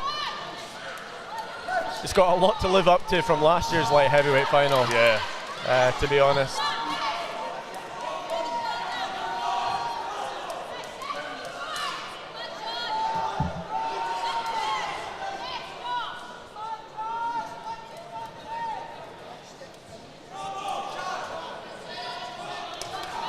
Nice right hand from Josh Husbands there.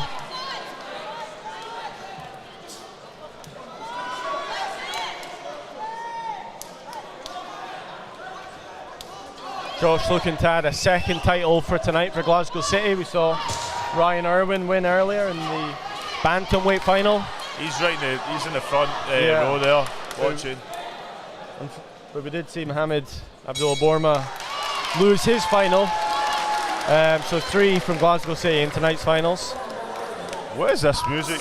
Oh, look at that in ages. No long left, but this is, this is when it starts to hot up. Which has been your favourite so far? Contest. From a technical standpoint, the last one. I love the last one. I've got a soft spot for a slick southpaw. I'll be honest, my sort of favourite boxer would be like Pernell Whitaker type, or a Reece Lynch type. So I've got a soft spot for that. That was a great technical contest. The heavyweight one for just pure thrill and enjoyment was great. It was chalk and cheese between them. But for me, they're the two that stand out right now. How about yourself? Same. I knew you were going to say what I was thinking for a technical point of view. The last one, we were round number 2. Mohamed Zakaria in the red corner for Galveston, Josh Husbands the blue corner for Glasgow City. But yeah, I agree. But the thrill of that Mohamed Bourma and Izzy Lewis bout was crazy. And I know people are going to be talking to me about it because when he won the novices, some of the young people that come to my youth group who went to school, that's what Izzy went to their school. He's moved at the area, but they still knew him. And they seen him in turn and went up and was like congratulating him when he was a novice champion. So if he goes to Glasgow City Centre tomorrow, they'll maybe put a parade on for him. no, not that type of parade, but a bus. Yeah.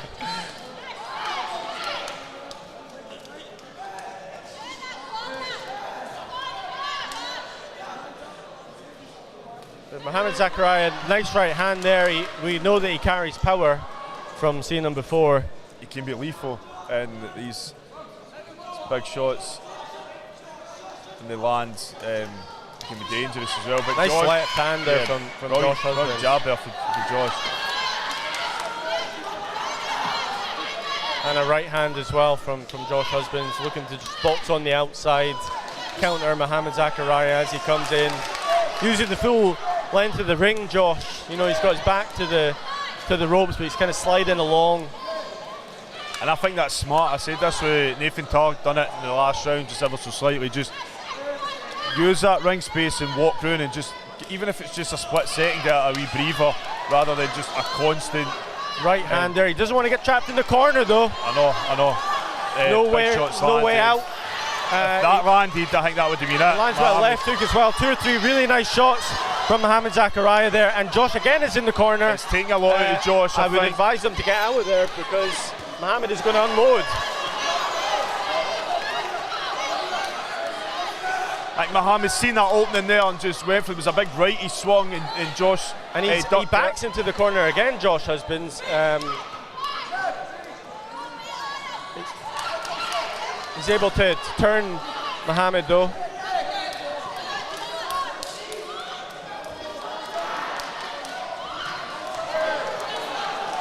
It's been a great round for Mohamed Zakaria, this second round of the light heavyweight final.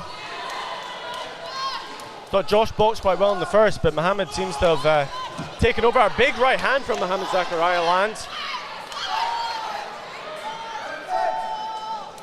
And that's what I mean, like keeping that stamina till the final round. And again, another right. Josh doesn't want to take too many more of these, I'll be honest. Another right from Mohamed. There's still one more round to go in this. And I think this is just the maturity of Mohamed showing. I mentioned the names there. He's been in the ring with Alex Arthur Jr., Robert McNulty. He's comfortable in the ring. If anything, they've been close battles. So I think Josh just needs to watch. I think maybe he got a lot taken out of him there. And he was trying to use that ring space, dodging some big shots to be honest, but then Mohamed was just relentless. It was Mohamed's round, certainly. Josh doesn't want to have another round like that, to be honest. I know. So we've got one more round left, about number 15, Josh Husbands for Gaza City Boxing, in the blue corner, Mohamed Zakaria for Coventry in the red. And two more bouts after this, they're going to be decent. So I don't see the light. So it is Miles McGee, Ross McCaster up next, and then Mark Johnston and Ollie Casasula in the main event. Here we go back for round number 3. You're watching Boxing Scotland's Elite Golden Glove Championship Finals here at the Ravenscraig Sporting Facility. I think Mohamed's going to be encouraged by that second round. I think he's going to come out, look to do exactly the same, which is march Josh Husbands up against the rope or into the corner, then unleash the big shots. You see Josh trying there, he's just not quite landing as Mohamed used that jab just to force him back. It looks like Mohamed's blows are troubling Josh much more than the shots that Josh is landing on Mohamed, to be honest. You can see that in Mohamed's physique. He just looks athletic. As I said, he's got plenty of experience to be in the ring. I think that maturity is starting to show now. I mean, Josh is throwing big shots as well, but they don't seem to be phasing Mohamed too much. No. And Mohamed still looks, I would say he looks the fresher of the two. He's up on his toes. Josh is a bit flat-footed.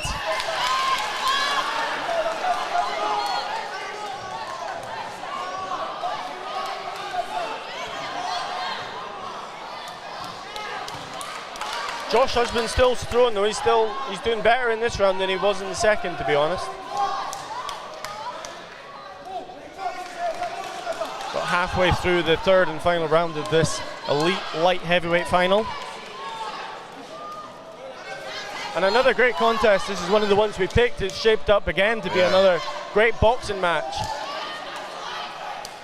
I think we're 2 for 2 so far for the final four.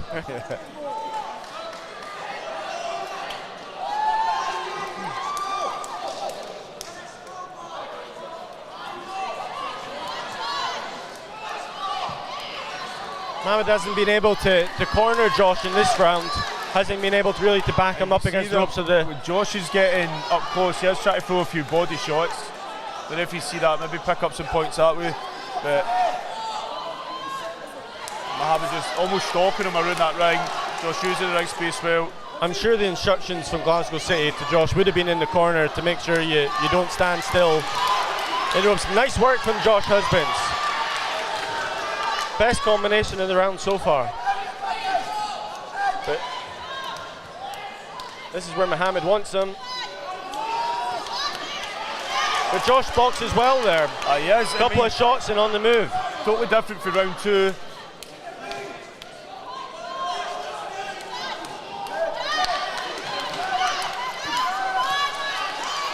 Great head movement there for Josh has done really well in this third round to adjust to the pressure Mohamed was putting him on in the second. These two going at it, final 10 seconds. It's going to go to the bell. Great fight. Wow, well done to both boxers there. And Josh did well. This could come back towards Josh Husbands. It looked like it was going one way. I thought he boxed great in that third and final round. He may have just turned this around, or is the work that Mohamed was able to do early going to be enough? It was a big second round from. Yep. Is that just going to sway it and edge it when the other two were close? Yeah, I think for me, and Jason McCormick will probably hate me for this, I think Mohamed, for me, overall, But I think when you have 2 close rounds and 1 clear, it does give the edge to Mohammed, but it could easily go to Josh, to be honest. Just pass to Gregory Houston. Oops, Craig Stephen in the official announcement. The awards for this one, we are delighted to have the CEO, the Chief Executive Officer of GB Boxing, up to see how we do in the provinces. Would you please welcome Mr. Matt Holtz. So ladies and gentlemen, we go to our judges' score totals. We have a 4-1 split decision. It goes in favour of the winner, who is now 2023 National Golden Gloves light heavyweight champion in the red corner, Mohammed Zakarian. And please, ladies and gentlemen, it takes 2 to make a great contest. Now from Glasgow City, silver medalist Josh Hasman. So if both boxers can please make their way to the presentation area, and join Mr. Matt Holtz for presentations and official photographs.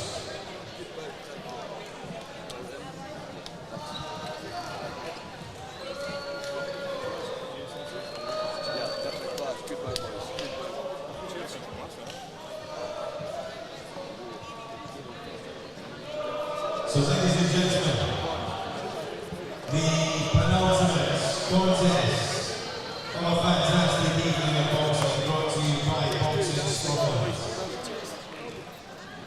It's the light middleweight final. Would you please welcome to the ring now from Dundee, Miles McGee!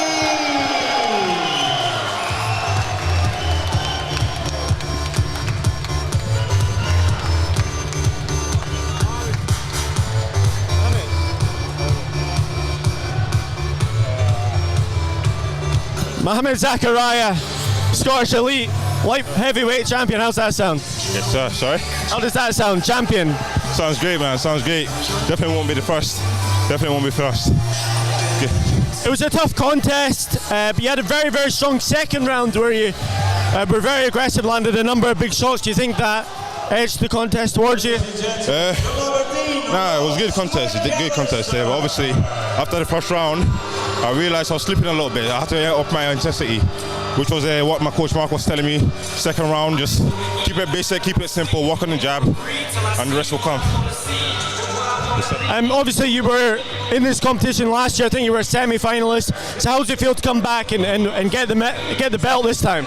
Yeah, it's definitely that's what I've been working for the past few months. So it's definitely great to end up bring this back to Clovenstone.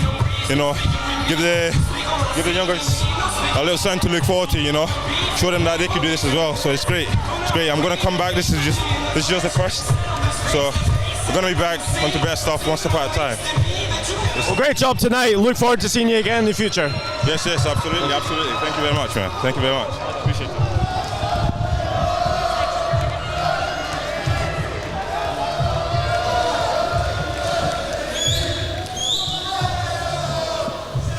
So ladies and gentlemen, this is bout number 16 of 17. The contest of a fantastic evening of boxing here at the Ravenscraig Sports Facility. Brought to you by Boxing Scotland. This is 3-minute rounds. This will decide the 2023 National Golden Gloves male 71 kilo light middleweight champion. A referee for this one, once again, Mr. Paul O'Connor.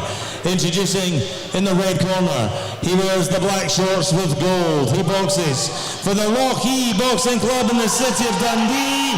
Please welcome Miles McGee. Opposing him in the blue corner, wearing the blue shorts with white trim, he boxes for the Byron Boxing Club in the city of Aberdeen. He is Ross McAllister. A lot of support coming from either side of the crowd for about 16. Miles McGee from Lockheed in the red corner and Ross McAllister from Byron Boxing in the blue. Feels like Miles has brought half a Lockheed with him.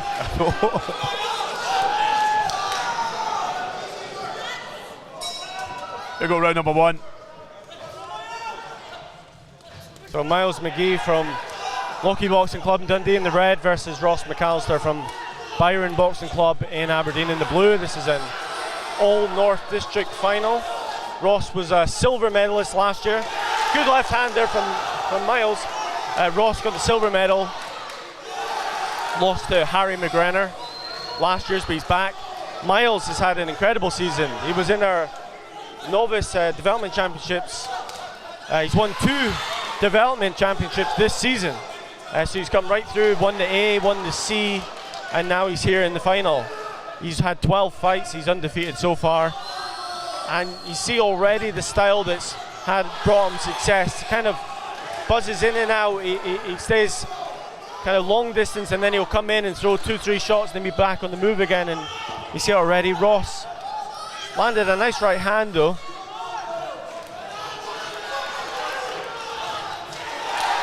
Nice left from Miles.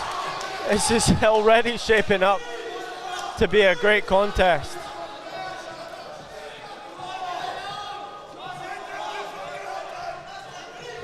A nice jab there from another great blend of styles again, shaping up already in this opening round of the light middleweight final. Both boxers landing.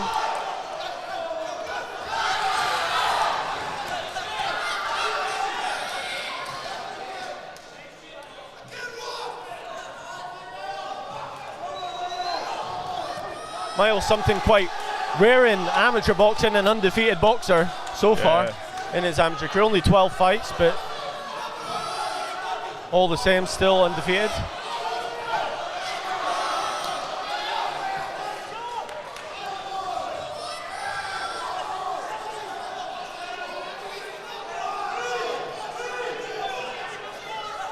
Ross certainly with more experience, being silver medalist at last year's elite finals. But nice right hand again from Miles. But a nice right from Ross. Yeah, wow. Great work there from Ross. Well, I think we're going to be 3 for 3 for the fight. Hope the last one's good. I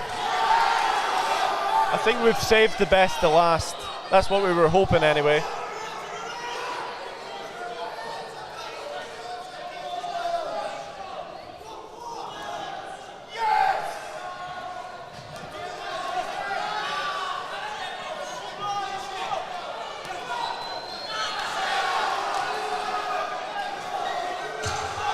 Final 10 seconds of round number 1. As most of the crowd's on their feet for this. Both landing big shots. Wow.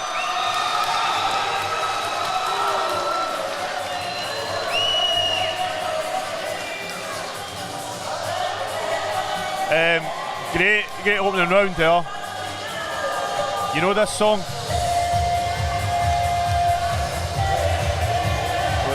They do.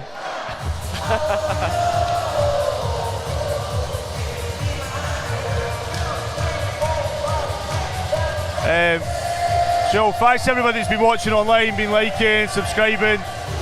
I will edit each of the bouts up individually and we'll get them posted as well. My mum and dad's are on holiday, so I think I won't be doing much, but I promise I'll be able to do a few podcasts. So Robert Downs commenting, he's got a 1-0 to Ross. Kevin Chasey's got it for Miles. Here we go, round number 2. Ross obviously hoping to follow in Fawaz Abarod's path. You can see Fawaz are there in the crowd. That's I think it's a split. I think that's Byron and that's Lochie on each side. And Miles has just kept fighting the same way from when we've seen him in the Development A Championships all the way through now to the elite final. Yeah. He hasn't wavered, and it's brought him success at every stage, to be honest. When I was looking for his Instagram, he's a personal trainer and does a lot of motivational videos. Nice left hook from Ross McAllister.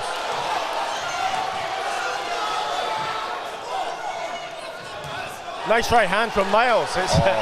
It's a back and forth battle, this one. Know, and this is going to be another one. You don't want anybody to lose, and they could likely go a lot longer than 3 rounds.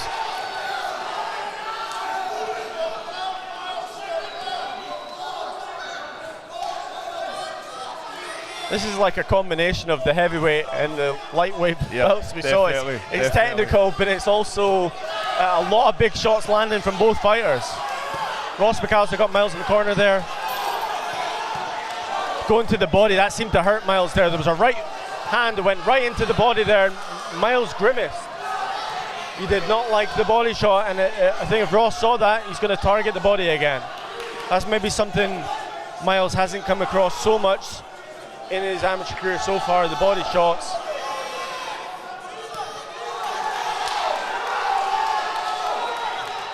A nice jab there from Ross McAllister as well. Nice left hand. Miles maybe just becoming a little bit wild. Ross keeping his shape a lot better. And Ross McAllister seems to be taking over in this second round. It was a very, very close first round. Both boxers landing big shots, but it's been a great minute or so from Ross McAllister here in this second round. Another right hand.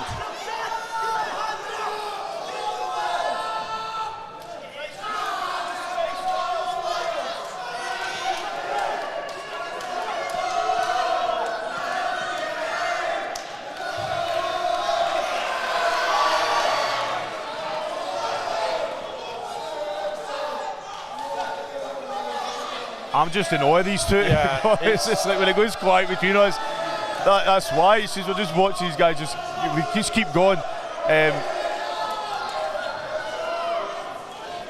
You can see Miles he's doing majority of stuff right. He is ducking, swinging at the right times.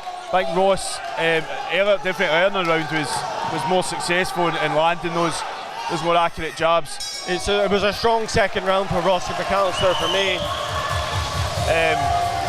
You can see Miles knows the game plan, he knows what he's supposed to do, but it's just executing that's a total different story. When you've got somebody like Ross who does have that level of maturity in the ring. Yeah, and I think we're seeing a little bit of fatigue there from Miles as well. Yeah. The body shots seem to be wearing him down a little bit. But anything can happen. I know.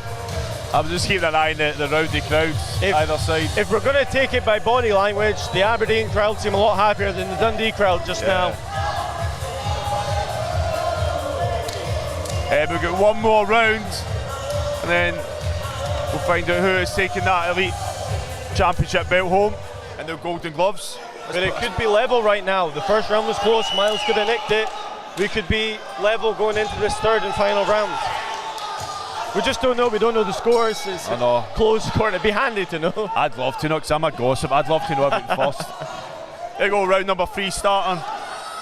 Miles McGee representing Lockheed in the red corner, and Ross McAllister from Byron Boxing Club.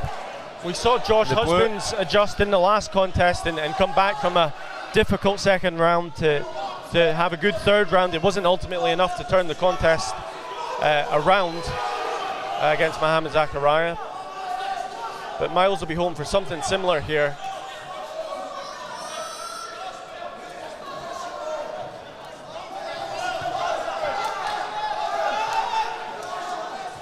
But what a story it's been from Miles, whether he wins or loses, to come all the way from the Development A Championships this season to the elite finals. He's trying to win his third Scottish title of the season. It's been a remarkable story. Right shots that landed for Miles. Well, he's never tasted defeat, so he doesn't know how to lose. So he's going to look to finish this one strongly.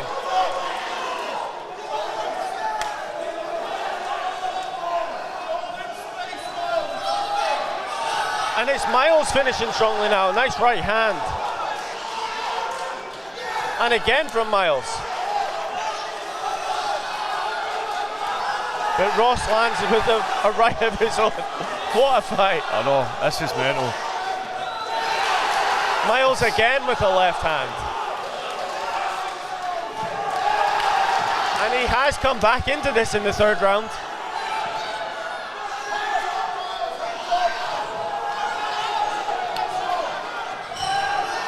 Nice right from Ross.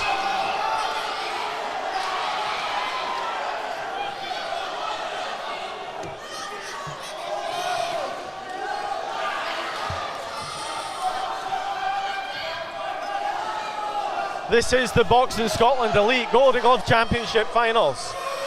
And what a night it's been. If this doesn't win Elite Event of the Year again, Jamie, I'm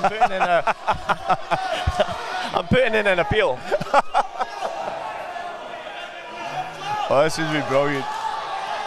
And this is, like, when you do love boxing, and when you do travel and you see all these clubs, this is what you want to see. You want to see the best that Scotland has to offer. On the same show, the same night. Nice uppercut from Ross. Oh, it's been great. It's been great. You better trip there, Mills, to get a bit annoyed, but keep going. Nice this crowd gets Ross. behind him. Ross McAllister maybe just finishing the round the stronger. It has been a good round for Miles though. Final few settings of this round. It's going to the cards. What a fight. It's past to Craig Stephen in the ring with the official announcement, and then Ben will be with you with our new Elite Champion.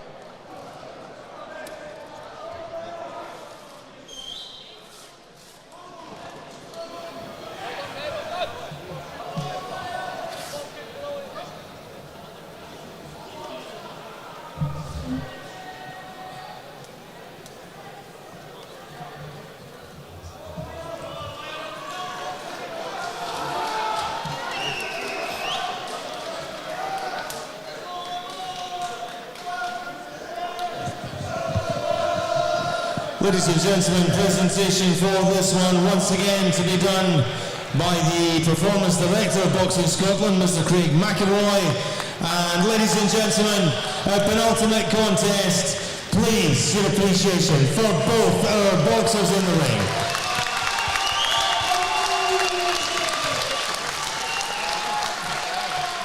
We go to our judges' score totals. We have a unanimous decision. It goes in favour of the winner, who is now 2023 National Golden Gloves Light Middleweight Champion in the blue corner, Ross McAllister. And ladies and gentlemen, I have said this before this evening, make no apologies. It takes two to make a contest. Your appreciation for silver medalist Miles McGee. So if both boxers could please make their way to the presentation area. Craig McElroy has the belts and the gloves. Now ladies and gentlemen, just before our main event comes to the ring, a few very important thank yous. On behalf of Boxing Scotland, thank everybody who has come out and supported their boxers here this evening. Without you guys, it means very, very little. So thank you so much for your support of the boxers. Will you please join me in thanking our unsung heroes, our volunteer officials at ringside. Without these men and women, these events cannot happen. Our judges, our computer operators, our referees.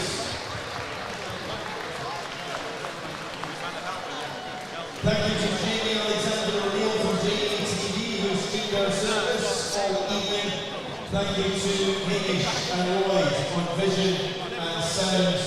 And Lloyd, well done on that master. Hey baby is absolutely fantastic. Finally, ladies and gentlemen, the most important thank you of the evening to the ones who go on the boxers boots and step into the please, your appreciation. Ross McAllister, you're the Elite Scottish Champion. How's it sound? It sounds amazing. I'm so proud of myself.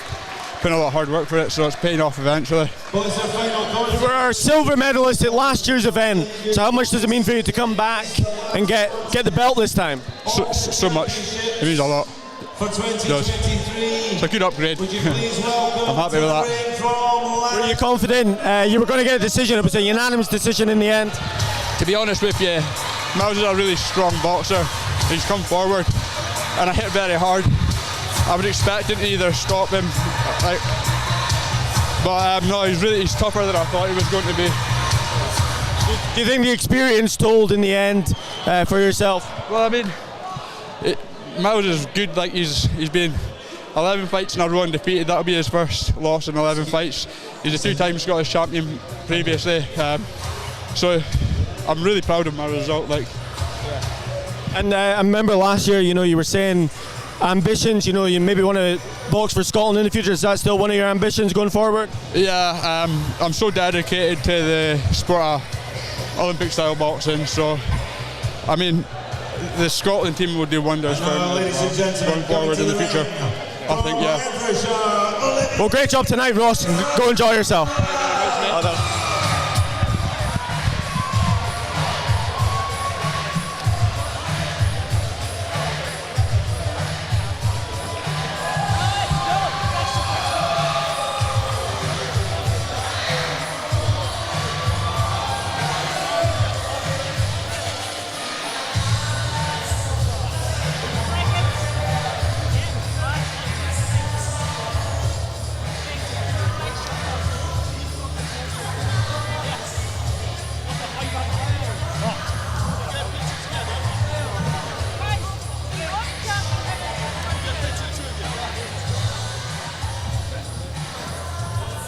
So ladies and gentlemen, hopefully we are still of good voice. This is the final contest of a fantastic evening of boxing, brought to you by Boxing Scotland.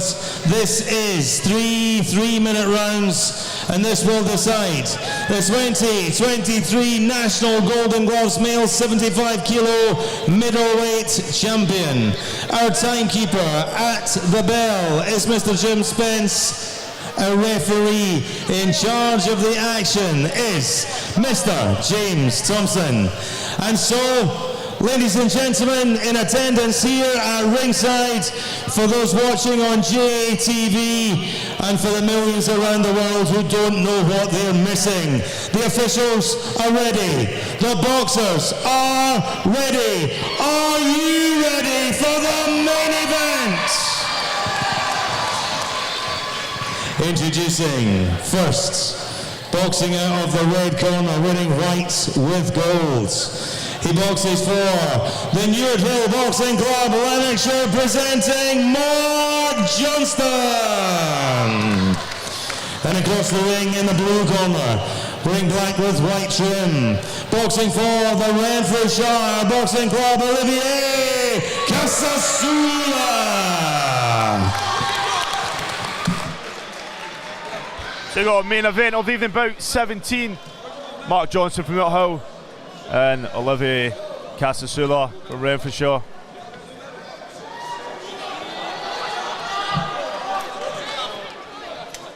So guys, you've been watching Boxing Scotland and JTV Live's coverage of Boxing Scotland's Elite Golden Gloves Championship Finals. This is our main event. And about just over 10 minutes time, we'll have our final champion of this evening. Don't forget you can watch it all back on Boxing Scotland's YouTube channel, and from tomorrow JTV Live will split up all the bouts so you can get them shared with friends and family. Don't forget, if you've got any boxers you want to nominate for Scottish Boxer of the Year Awards, then JTVLive.com is the address you need. You can also nominate this event for Event of the Year. They did win last year. Here we go, round number one. Mark Johnston in the red corner, Olivier Casasula in the blue.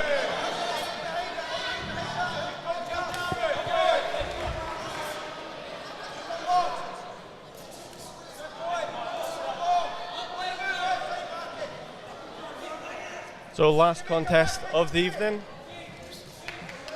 The last three have been great. I hope this one lives up to the billing.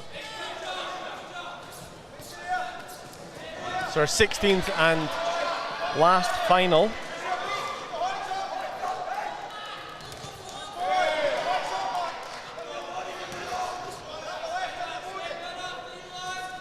Mark Johnston, Newt Hill in the red, Olivier Casasula from Renfrewshire in the blue.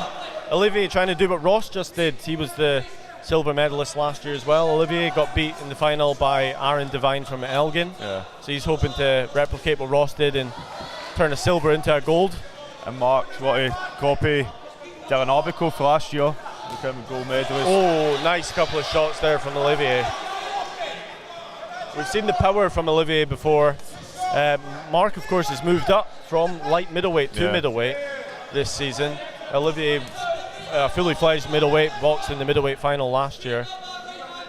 Obviously, Mark has a little bit of a size advantage in terms of height.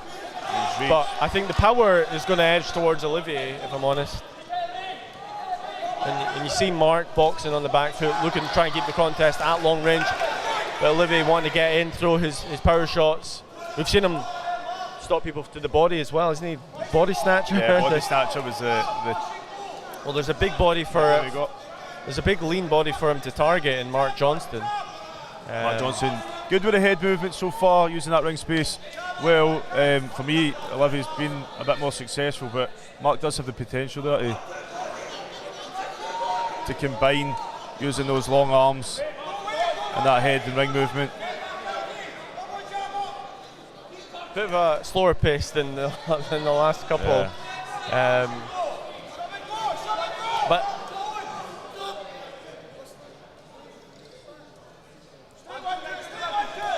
it's shaping up to be a good one.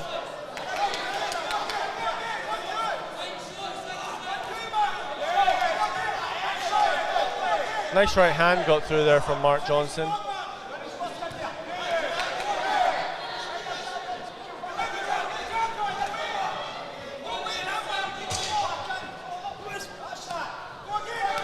Nice right hand. Olivier edging it for me. Landing the better shot so far in this contest. But Mark Johnson is boxing well.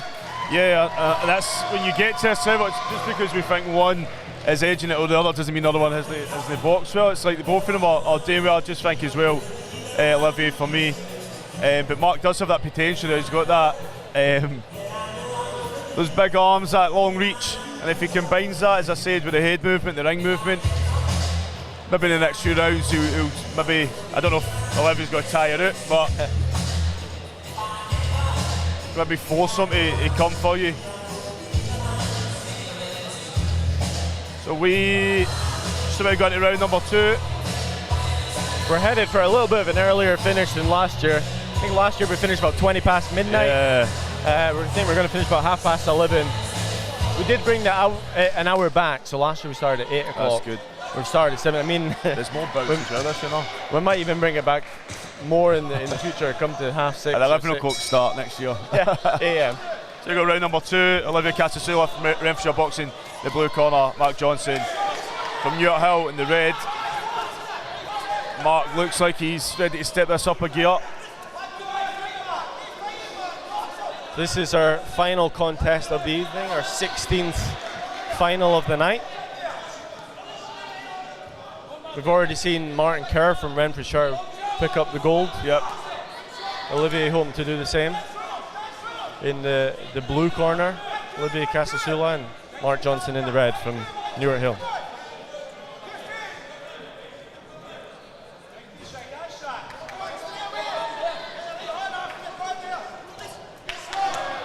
Nice shot there for Mark. He looks a bit more serious in this round. His corner had said don't fight him, box him.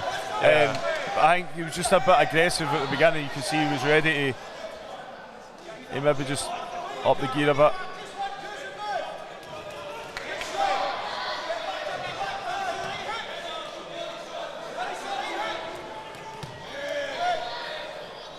Left hand gets through there from Olivier.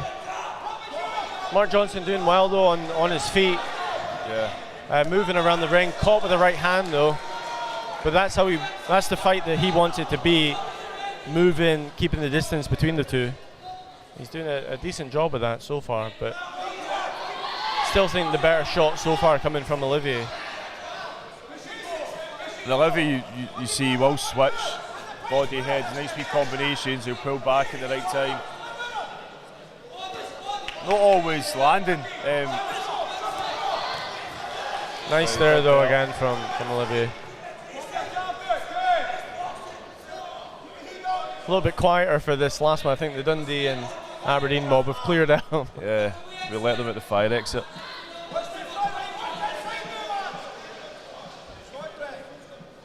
Is that all your pals? There we go. Nice wee back forward there for both these boxers. Yeah, Olivier doing the better work for me, but it is still close.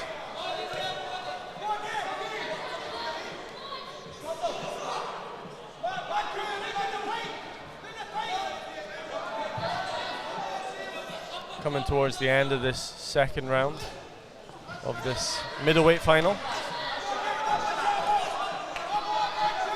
Don't believe Aaron Devine entered this year from Elgin. I'm not quite sure of the reasons for that.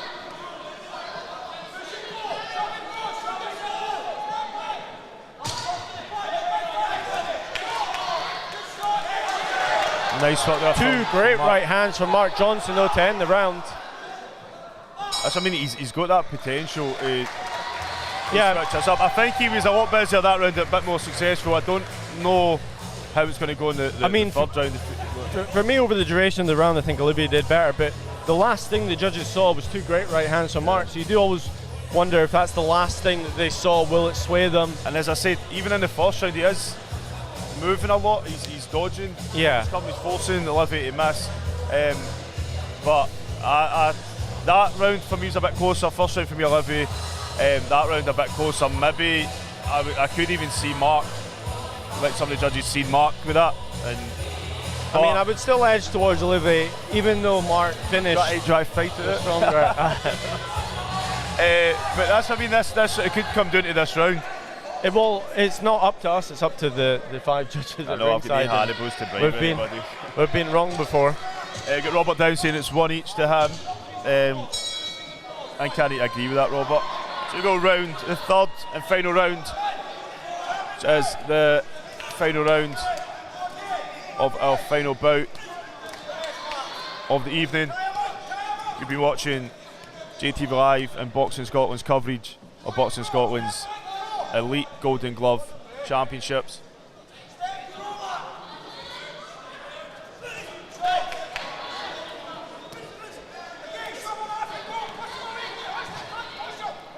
Olivier Casasula and Mark Johnson. The one thing I would say is Mark is fighting the fight where he wants it to be fought, in terms of he's keeping it long range. He's Olivier wants to shorten the distance here, and Mark has done a great job actually throughout. So you do wonder whether he'll be rewarded for that. In the second round, definitely, he started that round more aggressively. His corner did shout, "Don't fight him, box him." But and then for me, he just upped the gear in the second round. If he continues to do that, I can see overall they might. He's tying him up on the inside as well, and a nice couple of two great right hands from Mark Johnson there. You see this pulling back? Look at his. That was a wee twirl. And he looks confident as we head towards the end of the third and final round.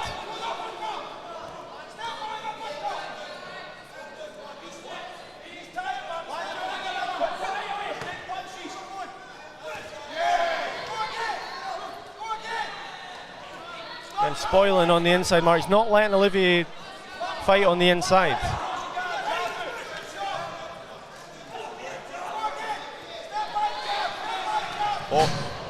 A tumble there. That's quite a hard fall, that. Somebody just shouted RKO out of nowhere. And for me, Mark's done better in this third and final round. He's finishing the stronger. He's landed the better shots, and it's his style of fight at the moment. He's tying up on the inside. He's trying to keep the fight long range. You see, Olivier was going for that big right.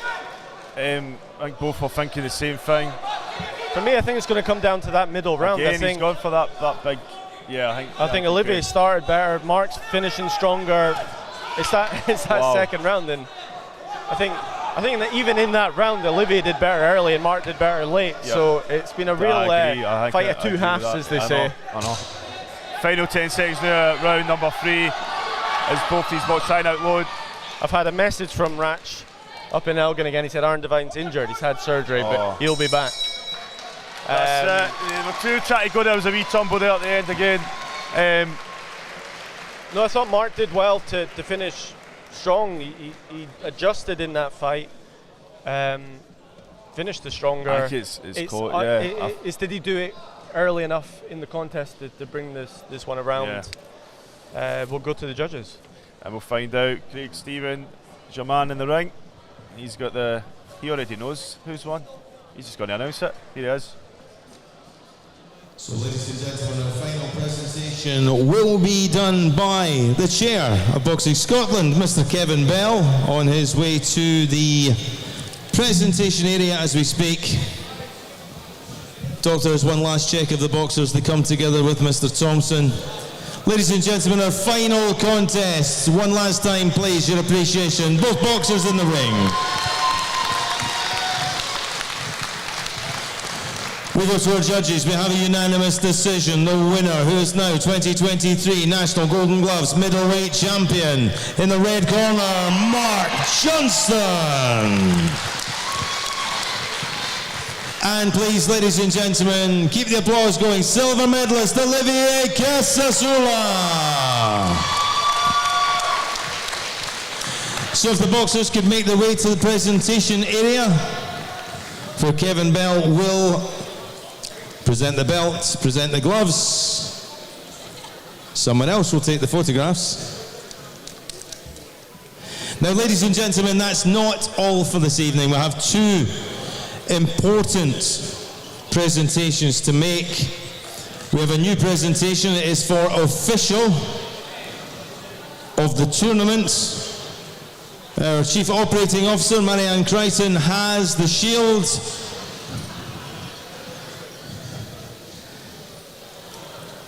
Now we have our official of the tournament. He's just walked out of the ring. We're going to ask him to walk back in. It is chosen by his fellow officials, Mr. James Thompson, official of the tournament from the Eastern District, star referee. Well deserved. So Mr. James Thompson, a good friend to all who knows him. So James, you're going to have to hang on for a second. Oh no, our photographer is there. Now we're waiting on Kevin Bell is going to come and present the coveted Richard Thomas Memorial Trophy. Our former chair, the late Richard Thomas. Past winners of this trophy: Lee McGregor, Akil Ahmed, Mark Johnson, the new Scottish Elite Golden Gloves champion. How do you feel? Alvia, very, very strong boy, so I had to keep the boxing, try and make it a wee bit messy, but I was good, good, definitely, good. He came out really strong, Olivier. Obviously he's been a natural middleweight for a bit longer. You've just moved up, but it looks like you adjusted really well and you kind of got the fight on your terms and you finished really strongly. Yeah. Had to, because Olivia came out strong in the first round, so had to try and stick away, keep the boxing, be smart with it, because obviously he's a very, very strong boy, so just stick to the boxing. Got it done. It was a strong finish from yourself, but were you confident at the end that you were going to get the call? Aye, definitely. I feel like obviously I landed the cleaner shots, the better boxing came from me, so aye, definitely. And how does it feel to come back? Obviously you were a semi-finalist last year, come back and now win the Scottish title. Aye, obviously last year was a wee hiccup, so good to fix that mistake and also get the Golden Gloves now. So aye, brilliant, definitely. Well done, great performance tonight, Mark. Thank you. Cheers.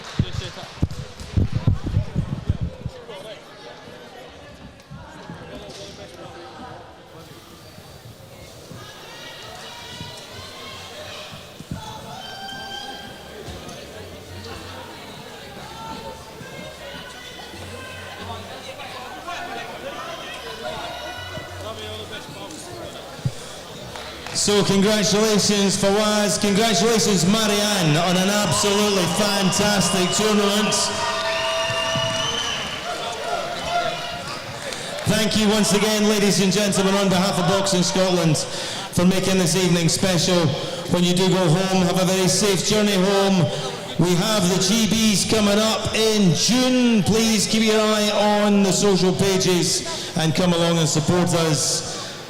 Enjoy the rest of your weekend. We'll see you next time. A very good evening.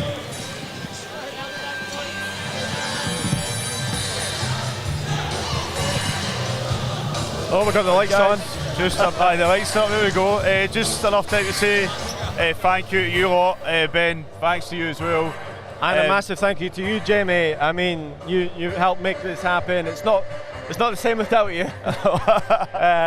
You know, you provide so much, not just for this championships, for all the shows you do. So, you know, a massive thank you from Boxing Scotland. What a great night. I'm actually, there's a few times I was getting emotional watching what was going on in the ring, just seeing how much it means to a lot of the boxers, and also ones that are getting silver medals have put their heart and soul in the ring. But for way back at the beginning, the night we had the 10 bell for Ken Buchanan, and then the celebration, all the officials, and then all the boxers coming in. It is a magical night for Scottish boxing.